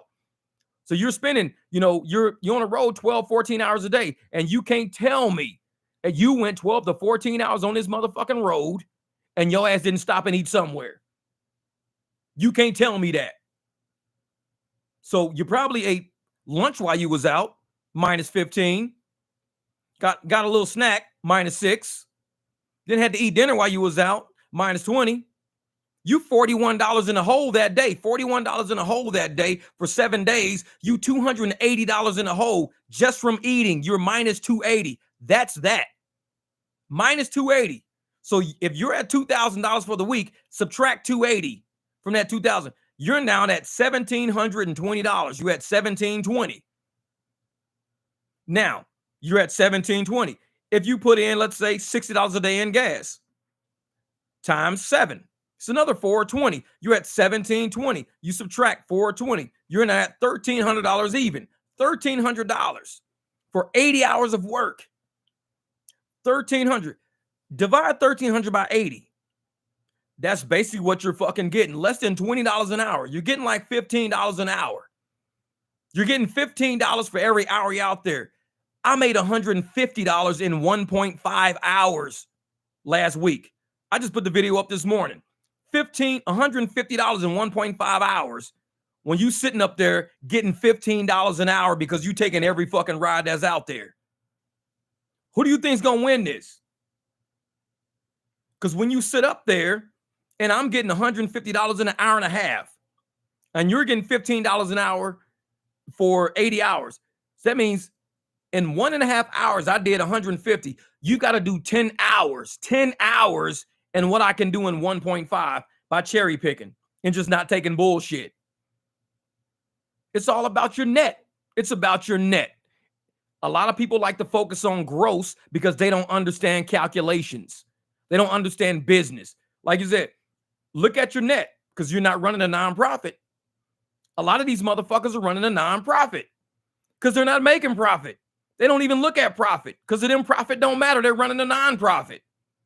We're not running no fucking nonprofit. If I'm to make a living, if I need income to make a living, not just to keep this car moving, I can make enough to meet this car moving because I can take shit rides all day and keep this car moving. But I need to pay for the roof over my fucking head, the food in the fridge, bags of dog food, big ass bag. I got 3 dogs. You don't think these motherfuckers eat? She's like $45 for a big ass bag of dog food. These motherfuckers eat. So I got to have enough profit to feed these lives around here. If I don't have enough profit to feed everything, I still got a 15-year-old son. He ain't working. I got to cash app him money to make sure he's got lunch money. Dad, I need a pair of shoes. It's $60. Well, see if you can find some for $45 of the same brand. Let me know. If you can find some shoes for $45 of the same brand, hit me up. Hey, Dad, I found some Vans. They are $45. I'll cash app you $45. Get the Vans. Save yourself $15. We look at profits on everything. This kid used to try to buy games. Dad, this game on Xbox, PlayStation is $69.99. But I found the used version for $35.99. My son used to tell me that shit all the time because he knows I won't pay that much for it. You need to come at me with 2 versions. Come at me with the full price and come at me with showing me that you did some fucking research. I need 2 prices because I'm a comparison shopper. And my son, he's 15. Right? He's been like treating me like that since he was like 6, 7 years old. Dad, I found this game online. It's $25.99, but I found it here for $13.99. Dad, I just found this game. It's $49.99 at this store, but we can go get it from, that one store, that DVD store or whatever, for $19.99. Come to me with 2 fucking prices. Because if you come to me with 1, I have nothing to compare it on. And that's why when you see these motherfuckers out here driving nonstop for 80 hours, they're giving you 1 comparison figure.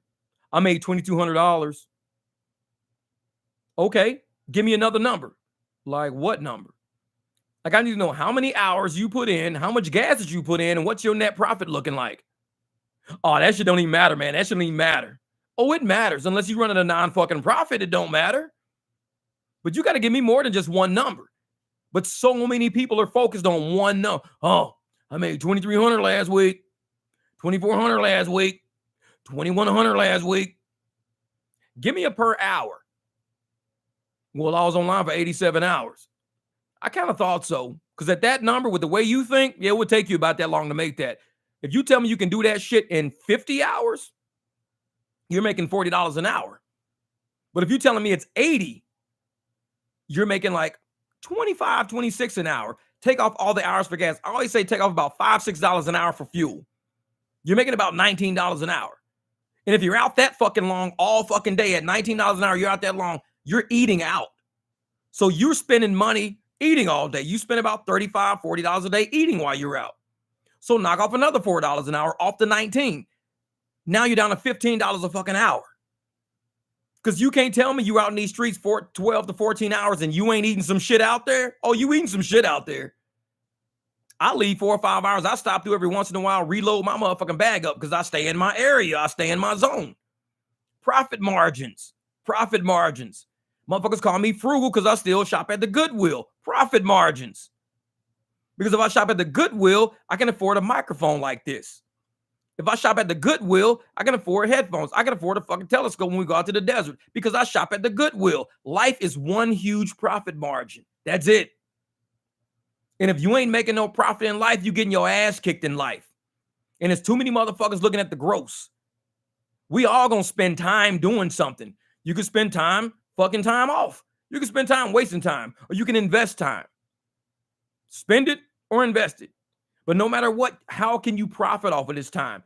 A lot of people spend time looking at my videos. All right, Big Horn, hey, I'll see you out there tonight, brother. I'll see you out there tonight. All right, Kev, be easy, brother, be easy. So you can spend time looking at videos, looking at gimmicks and tricks and funny shit and this and that. You can spend time doing it, or you can invest time watching videos that actually increase your fucking intellectual fucking level of how to do business. And that's why I try to set up my channel the way I set it up. I know I fuck off a lot. We laugh, we joke. We have humor embedded into the fucking ass. Because if I had to go teach a class of accounting, like everybody used to say, man, you make accounting seem so much fun. I used to give the presentations in mergers and acquisitions. Accounting 402 at UNLV, mergers and acquisitions. I had to do the fucking presentation for Daimler Chrysler. So Mercedes-Benz, Daimler Chrysler had that merger. I did the presentation on that merger because I like cars. So they sat there and we had all the mergers and acquisitions from all these different companies. We had different groups presenting. People were like, yeah, man, I'll be on here, brother. I'll be on here. Hey, all for kicks. I appreciate that. I'll be trying. So every group had to fucking give their presentation. I was probably third in line of, let's say, 10 groups. They made me do the speaking. It was a group of 4 of us. I did the whole PowerPoint presentation. I did the speech and everything right in front of the class. And of course, everybody was clapping, laughing the whole fucking time, rolling, crying tears, because I was being stupid when I was giving it. But they learned a lot about cars, Daimler Chrysler, how this shit all started. You know, I even threw some BMW shit in there because the BMWs were making airplane engines back then and everything too. But the group that came up after us, like the next day, was like, that's going to be kind of a hard act to follow. Because they know accounting is the most lamest, boringest fucking career field you can ever choose. I was an accountant. I know. I worked in this shit. Some really drawn out fucking days. Everybody's got red eyes. Everybody's sleepy. Everybody's taking Vibrant, drinking motherfucking Starbucks because it's boring as a motherfucker. So when I set up my channel to speak to people about profits, financial shit like that, I got to keep it 100 with you motherfuckers. I got to. This shit's boring. Accounting is fucking boring. A lot of gig tube channels are boring.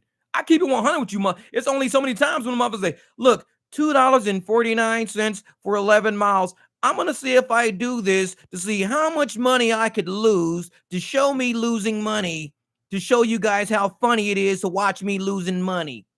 It's fucking gimmicks. It's fucking lame shit. And people watch that shit. I want to see this dude take a whole bunch of $2.90 orders for 10 miles to see how much money he makes at the end of the day. He ain't making shit at the end of the day.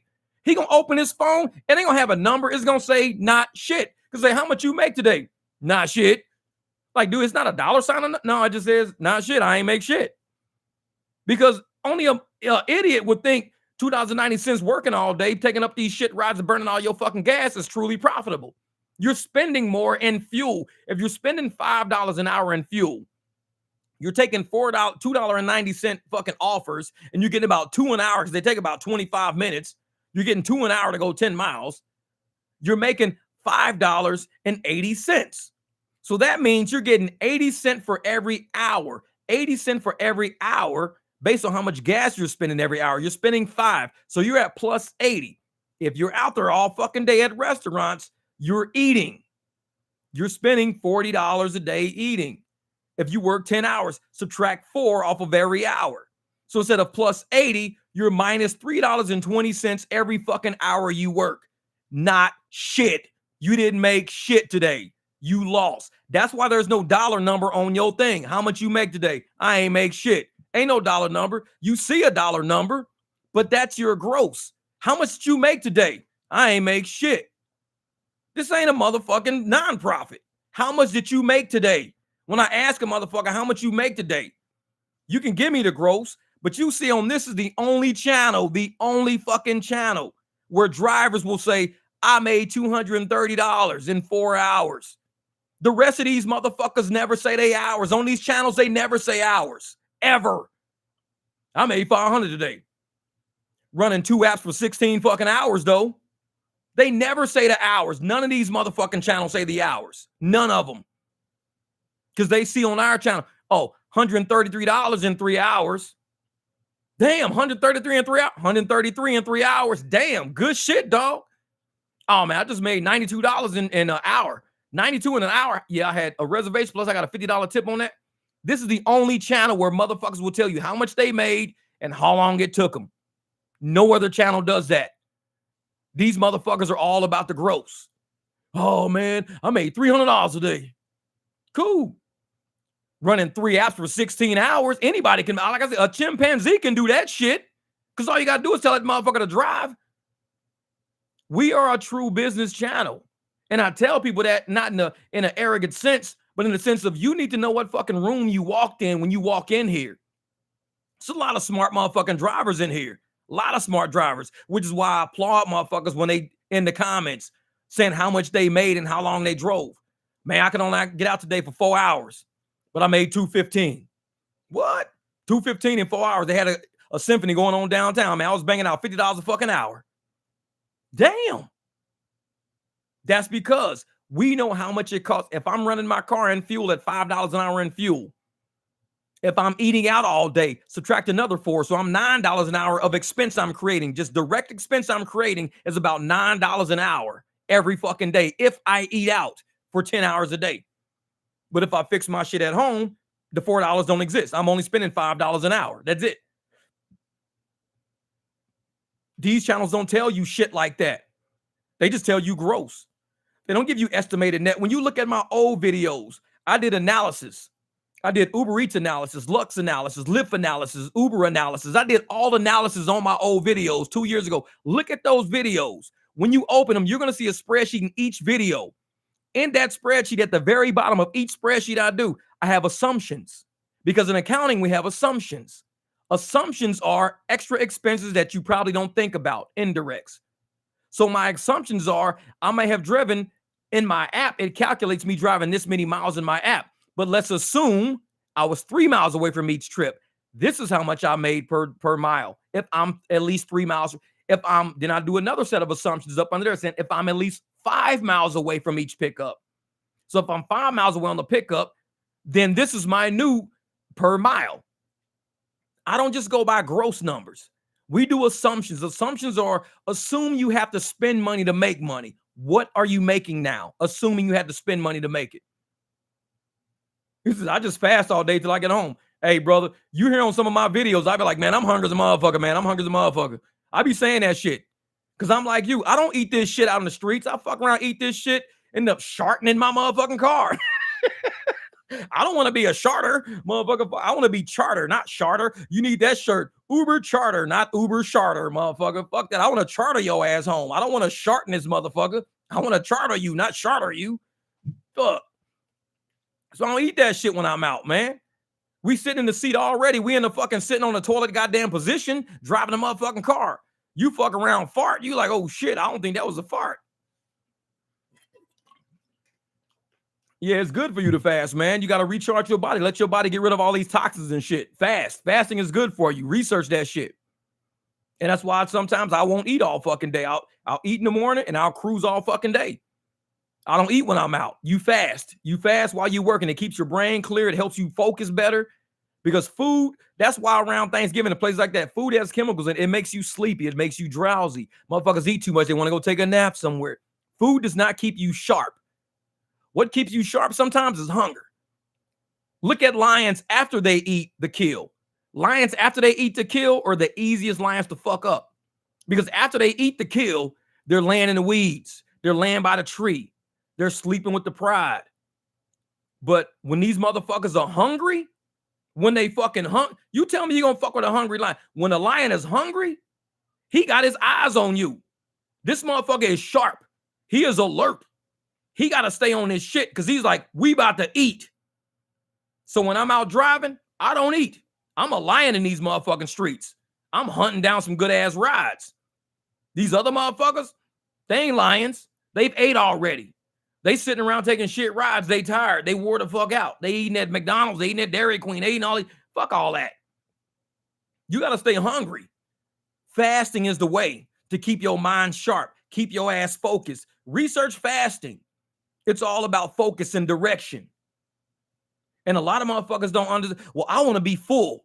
They say America is the most overweight country in the world. They say America is the most overweight country in the world. They say we are not as intelligent as other countries who are not as overweight. China, some countries in Africa with their engineering and ingenuity. We're not the most intelligent. We're lazy. They say that I don't make that shit up about America. Look at it. We're all lions in America that already ate already. We fat. We ate. We sitting around. We ain't fasting. We ain't hungry. We're overfed. America's the most overweight fucking country on the planet. We're overfed. That's why we ain't sharp no more. That's why we ain't number one in shit no more. When we was hungry, when we was out there fucking getting it, when we out there looking for, you couldn't fuck with America. We was good in every sport out there. We was good in technology. We was good in the advancements of fucking automobiles. We was good in everything. But we got fat. We was the lion that ate to kill, and now we land in the fucking grass. We ain't getting up. We ain't starving no more. We got caught. We was the most easiest lion to fuck up is a lion that's already fed and laying in the fucking weeds, and that's not sharp. The easiest lion to fuck up is that one.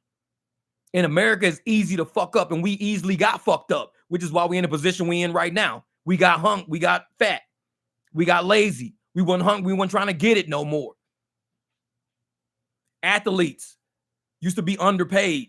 Look at the contracts right now versus the contracts a long time ago. Baseball players. Look at the contracts now versus the contracts a long time ago. Soccer players, hockey, NFL, NBA. Look at all the money now versus all the money back then. They was hungry. They was lions back then. These motherfuckers now, fucking Zion Williamson, his pinky probably hurt. That's why that motherfucking, my pinky sore. I still get that 42 million.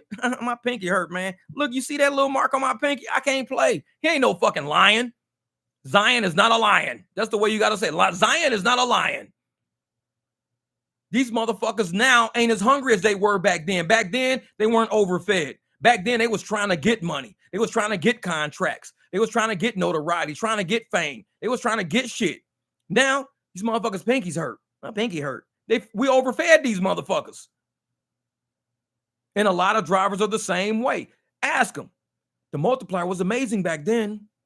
Life with rideshare was amazing back then. We were so overpaid back then. We were making money way too easy back then. Think of what I'm saying. Think of what I'm saying as I'm telling you this. We were making a ton of money back then. We were great back then. We didn't need a W-2 back then. Only had to work 7 hours a day back then. Only had to work 5 hours a day back then. We overfed those motherfuckers. Now where they at? We at the stream. We hungry. We at the stream trying to get salmon. Where these motherfuckers at? Peanut butter and jelly sandwiches on the road dried up. Motherfucker, people ain't driving through Yosemite Park no more. Shit dried up. They overfed lions that don't know how to fucking provide for themselves now. Now we're the ones fasting. We the ones getting starved out of the community, starved out of rides and shit. And we still stay fucking hungry. But when you fast and you hungry, You start thinking sharp as a motherfucker. You're like, how the fuck can I drive as less as possible and make the most money I can fucking make? That's what my channel is. I'm a Leo, a big ass lion that fasted. I tell motherfuckers, I ain't never been comfortable in life, ever. Even when I made a lot of money in corporate America, people will tell you, I wasn't fasting. I mean, I was fasting. I would get off work, go home to my motherfucking garage, have a project car already in my garage and working on that motherfucker, ordering shit off of eBay, ordering fucking transmissions, engines, swing arms, tires, rims. I'd be ordering shit off of eBay all the fucking time because I always stayed mentally focused. I was never so comfortable. I just sat around. I ain't never sat around. And now we have a part of rideshare where motherfuckers is sitting around now. They're sitting around not knowing what the fucking, how to make the next dollar. They don't know how to do it. How do I make money? Man, I can't make money. They've never thought, analyze your market. Can you make money in your market? That's the first fucking question you should ask yourself. Can you? It's not a yes or no question. Can you is an intrusive, investigative question. Can you make money in your market? Fuck the lazy way of thinking. Yeah, no. It's not a yes, no question. That's lazy-minded. Can you? Do you have events? Do you have tourism? Is it oversaturated? Do you get surges? Is your app set up for it? Can you make money in your market? If not, maybe you need a W-2. Ain't nothing wrong with a fucking W-2. Get a W-2 that you're not so reliant on, and that these motherfuckers fire you today, you're going to be out. Get a W-2 that pays you decent profit margins on your life so you can afford your rent. You can afford your car note. Get a W-2 that can afford your profit margins. If your W-2 can't afford your profit margins, it's probably not for you. So when you do rideshare within your profit margins. Because if you're doing this shit at $15 an hour net, can you live off of $15 an hour net? Can you? Is your life set up for that? $15 an hour net? $150 a day for a 10-hour day? Can you do that? $150 a day for a 10-hour day. Can you survive off of that? I can't. Because $150 a day, if it takes me 10 hours a day, I'm going to be wore the fuck out. Wore the fuck out. Because you got to do that every single day. $150 a day for 10 hours a day. Every single day. And can you keep up with that shit? Because I tell motherfuckers, the only time you're going to see me make $2,000 a week, $2,200 a week, $3,600 a week, done it, is during busy fucking weeks. Because I stack that shit. When I do make that money, I pretend I didn't make that money. When I do make $3,600 a week, I act like I made $1,000 a week. I put that shit in the fucking bank and I don't touch it. When I make $2,200 a week, I act like I made $1,000 a week. I put that shit in the bank. I don't even fucking touch it. When I make $1,800 a week, I put that shit in the bank. I act like I made $1,000 a week. I don't even touch it. But you got motherfuckers out there, like I said in some of my videos, they'll make all this fucking money. They'll forget you was eating $3 fucking chicken buckets. You was eating $3 chicken buckets. And now you go from $3 chicken buckets to $9 chicken buckets because you big shit now. You making big money now. Instead of you putting that money in the bank and pretending that you can still only afford $3 chicken buckets. No, dog. I'm going to go get the $9 chicken bucket. I'm going to go get the shirt that costs $60 instead of the shirt that costs $15. I'm going to go get the pair of Jordans for $180 instead of the Skechers for $45. I'm getting the big chicken bucket now. When you make that fucking money, nah, you ain't making that money. Put that shit in the fucking bank. Because the day is going to come when you're going to need to say, man, I wish we would have just kept eating them $3 fucking chicken buckets because now all we can afford is $1 fucking chicken buckets. We worse off than what we started. We went from $3 chicken buckets to $9 chicken buckets to $1 chicken buckets. Stay at $3 chicken buckets. Live within your mean. And no, when you want to upgrade to $4 chicken buckets. Don't jump from 3 to 9 because the motherfuckers be out there doing that shit. That's right. This is a scarcity mindset. They'll sit up there, man, driving wealth. They will sit up there and they will say, oh, I can jump from 3 to 9. You got to crawl before you walk. And then you run after you start walking. But these motherfuckers, they go from crawling to jumping up, they fall flat on their motherfucking face because their legs ain't even developed to move in that motion yet. They ain't even started walking yet. They was crawling last week. Now they jumping up, running across the motherfucking living room. They can't even stop themselves. They don't understand the mechanical mechanisms. They don't understand the body mechanisms to stop yourself from running that fast. They don't understand the breakdown, the lean back. Lean back when you're slowing down. They leaning forward, slowing down. You lean forward, you're going to run fast because you got to keep your feet up under you. So when you want to slow down, you lean back a little bit. You lean back. Whoa, Nelly, motherfucker. Whoa, Nelly. So you got to crawl first. Then you walk. Then you learn how to stop. Now you run. Brakes is very important. Brakes are very fucking important. Jenny gang in the house. But it's people out there that don't understand that aspect of even business. They go from spending a little bit to spending a lot overnight. Oh man, at my job, I was making about $700 a week. I was getting $1,400 check every 2 weeks. Took me 2 weeks to make $1,400. Now I do $1,400 in 1 week. I'm out of control. Soon as the fucking market drop and we back down on $600, $700 a week, I'm broke as a motherfucker. What happened? I love the 12-piece chicken bucket. Shit. Give me that 12-piece chicken bucket. But that's what it is, though. They get to the point where they done overspent their lifestyle. And I make sure that I don't overspend my life. Motherfuckers look at me and they go, Jeff, you got a nice Jeep, nice bikes, cars and shit. Nice. Why are you at the motherfucking Goodwill, dude? What is your problem? $3 chicken bucket. They got brand new shit up in the fucking Goodwill. They got shit from Sears, JCPenney, Ross. All these big ass companies donate for charity because they get it as a write-off. So instead of me going to Ross to buy the shit for $29.99, I go to the Goodwill. I see the same shit hanging on the rack for $4.99 because they need a write-off. It's out of season. It's like wintertime now, so they gave all the summer shit up so they can clear space for the racks, and they don't have fucking storage in the back, the warehouses. So they give it to charity, write it off. Because I tell motherfuckers sometimes, it sounds, what do you say? Sounds like the name that shall not be named. Roger else the oops. That's funny shit. The name that shall not be named. But this is why I tell people all the time, it costs more to store shit than it costs to give it away.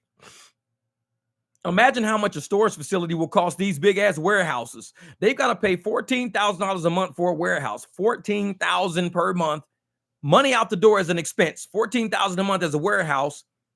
Instead of giving away, you don't pay the $14,000, but you give away $5,000 worth of clothes that you was going to store, but you're paying $14,000 a month to store shit that next year is going to be out of fashion any fucking way. You're trying to store $6,000, $5,000 worth of shorts in a motherfucking warehouse that you paying $14,000 a month for, that the shit's going to be out of season next year. So you know what they do? They don't get the warehouse. They saving $14,000 a month. We don't get the warehouse. Now, what are we going to do with $6,000 worth of shit? Well, we've already bought it, but let's give it to somebody. Let's write it off the bottom line. Now that goes to charity. So now in your financial statements, charity minus $5,000. So that comes off your profit margin. Less taxes now. So you got less expense from paying out that fucking $14,000 a month. So your revenue is now $14,000 up. Your revenue column is $14,000 higher. But you're going to subtract minus $5,000 for the charity. So now you're only making $9,000 revenue. But remember, in the beginning, you were spending $14,000, spending it, giving it away, $14,000 every month to a fucking warehouse to store shit that's going to be out of season next year. That's why they give shit to the Goodwill. It's a way that they save money on taxes and without spending money by saying, I'm going to give all this shit away. And I, who know that because I do financial statements, say, I'm going to cruise fucking Goodwills and see where, ooh, look, Ross. Hey, TJ Maxx. Oh, shit. This is fucking Walmart. This is it. All motherfucking tags. Wilson Leather. I got a Wilson Leather jacket. I should have brought that shit and showed y'all. Wilson Leather jacket, $200 fucking motorcycle vest. Paid $25 for that motherfucker at the Goodwill. Brand new. Brand new. Man, saving money is important. So don't have a wife. Real shit. This man, Jeff be talking 5 hours straight. Man, what type of engine is under your hood? Cook the books. Nice Jules. Hey, brother. I tell motherfuckers, man, for this is, and I'm going to tell you something, Hurry. This is what cracks me up about content creators. How can you be a content creator, but you don't even create content? It's a lot of content so we need to have content regurgitators and content creators. So a content regurgitator is somebody who can't talk to people and hang out with you motherfuckers like we had lunch. We hanging out like we had lunch. We had dinner. So I could talk to you for 5 hours because if we went to lunch or we went to dinner, we was hanging out at the motorcycle bar, we'd be talking, right? from 8 o'clock p.m. till midnight. We be at the bar talking. This is me talking to y'all at the fucking motorcycle bar. This is what we do. But you got content creators who create content just by having a conversation with y'all, and we having a great time. We come in a lot of topics, a lot of funny shit that we could play back one day and laugh at. But then you got the content regurgitators, the ones who can't talk to you. They have no fucking social skills. None. They have no creative skills, no artistic ability. So they go grab somebody else's fucking video and says, I'm going to review the video of Jeff reviewing Pearly Things, reviewing Abba and Priest, reviewing Fresh and Fit. It's like, wait a minute. So you're reviewing a review of somebody reviewing a review that somebody reviewed? Yeah. Well, that's not content creation. That's content. You motherfuckers keep throwing up the same fucking meal over and over again. You throwing up the same meal. And that's why I don't watch reviews. When somebody says review of, I go look for the actual link to the video they're reviewing, and I'll go watch that if I'm interested. But I don't rewatch reviews of people. I don't. Because I didn't understand it when I first started YouTube. I would watch reviews all the time because I thought this is what people do. But then I said, wait a minute, this is a loop.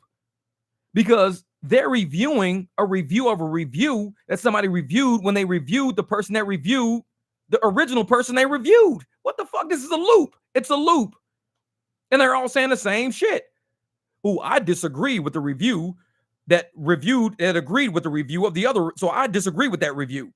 I don't give a fuck how you think. Let me go watch the fucking original. Give some love to the motherfucker who actually created that content.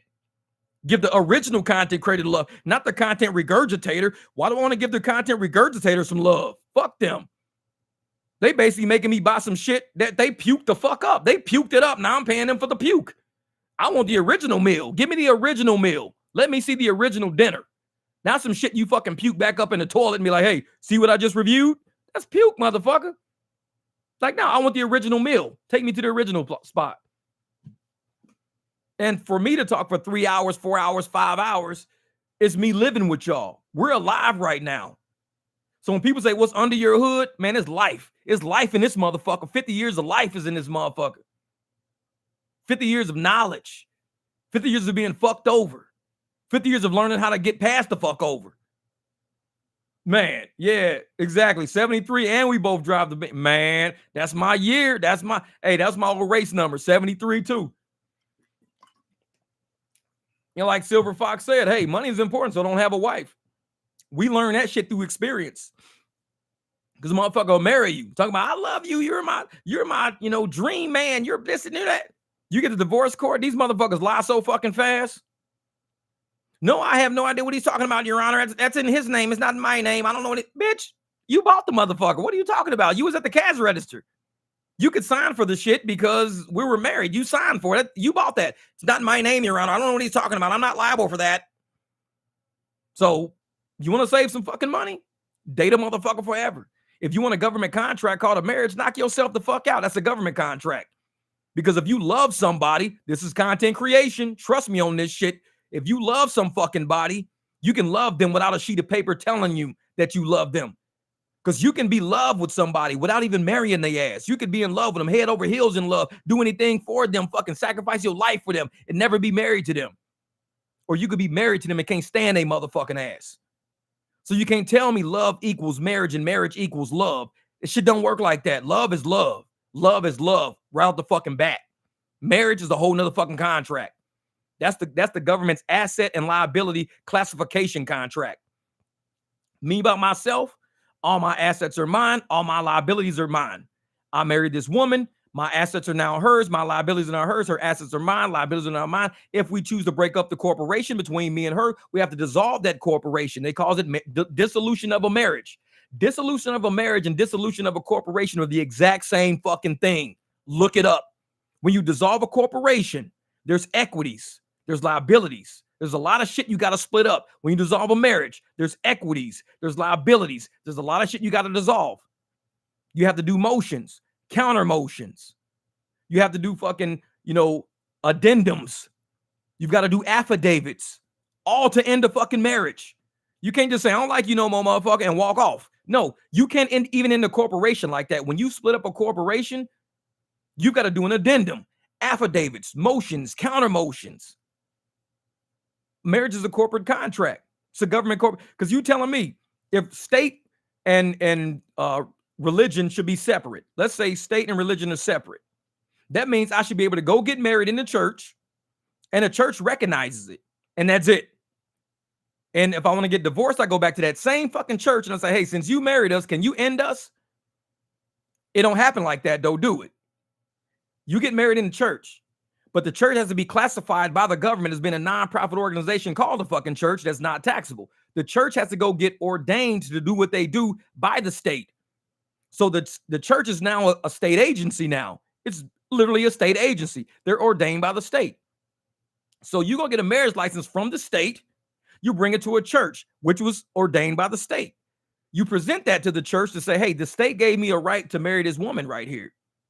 So the church now says, okay, well, I can perform the marriage now because you guys have what the state sent you here with. You perform the marriage, they sign it. That signature on there, the pastor who marries you has to be ordained by the state. You can't just have anybody. You can't have a motherfucker at Circle K just fucking sign and say, hey, I just married you two guys at Circle K. Are you an ordained minister by the state? You have to be licensed by the state to do this. You need to be an agent of the state to do this.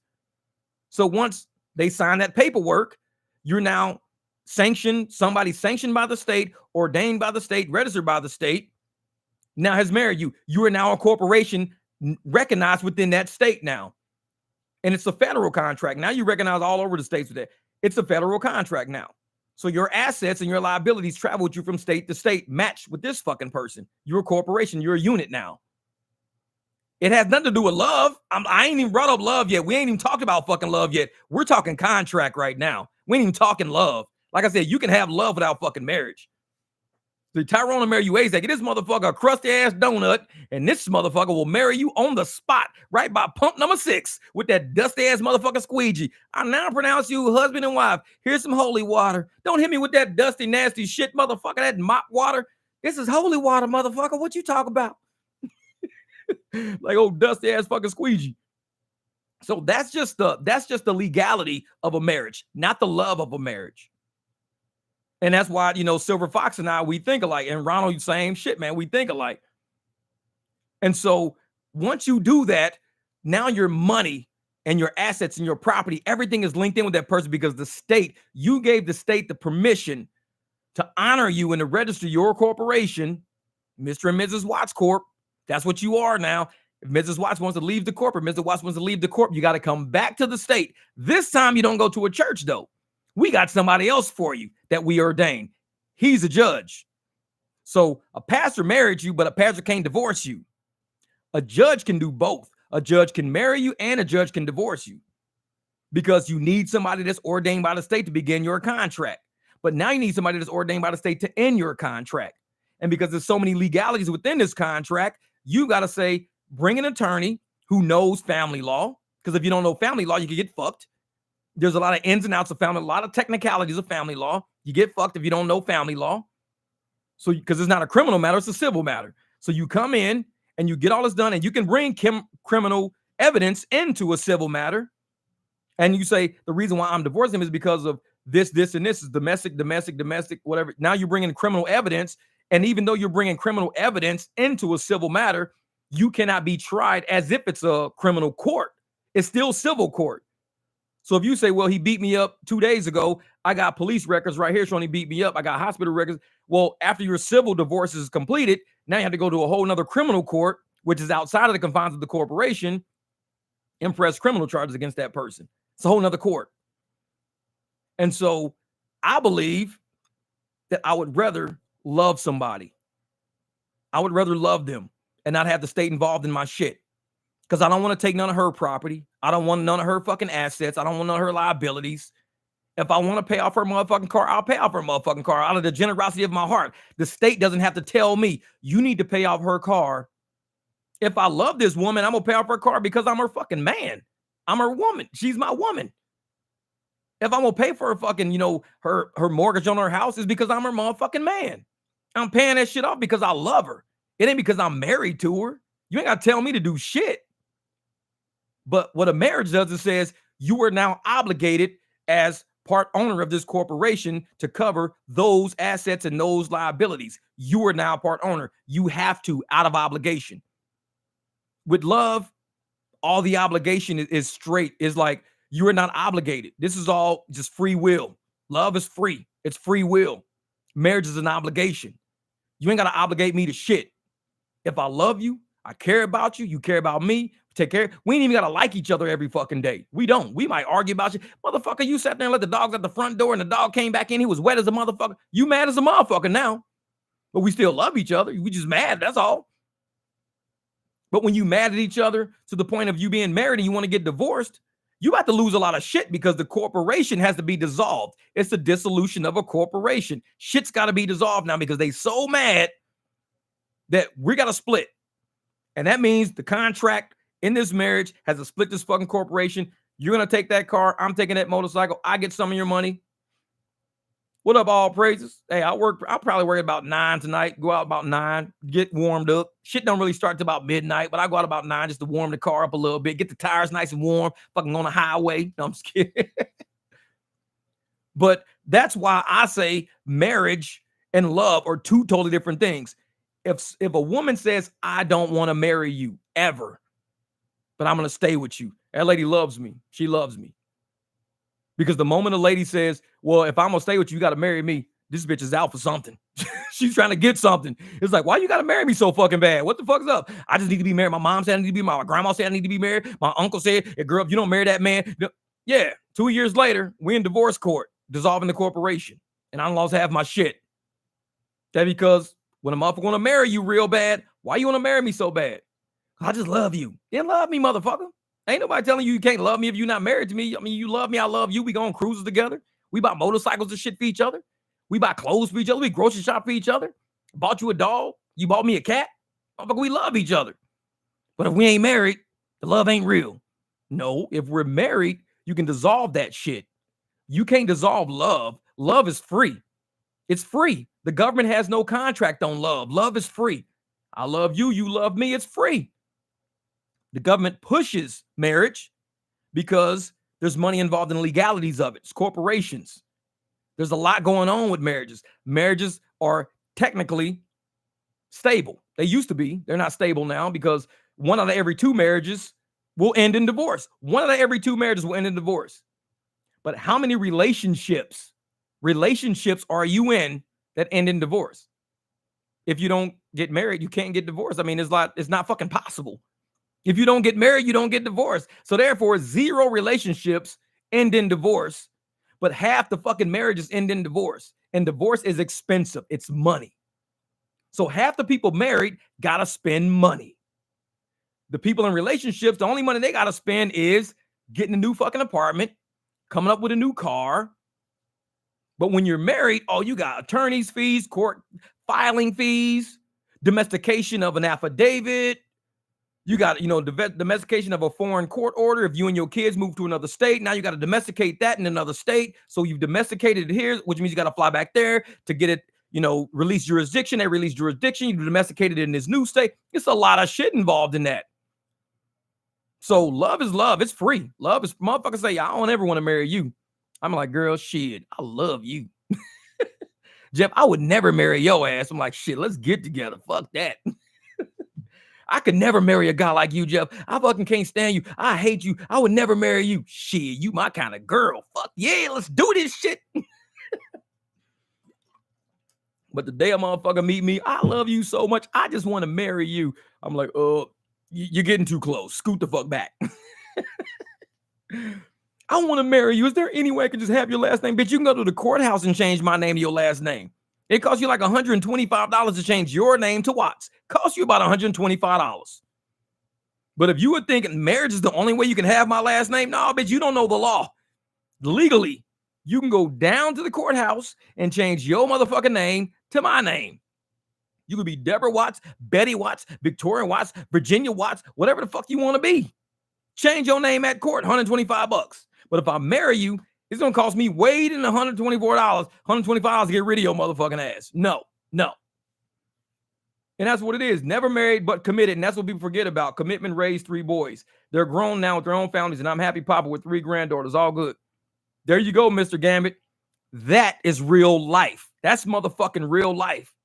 You look on fucking Facebook and Instagram, you see a lot of motherfuckers, you gotta see my wedding. I'm having a wedding planned. I'm like, you mean you having a pre-divorce party? This is a pre-divorce plan.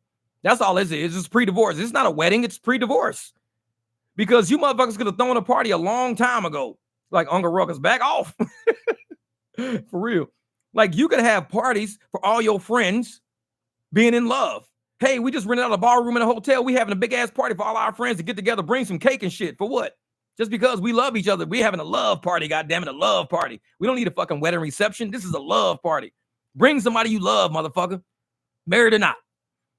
But yet, you having reception. This is a pre-divorce reception. It's a pre-divorce wedding. That's all it is. It's all pre-divorce. All this shit's one out of every 2 marriages is going to end in divorce. This is all pre-divorce. These are not marriages. They're pre-divorces.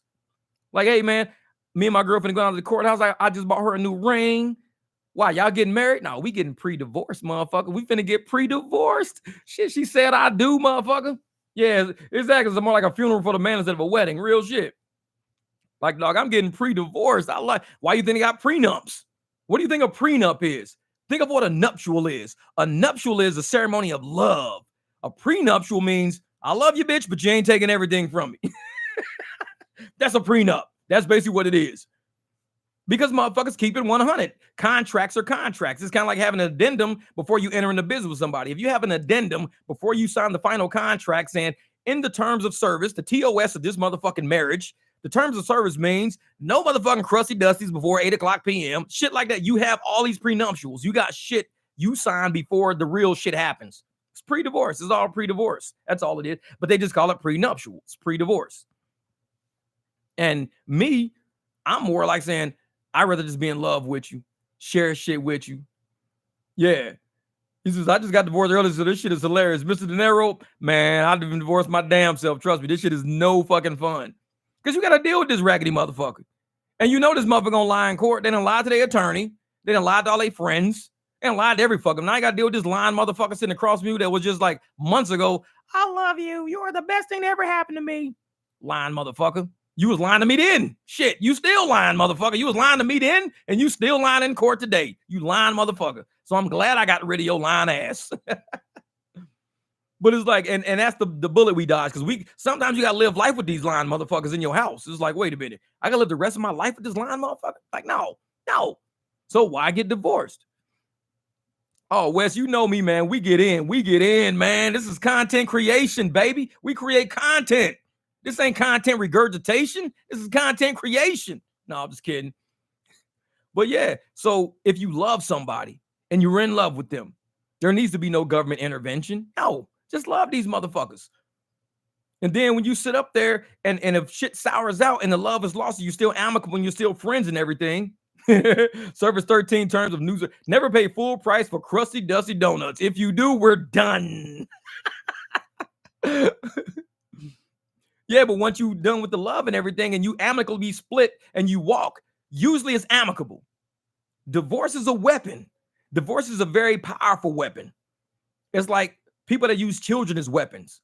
Once you have divorce on the plate and you know things about this person that other people don't know. Ooh, I can go to court and tell them you running 2 fucking shell corporations and I deserve $2.2 million because you got a shell corporation in Costa Rica and you got another bank account in Sweden and I know all this shit because I was married to you. I'm finna get money and go spend that shit with my new man. It's like, see, that, and as if you just with somebody and you ain't married to them and they want to go have a new man, see you, bitch, go hang out with your new man because you can't take shit out of my Costa Rica account. You can't take shit out of my Swedish account. I got a fucking account in Nigeria. You can't touch that motherfucking account because you were just my girlfriend and we don't love each other no more. So see ya. Go with the motherfucker. If you marry his ass, just to make sure that he don't got no motherfucking accounts in Costa Rica, Sweden, or fucking Nigeria because you're going to take that shit. Yeah, and people fall in love for the wrong reasons. They think a piece of paper is going to keep them together. I have friends that dated a girl for more than 8 years and only stayed married for 6 months. Real shit. Because love is love, man. Love is free. Marriage is the weapon. Marriage is the battle zone, motherfucker. When you get married, that person, in many cases, not all, I will say many, which is why 1 out of every 2 marriages end in divorce. It becomes a battlefield. Now that motherfucker sitting across the table from you now that you eating dinner with, y'all don't sit on the same side of the table no more. Y'all used to be a team. It used to be all in love, hugging each other, sitting at the same side of the table in motherfucking Waffle House and shit. Like, yeah, come sit on my side of the table. Yeah, y'all sharing each other motherfucking eggs and shit. You taste my waffles, taste my pancakes, eat my bacon, eat my sausage. Y'all was in love back then. Now you married. This motherfucker sitting on the other side of the table. They don't even sit next to you at the Waffle House no more. They don't love you like that. Motherfucker, y'all married now. She ain't got to sit next to you at the Waffle House. She can sit across from you. If you act stupid, she gonna get the fuck up and go sit in the car. And guess what you're gonna do? You're gonna pay for that motherfucking meal because it's now on a joint credit card now, joint bank account. You gotta pay for that shit. And if you don't, she gonna divorce your motherfucking ass and take half of your fucking money. So you sit there and you go, well, fuck, man. Why did I get married in the first fucking place? Because you thought, just like Mr. Gambit said, you thought that piece of paper was going to fucking increase any way you felt about that person. It doesn't increase the way you feel about that person. It magnifies the way you feel about that person. It magnifies the level of disgust you have for that motherfucker. Oh, this motherfucker always leaving the fucking toilet seat up, girl. I done fell in the motherfucking toilet 3 mornings straight. I'm sick of this motherfucker. I'm divorcing his ass. It's like, but you was cool when y'all dated. Y'all knew this motherfucker never put the toilet seat down. You knew he never put the toilet seat down. He's never put the toilet seat down. And now you married, you mad because he don't put the toilet seat down? You married this motherfucker. And all of a sudden, yeah. Hey, exactly, Glitch Dad says, I'm looking to have such a wonderful wife. I hope this will never end like the others. Real shit. Because 1 out of every 2 marriages end in divorce. But that also means 1 out of every 2 stays together. You can't forget that half. You might be the one that stays together. You ain't going to be on the other side of that fucking coin. Because even though people say, well, 1 out of the 2 marriages end in divorce. Yeah, but 1 out of 2 stay together. Can be more optimistic about that shit. Because the glass can be half empty or the motherfucker can be half full. Whatever it is a half of something. It's like either it's half full and we're going to put some ice cubes in it to make that shit overflow, or it's half empty and that shit going to evaporate. Ain't going to be shit there next year. We don't know yet. So always look at 1 out of every 2 marriages end in divorce, but 1 out of every 2 stay together. Look at that. Kevin Costume, 68 G's for child support. Ex-wife wanted 256. The judge sided with Kevin. Yeah, that's crazy. $256,000 a month. Motherfucker, what the fuck are you running, a circus? You need to feed fucking goats and lions and zebras and shit? $256,000 is a lot of fucking hay. That's a lot of goddamn hay, wheat, salad, cabbage. What the fuck are you feeding this circus? Like, you got to pay the clowns and shit. We're running out of the makeup, Ms. Costner. We're running out of fucking clown makeup. Don't worry. Kevin's giving me $256,000. Circus will continue. See, you got married. Silver Fox, you stupid. You got married because she ate your sausage. She ate my sausage. She ate my bacon. She ate your sausage, motherfucker. That's why you married her. But real shit, though, man. They're easy getting in them and hard getting out of state-sanctioned relationships. Real shit. Because, to get married, it costs you like $25, $30. You can go to the courthouse, get married for free. They want you to be marriage in that shit. They want you to be. Because when the state regulates some shit, when the state regulates your relationship, marriage, oh, they got you by the balls. It ain't shit you can do. You can't do shit now.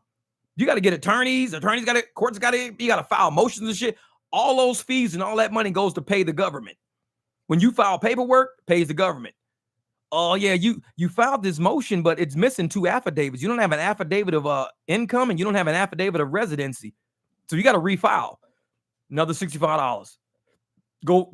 Why don't you just stop going to the self-help center here at the clubhouse, at the house, and go get an attorney. Go get an attorney, because self-help is not helping you out. The self-help center does you no good. Go get an attorney. And that's the thing. A lot of motherfuckers will sit up there and be trying to use the self-help. Self-help is a circus. It's a fucking merry-go-round. Oh, rideshare Lisa, you right. 4.5. You know how we get down. We have fun up in this motherfucker. I want to make enough content to where somebody can listen to this shit and just do a full fucking shift and be like, I never had to get off the channel. I just stayed on and Jeff was just running his mouth the whole fucking time. No, to judge actor, the comedian Dave Foley. Your inability to pay has nothing to do with your obligation to pay. Yeah, real shit.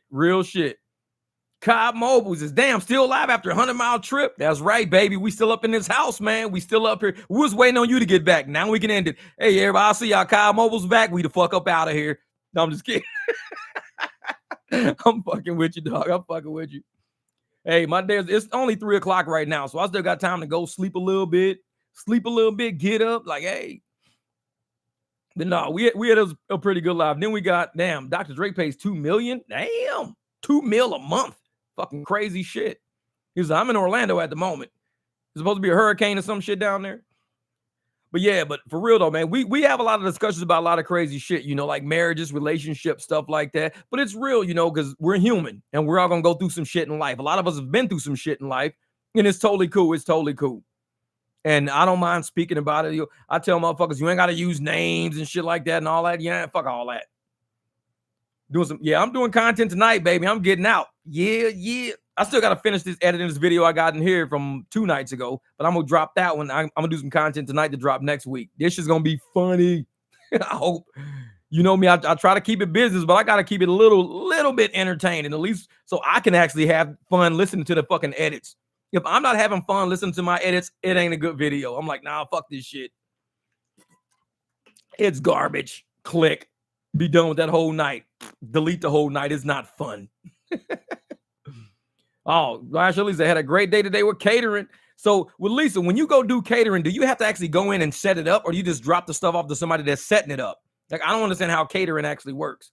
Is catering just a really big order, or are you actually setting shit up? Like, you go in, set up the table, set up the shit, move things around, get everything set up, and do you get paid extra for that? Because I hear people talking about catering, but I'm like, is catering dropping off? Is catering really actually like setting shit up and everything? But no, yeah, this live, man, like I said, we had a really good chat. Oh, damn, 56 likes on the comments. I looked at that shit. That shit was like 24. That shit just jumped to fucking 56. I appreciate that shit, man. Appreciate it. Because I'm gonna tell you about likes, because y'all know what I do. And I got a video about it. On my content, I send it all over the world.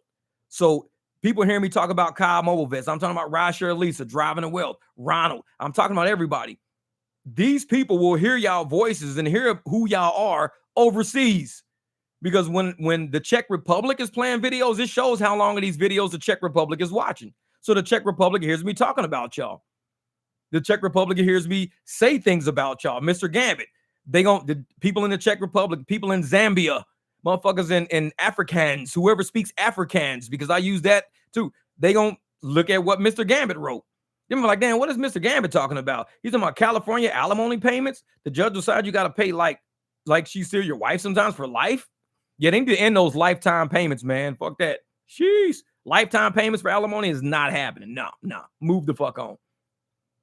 But yeah, all these, I mean, Singapore is growing. A lot of people in Singapore and Taiwan, because I do this shit in Chinese, traditional Chinese, but also simplified Chinese. All my videos are in traditional Chinese and simplified.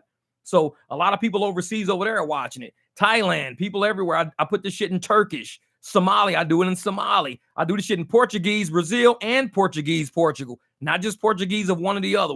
Portuguese, Brazil is different from Portuguese in Portugal. 2 different parts of the fucking world, and both speak Portuguese differently. And I know that because sometimes when I'm doing my videos, I look at the shit and I sit there and I'm like, hold up, this is Portuguese. And that's when I start noticing Portuguese Brazil is not Portuguese Portugal. 2 different fucking languages. It's like, so if you speak Portuguese, you got to say, is it Brazil or is it Portuguese? Is it Portugal? Which one you speak? And I do a lot, you know. I do Lao. I started putting shit in Lao, Lithuania. I put a lot of shit in Lithuania. So, damn, $1,800 food total. Damn. Oh, some make you just drive set up, and others just drop it off. Cool. Glitch Dash says this channel is organically popular on an international level. Real shit, brother. Real shit, Glitch Dash. And that's the thing, man. Glitch, and I'll tell you like this: the reason why I think it's so organically popular, even on an international level, is because I don't fuck with people. It's like I'm not gonna bullshit people. I'm gonna try to help people stay paid up. And so if you can't relate, and like Kyle Mobile says, it's probably because we can all relate. If you can't relate to taking care of your family and something makes you upset about taking care of your family, like we do a lot with taking care of families, and that's the whole core of this channel, getting this money, live off these profits. And when you see people upset that we're living off of profits, they fucking haters, man. They hate on this channel. Man, it's always, every single one of my videos, every single one I've ever dropped has either 1 or 2 dislikes. Every single one. I love it because whoever's watching it is seeing this fucking channel grow exponentially. So when I see that 1 dislike, 2 dislikes, I love that shit Because I want them motherfucking haters to realize your dislike for this only increases the love for who we all are as drivers. It's a lot of drivers involved in the content, a lot of drivers in the chats, a lot of drivers in the comments, and we comment back and forth and create conversation. That's what people are liking, because it keeps this shit in the realm of rideshare, the realm of profits, the realm of gig work. And you're going to have one or two haters that don't want to see us succeed. Fuck them. And I tell them all the time, just picture me rolling, motherfucker, like Tupac. Picture me rolling. Picture me rolling. Because that's what we in this motherfucker doing. We all rolling. Oh, look at that. Matt, he says, oh, we've been doing the background check for a week now. Can only do that. Yeah, the realm of reality, man. That's what it is. This is the realm of reality. We go up, we go down. We get our ass handed to us sometimes in rideshare. Sometimes we make out good. But we always keep it 100, no matter what. And a lot of motherfucking channels don't like that shit. But it's not my problem. They don't like it. This is what it is. If they don't like it, they ain't even got to click dislike on my shit. They could just move the fuck on. They could click block, whoever the fuck. I could care less. Because we got enough people out there who want good, solid, real motherfucking information. I don't work for no app. I don't work for no sponsor. I'm not trying to fucking slight no fucking body.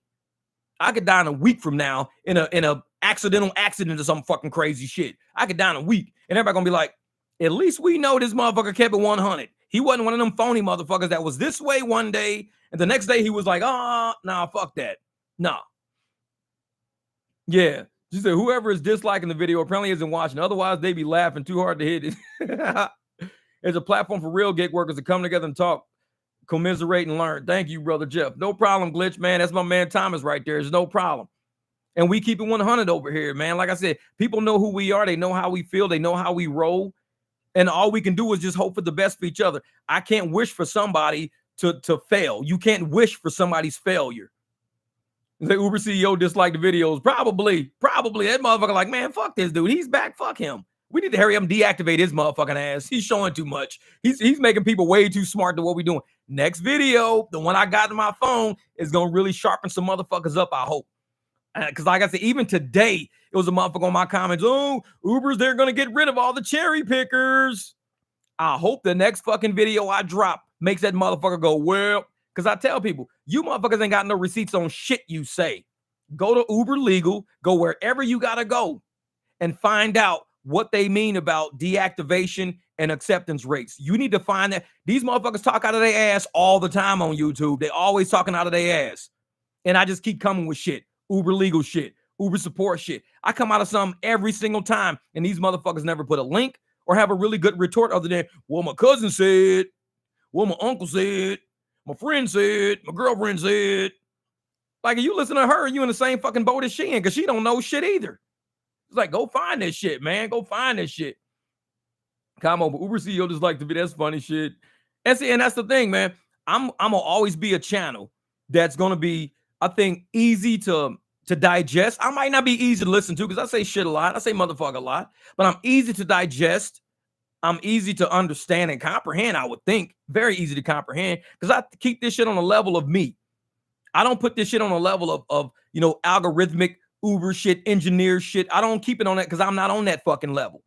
We ain't sitting, well, the algorithm looked at the ratios of the derivatives of the driving without the mannerism of the minimums and without the maximum. I don't know all that fucking shit. I'll say, man, you know what? If it ain't good for you, don't do the fucking ride. I mean, I think that's easy to understand. If you ain't going in that direction, it's going to waste your fucking time. That's easy to understand.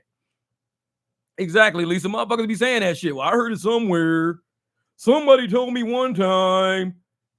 And me, usually what I do is I tell people, I know it's in the comments on this video. It's in there. Because I look, like I said, I try to go through every comment. When I get up and I eat breakfast, I go through comments. And I go through shit. I try to answer because there might be something in there that I don't want people to put misinformation in my comments. And on today's video, there's a lot of misinformation in there. You don't get paid surge on reservations. There's no way you can be getting surge on reservations. I'm like, what the fuck are you talking about? 100% of the time that I've done this, I've gotten my surge on it. What the fuck are you talking about? You're not supposed to. You're getting over on Uber. Like, what? I'm like, do you even know what the fuck you talking about? I mean, I get it. I get that it's foreign material to you. This is a level of comprehension you're probably not at yet, clearly, because this is what you're saying. So you're not at that level of comprehension yet, but that's why I'm here. I'm bringing you to that fucking level. I'm not going to push you down. I'm not going to shove you to the fucking floor. I'm going to pull you up to a higher level of cognition and be like, let me tell you why you're wrong. And if you can tell me that I'm wrong, that I'm not getting surge on these fucking reservations, then that means every dollar in my bank account from every surge I've gotten on every reservation that I've got is fake fucking money. That's what you're telling me. It's all fake money. That the money I've gotten on these reservations for surge is all fucking fake money. But I'm like, no. I'm going to bring you up to my level of comprehension. And hopefully you can get money off my level of comprehension. Because if I operate on your level of comprehension, I'm going to go fucking broke. Because I'm going to give up money. I'm going to give up surge on reservations. I'm not going to get surge on reservations. I'm going to act like I can't do it. Even though I'm fucking doing it 100% of the times I've done it. It's came out right. So I don't know what the fuck you're talking about. But I'm going to help you know what the fuck I'm talking about. That's how we roll. like Jeff Black, a whole book on how he hates DoorDash. Who heard him? I know it. DoorDash, like I said, I laugh at DoorDash. I never downloaded that shit. I tell motherfuckers all the time, DoorDash is like one of the least things I would ever do. It's like me not wanting to be at somebody's fucking picnic, but I show up at their fucking picnic every time they throw a fucking picnic, and I hate they fucking picnics. Why the fuck am I here? Why I'm at this picnic if I hate this fucking picnic? I mean, I'm an adult. I don't like your fucking picnic. I'm not going. I don't like DoorDash. I don't download that shit. It's a simple fucking solution. I don't like DoorDash, so I just don't download it. And I'm like, oh man, I can't stand fucking DoorDash. Fuck these motherfuckers, man. But I keep fucking with DoorDash all the time. I just don't fuck with DoorDash like that. I just don't. Some people love it. It's good for their market. It's good for their area. It's good for the way they live and the way they can adjust their schedule. It's good for them. So I can't knock how they do DoorDash. I can't knock it. It works for them. So who the fuck am I to say DoorDash is horrible? It might be horrible for me, but that don't mean it's horrible for the next. Just like me, I drive a stick shift Jeep. A stick shift Jeep is horrible for some fucking people because they can't drive a stick. But for people that drive sticks, it probably is a fun fucking Jeep. So everything don't work out for everybody in the same way. So DoorDash might not work for me, just like a stick shift might not work out for these motherfuckers. I don't know. But for some people, it's perfect. Yeah. And those are the ants collecting 265 or 7 mile haters because we know how to pick fat cherries. Hell yeah, we out there getting it, man. We out there getting it. We don't fucking play. We don't fucking play. And I'm always going to be a driver out there that's going to try to elevate the person next to me when I see that this person making a slip up. Because I've made slip ups. Because I wasn't always a person who knew how to keep my surge. I wasn't always a person that even knew how to get surge on reservations. I started getting surge on reservations this year. Because I was stupid. Not stupid. Let's say I was uninformed. But on the video I dropped today, these people were informed of what I was doing because they saw how I was doing it and they see exactly what happened. But they're so misinformed that they're misled. They see me doing it and they still say, oh, you can't do that. What? I was uninformed at one point. I didn't even know it could be done. But since I found that it could be done, I've been doing it. And now I'm like, holy shit. You think the apps are going to call people and go, hey, man, you didn't get a surge on your reservation, but you had a surge on your phone before you took your reservation, correct? Yeah. Then we owe you $15, you lucky son of a bitch. Wait a minute. What app am I on? You on Tuber, bitch? Only Tuber will fucking call you. The rest of these motherfuckers won't call you. Tuber will call you. Hey, motherfucker, we got your money over here, goddammit. Other apps ain't gonna call you. Tuber's gonna call you. We like to call motherfuckers. Yeah, more or less every app manipulates. Yeah, because they ain't gonna just call motherfuckers and tell them, hey, yeah, you had a $25 surge when you accepted that reservation. We kind of owe you that money. They ain't gonna tell you that shit. And I'm gonna tell you what happened in my accounting career that kind of fucked a lot of people up. When I was for charter schools. Now, anybody who's a teacher out there, who's a school teacher out there, and you got summers off, you don't do year-round school, you got summers off, you know that you work every day for 9 months. Or not every day, but you know how it is. The summer, you get free money. Because if you do all your months, you get free checks all summer. Everybody knows that. It's fucking common sense. Yeah, I'm a teacher. I've been a teacher for 20 fucking years. You work, all until May, and then you get money June, July, August, you get money. Now, I worked for a school who would let people go halfway through the year, like let's say December, they would undo their contract in December. If you work 3 out of 9 months, You get 1/3 of your summer pay in one check. You should be getting 1/3 of your summer pay in one check because you earn that each month.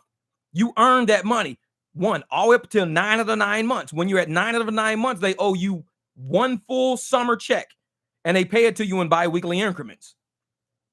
The school I was at for years had an accountant. I was a casino accountant, but I went to help a school out. Had an accountant that had debt so deep because they were letting people go 3 months after being employed at the school, 6 months after being employed, 4 months after being employed, and they never gave anybody not a single penny of their summer money. For 6 years, the school was open for 6 years. 6 years they've been firing people halfway through the school year. 6 years firing people 2-3 months after working. If you're 2 out of 9 months, you deserve 2 nights of whatever your summer pay is. You deserve 2 nights. They never did that shit. And they looked at me and they were like, "You're serious?" I'm like, if you read the fucking school contracts, this is how it works. You earn that. It's called unearned revenue. So unearned revenue earned revenue, but it's not paid. It's a liability on the behalf of the school. It's a liability on our behalf of the school, but it's actual and it's an accrued earning for the teacher. So if you work 1 month for the school, you get 1 ninth of whatever you make over the summer, 1 ninth.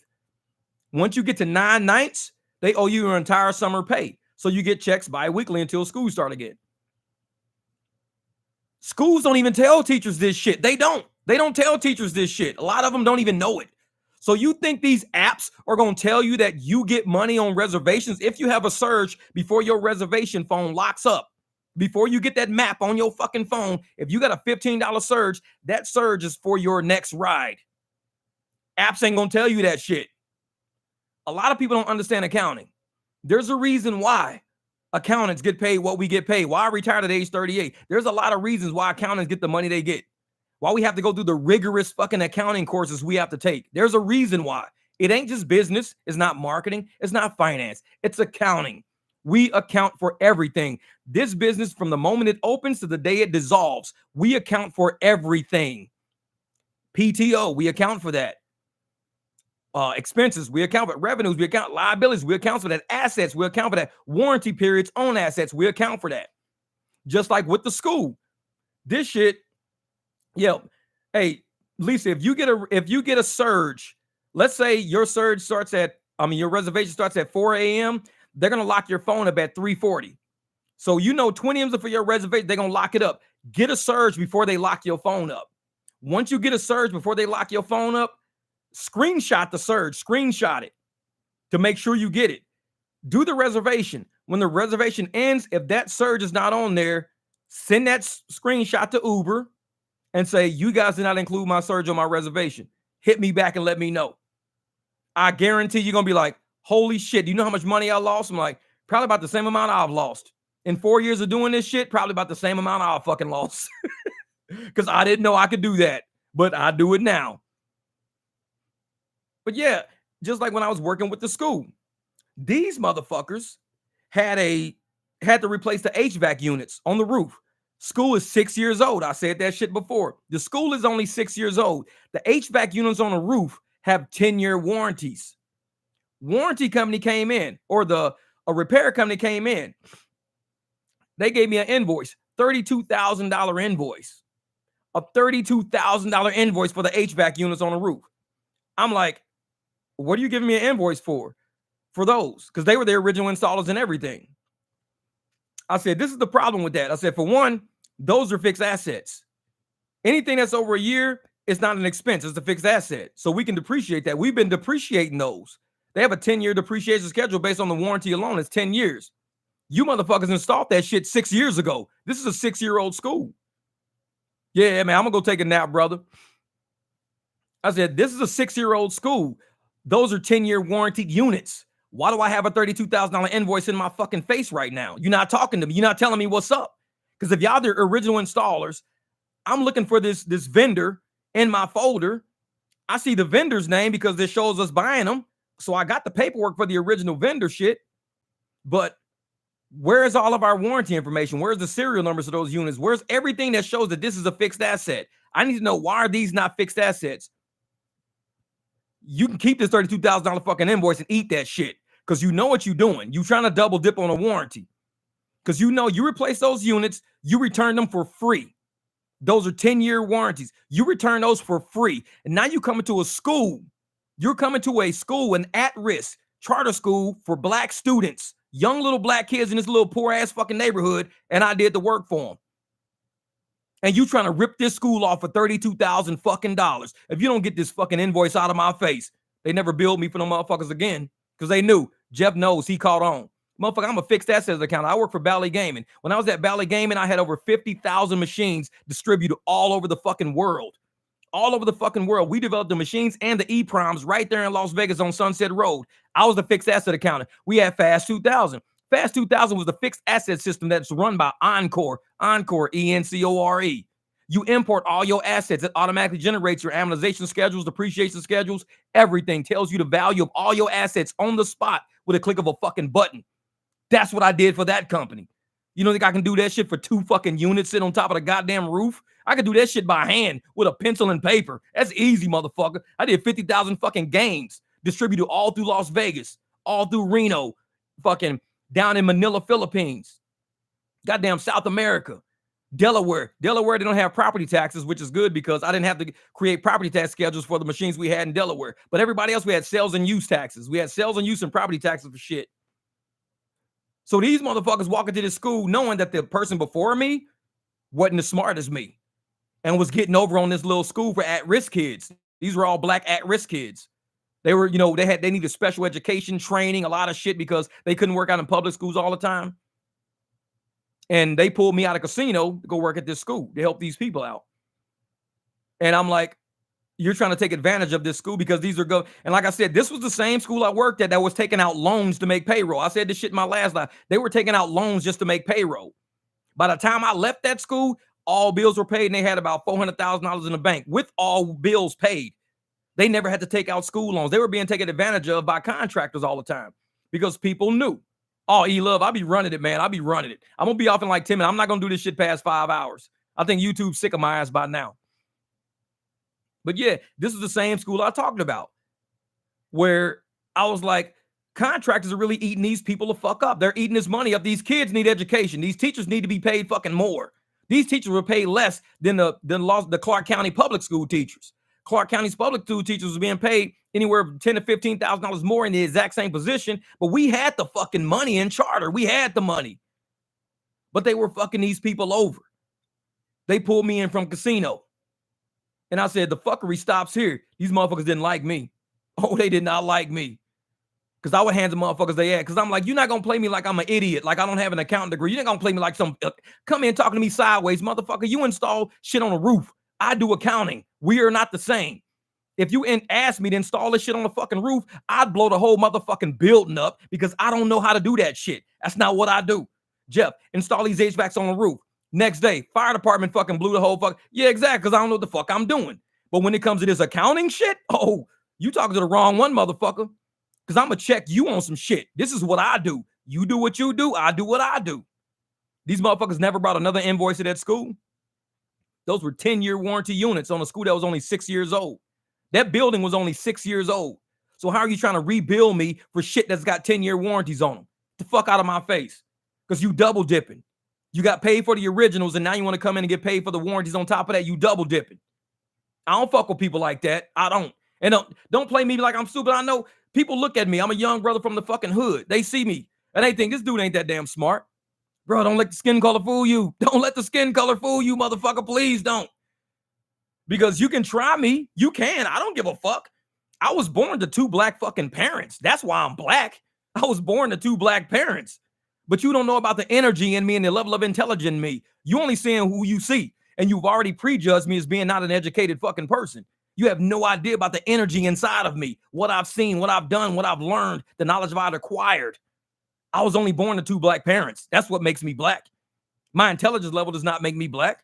The way I talk and act and all that don't make me black. I absorbed all this shit through life, through being black. I'm able to walk in the fucking hood. Intelligent motherfucker. I can walk through any hood I want to walk through, play basketball with motherfuckers. We be out, take a couple of shots, give everybody dap, hugs, love, this and that, blah, blah, blah.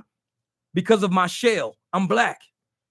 Now I go fucking throw on a suit and walk my ass up and sit in the court boardroom and tell these motherfuckers, okay, now what we're going to do next quarter is because the profit margins that we're at right now with the analytics we've gotten, the trend, we got P&Ls coming in from both departments, AR and AP, to show like what the leverage we have with the, they're like, wait a minute, this little motherfucker was just playing basketball 2 days ago with some fucking hood motherfuckers smoking weed in the park. How the fuck is he running the board meeting? I was just born to 2 black parents. That's what makes me black. You don't know who the fuck I am, do you? And it's like, people are intelligent. Drivers are intelligent. People think we're not skilled. People think we're just pieces of shit because we drive for a living. You have no idea who the fuck we are. And we can keep it that way. We can really keep it that way. But if you want to learn about who we are, that's a whole nother fucking level. Sit down and chat with us. Talk to us. Hang out with us. You'll be surprised. A lot of motherfuckers own businesses, used to own businesses, still own businesses. A lot of motherfuckers got families, got homes, got kids, got grandkids. Done traveled the whole fucking world. Some of these motherfucking drivers done traveled the whole world. They'll tell you stories about fucking Nicaragua, motherfucking Cuba, Brazil, Bolivia. They'll tell you stories about all these fucking places because they've been there. So don't let the shells fucking fool you. Don't let the titles of what we do for a living fool you. We're entities of energy. We some amazing motherfuckers, which is why I like my channel small and I keep in touch with everybody. I talk to everybody. E-Love said, my cell phone provider owe me money. My internet connection not working. I can't make any money. I'm hot. Yeah, these motherfuckers need to pay you every day. Say, motherfucker, I make $200 a day. Y'all owe me. All for kicks. I appreciate that. But that's who we are. We're awesome bits of energy. And when I see drivers on my channel dropping knowledge, even ones that drop misinformation, I don't go off on them. Now, some drivers are shitheads, and they'll come in the comments, oh, you dumbass fucking drivers aren't getting it. Remove comment. Because if you got some shit to say to me personally, uberjeepaz@gmail.com, motherfucker. You can say that shit to me personally. You ain't got to put that shit on my channel. Say that shit to me personally. So I can go at it with your ass. So motherfuckers can really see how I really am. Because there's some shit I might want to say on YouTube that I can't say on YouTube because my channel's monetized. But my email ain't monetized. I can go the fuck off on you all I want. So you can sit there, oh, you stupid ass fucking drivers. You're going to learn one day how dumb you guys look. Remove comment. You just wasted your fucking time on this channel. That shit belongs on another channel. One dude tried to write a whole fucking book one day. You guys are this and that, and you so stupid, and you don't. I said, you just wasted your time. It took me 2 seconds to read the intro, and I realized you a fuckhead. Remove comment. I ain't even waste my time reading all that shit. Because if you don't come into the room, walk into the room with an inviting approach to, hey, Jeff, I understand where you're coming from. I watch your video. You know what I'm saying? But I'm going to have to disagree with you on one point. Cool, talk. I'm listening. But if you come in, you're dumb as shit, bro. Remove all that other shit you took time writing, all that shit you took time in your... I ain't even read it. You wasted your motherfucking time, so you're not going to waste mine. You wasted... Your first line was enough. You ain't wasting my fucking time. Sorry. And that's how I treat my channel. Like a lot of them are like, yeah, I just write fucking 6 paragraphs on this shit talking about how shitty his channel is, how fucked up he is. And guess how much of it I read? First line. That's it. I saw 1 sentence of that shit. Dude, your channel is so stupid. You're so biased. Remove comment. You wasted your fucking time. Can't let you waste mine. I don't fucking... We ain't in the same boat. You are a chronic time waster. You've wasted yours. Why would I follow you and let you waste mine? I don't rock like that. Remove comment. Get the fuck out of my face. I'm one of them dudes. I don't need your fucking comment. We got enough good drivers on this channel. We got enough good commentary. We got enough good energy. Because where I'm from back in the day in school, if you was to walk on a basketball court back where I'm from, walk on a basketball court off Highway 40. We used to have basketball courts on Highway 40. You walk on Highway 40 being a complete fucking stranger. Nobody knows who the fuck you are. You walk on Highway 40's basketball courts, walk up, all you stupid ass motherfucking basketball players, you guys are a waste of fucking time, you idiots. I don't know how many black eyes it would take because you'll get knocked the fuck out cold, stumped, kicked, drugged to the parking lot, your car windows bust out, all fucking flat tires. By the time you even make it to a payphone, you will be like, they stole my phone, my wallet, my keys, because we from real spots.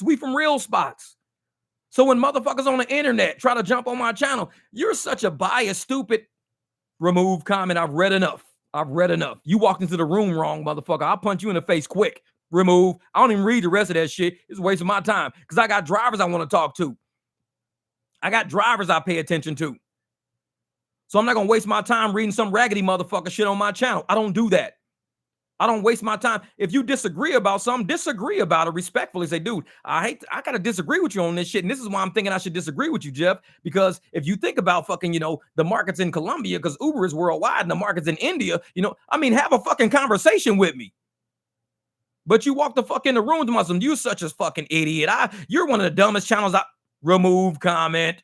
You've wasted enough of my time. Next, okay, who am I talking to? Cool, E-Love, what's good, brother? Mr. De Niro, what's up, brother?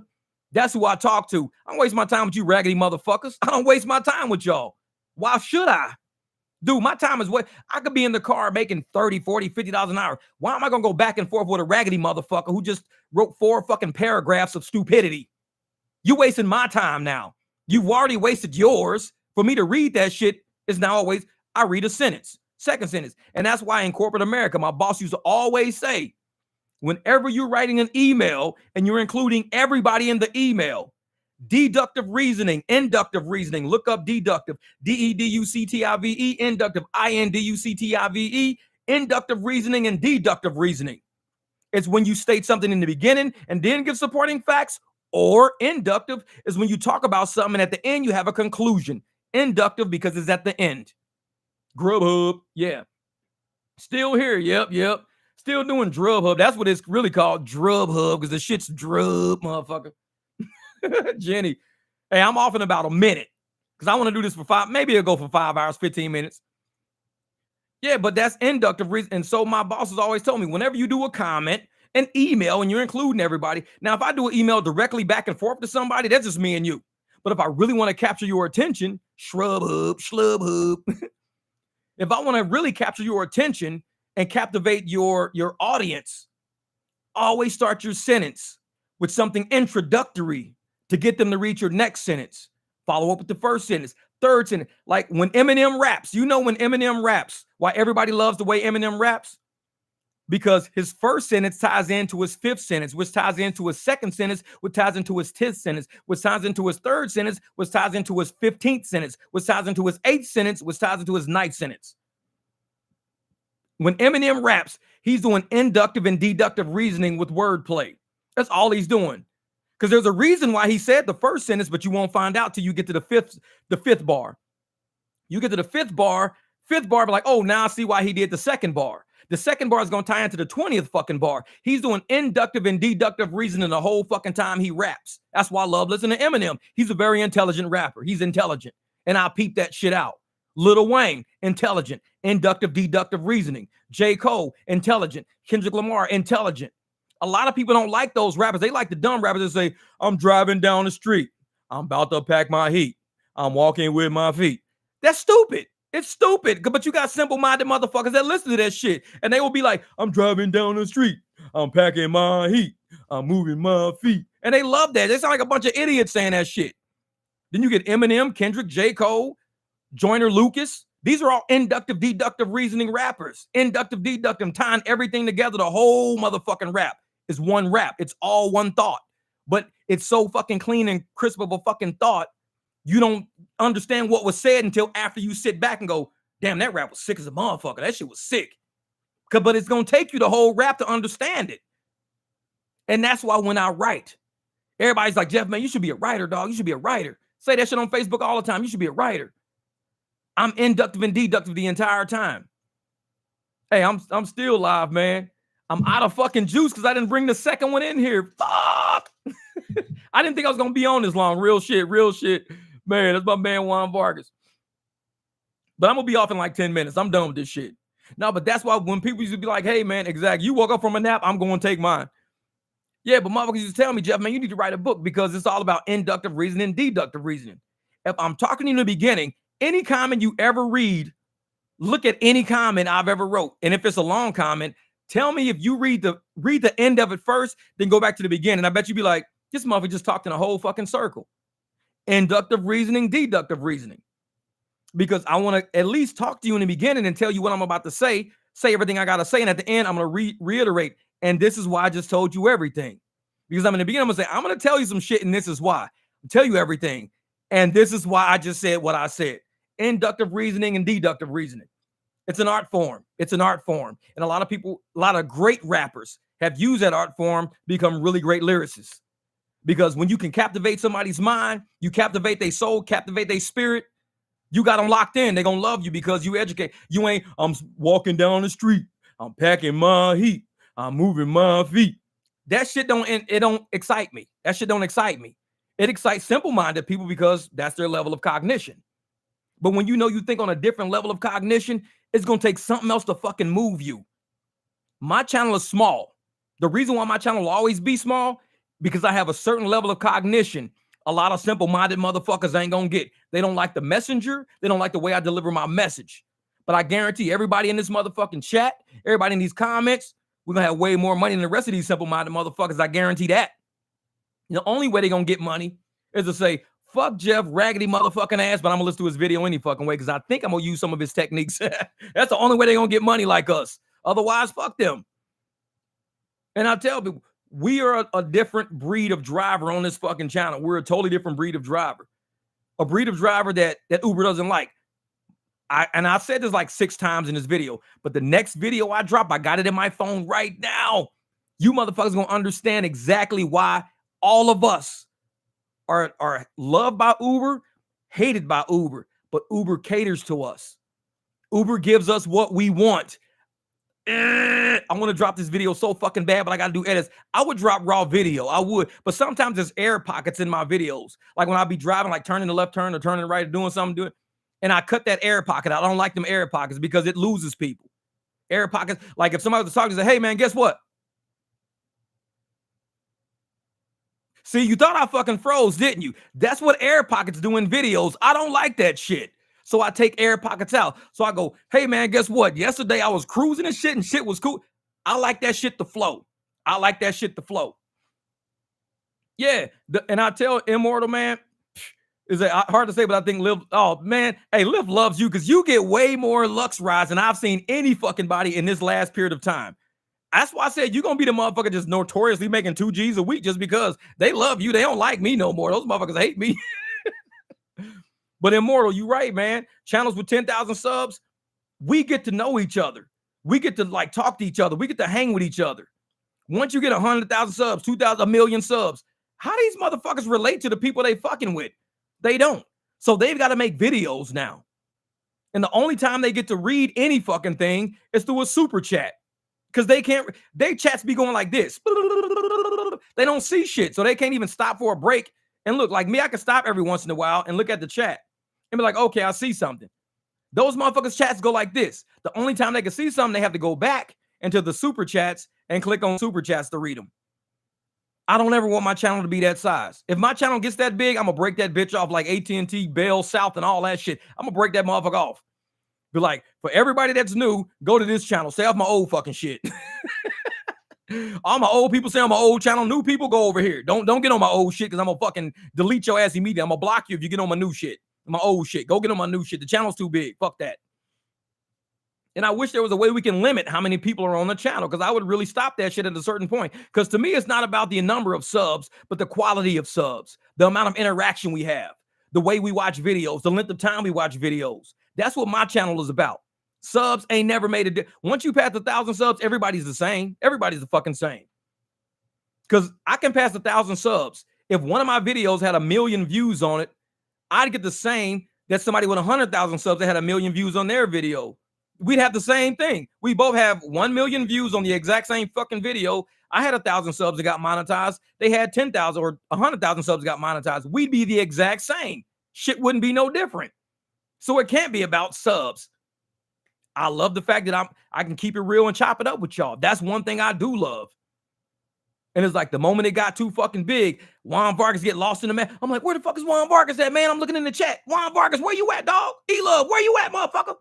Glitch Dash, I ain't seen your ass in months, man. He's like, what you mean? You ain't seen me in months, dude. I'm in your chat every day. Oh, I got 100,000 subs, dog. I can't see that far. Exactly. That's why I'm like, we keep it real. We keep it small. Driving the Wealth, West, Rideshare, Lisa, all you motherfuckers. I see you in the chat. I see you in the comments. But when you get to be 100,000 fucking subs, 200,000 fucking subs, you only see super chats or you only see big like content creators. You don't see little content creators or people with no content at all. I can go in anybody's chat I want to on a big channel and these motherfuckers won't say 2 words to me unless I do a super chat. But I get it because they don't have that leverage. They don't have that comfortable of a fucking channel. Their channel is kind of out there. It's way too much. And I never want my channel to be like that because I know what it feels like to be in a crowd and be like, Juan Vargas, I hear you, brother. Where you at? I see you, Juan Vargas. Where you at? Just put your hand up. Hold your motherfucker. Put peace sign in the air, dog. I can't see you, Juan Vargas. Where you at? Hey, Briggs, I'm telling you, hey, man. Glitch dance. No, man. Hell no. He said, I still blow from the back row. It ain't never gonna be back row. Hey, everybody who started with me in the beginning, we all fucking front. We mosh pit. Fuck the shit. We mosh pit. We in the front. Fuck everybody in the back. All the new people. No. Now Briggs like, hey, Glitch Dad sent me here, so can I get in the mosh pit? Come on in the mosh pit, man. We front and center. Fuck this shit. We head banging like a motherfucker. We got guitars going and shit. You mosh pitting with us. Fuck these people. Come on up front. It's like, we gonna be back row. No, fuck that. Fuck that. We ain't never back row. We always, like I said, we started at the ground of this shit. And it's been a pleasure. It's really been a pleasure watching this channel grow. And I do stuff on Instagram all the time. Like if y'all don't know my Instagram, y'all ain't seen half the funny shit I got. But one day I'll put it up.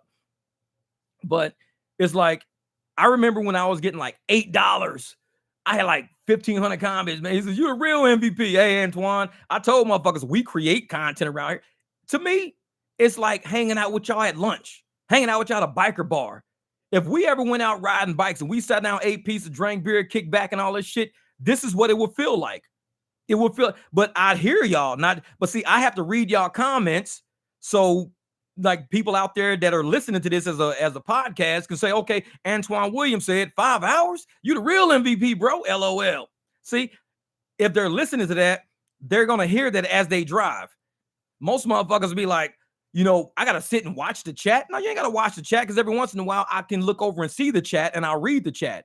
My chat ain't crazy like these big motherfuckers. My chat is normal. So Logan said, yeah, I ain't getting married. Logan, you smart. You smart. Save your money. Save your money.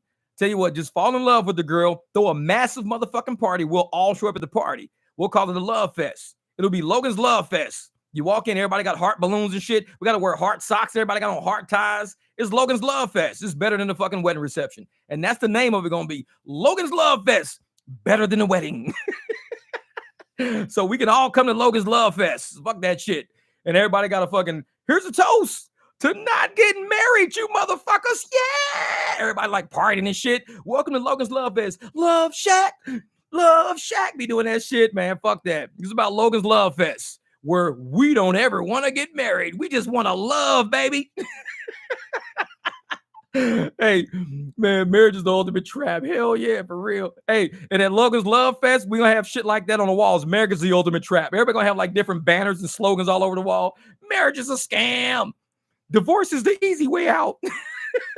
It's like, man, it's just funny as hell.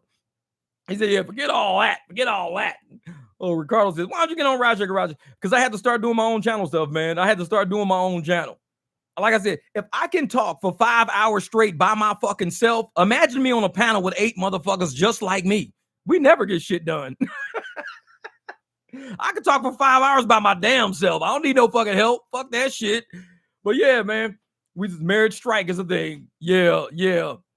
Tell you, man, we got to have Logan's Love Fest. We need to get that shit started. That's going to be a rideshare thing. Fuck a GigCon convention. We having Logan's Love Fest where all rideshare drivers come together and we just bring our mates with us. We bring our girls with us, our husbands and wives, whatever this and that. Man, we kick it. This is Logan's Love Fest. He says, you get more views anyway. He love you, stupid. So you get more views anyway.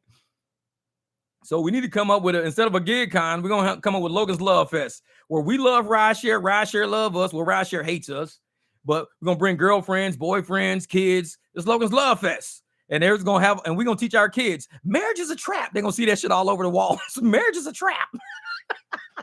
Kids going to leave that motherfucker and be like, why is it saying that everywhere? It's like, cuz, baby, this is Logan's Love Fest. Love is free, baby. Love is love. I love you. Give me a hug. Hell yeah, marriage is a trap. Like, motherfucker, shit. Logan said, I ain't getting married anyways. Fuck this shit. Hell yeah. I'm going to preach that to my kids if I have any. Hey, man, I got 2 sons, and I'll tell them both. Dead serious. You can love a woman for the rest of your life as long as you wake up breathing and treating her right. You can love a woman, have children with her, take care of those kids to the best of your ability, never put anything before them, take care of them. The government does not need to be involved in your shit. Marriage is just the government's involvement in your shit. That's all it is. Like if you want to buy a house with a woman, the contract is for both of y'all. The contract is not just for one of y'all. Just like you can go buy a car with somebody. You can go buy a car with a girlfriend. You could be a co-signer, whatever. Y'all can sit there and just buy that shit. It's y'all's now. So don't do drugs or marriage, kid. Don't do drugs or marriage. So you can always live a full life with contracts. With somebody you in love with. You can do contracts with the people you in love with. You can have a business together.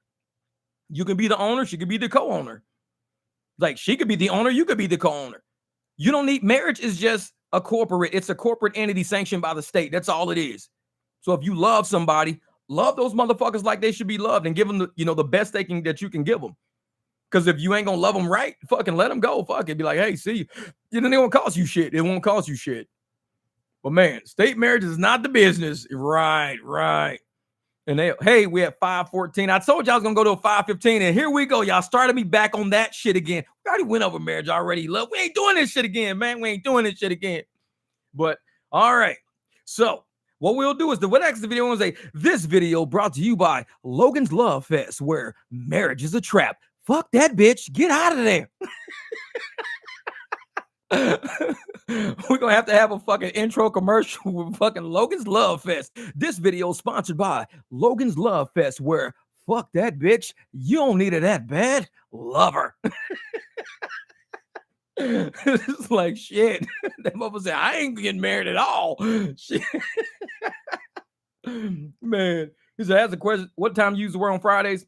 Probably about 8 or 9, because everybody gonna start heading to the clubs probably about 8, 9, 10 o'clock. Then after that, I'm going to start probably really getting good in traffic about midnight. That's when we start club hopping. The club hops is where the money's is. And once you start getting the club hops, then you start getting people back home and shit like that. So I'll be out there about 8 or 9. I'm going to start driving. Shit won't pick up till midnight, and I'll try to roll it out till 4 in the morning. We'll see. It's like, shit, yeah, man. Everybody who married, tell me not to get married too. Because they realize they were in love with the girl or a guy way more before they got married. Love is love, man. That shit's free. It's free. If you love somebody, can't nobody tell you can't love them. That's just what it is. If you love somebody, nobody can tell you don't love them. You know how you feel about this motherfucker. You know how they feel about you. The state don't tell you that you love this person or not. Oh, if you don't get married, you don't really love her. Oh, that's a trap, motherfucker. That is a trap. Don't play me with that. Motherfucker, how do you know this is a trap? Because I went to Logan's Love Fest 2023, where marriage is a trap. These motherfuckers, boy, man, all kicks. Hey, I appreciate it. We have 5:16. Hey, I love y'all. I got to get my ass in there, shower, lay down, take me a fucking nap so I can get up and drive tonight and make this money. Hopefully I have another video dropping Sunday, probably Sunday, because, well, Saturday or Sunday I'll have a video dropping. But, oh, yeah, man, all love and respect for y'all for sitting here with me for over 5 fucking hours. We've been doing this shit. I appreciate that. You know what? Once again, this shit is logged for category. I'm going to fucking market this video all over the fucking world so everybody can learn about Logan's Love Fest and how we're going to change the world of marriage together. No, I'm just kidding. We ain't doing that. That's way too fucking much. All right, y'all. Peace. Love y'all. I'm going to go get that bag.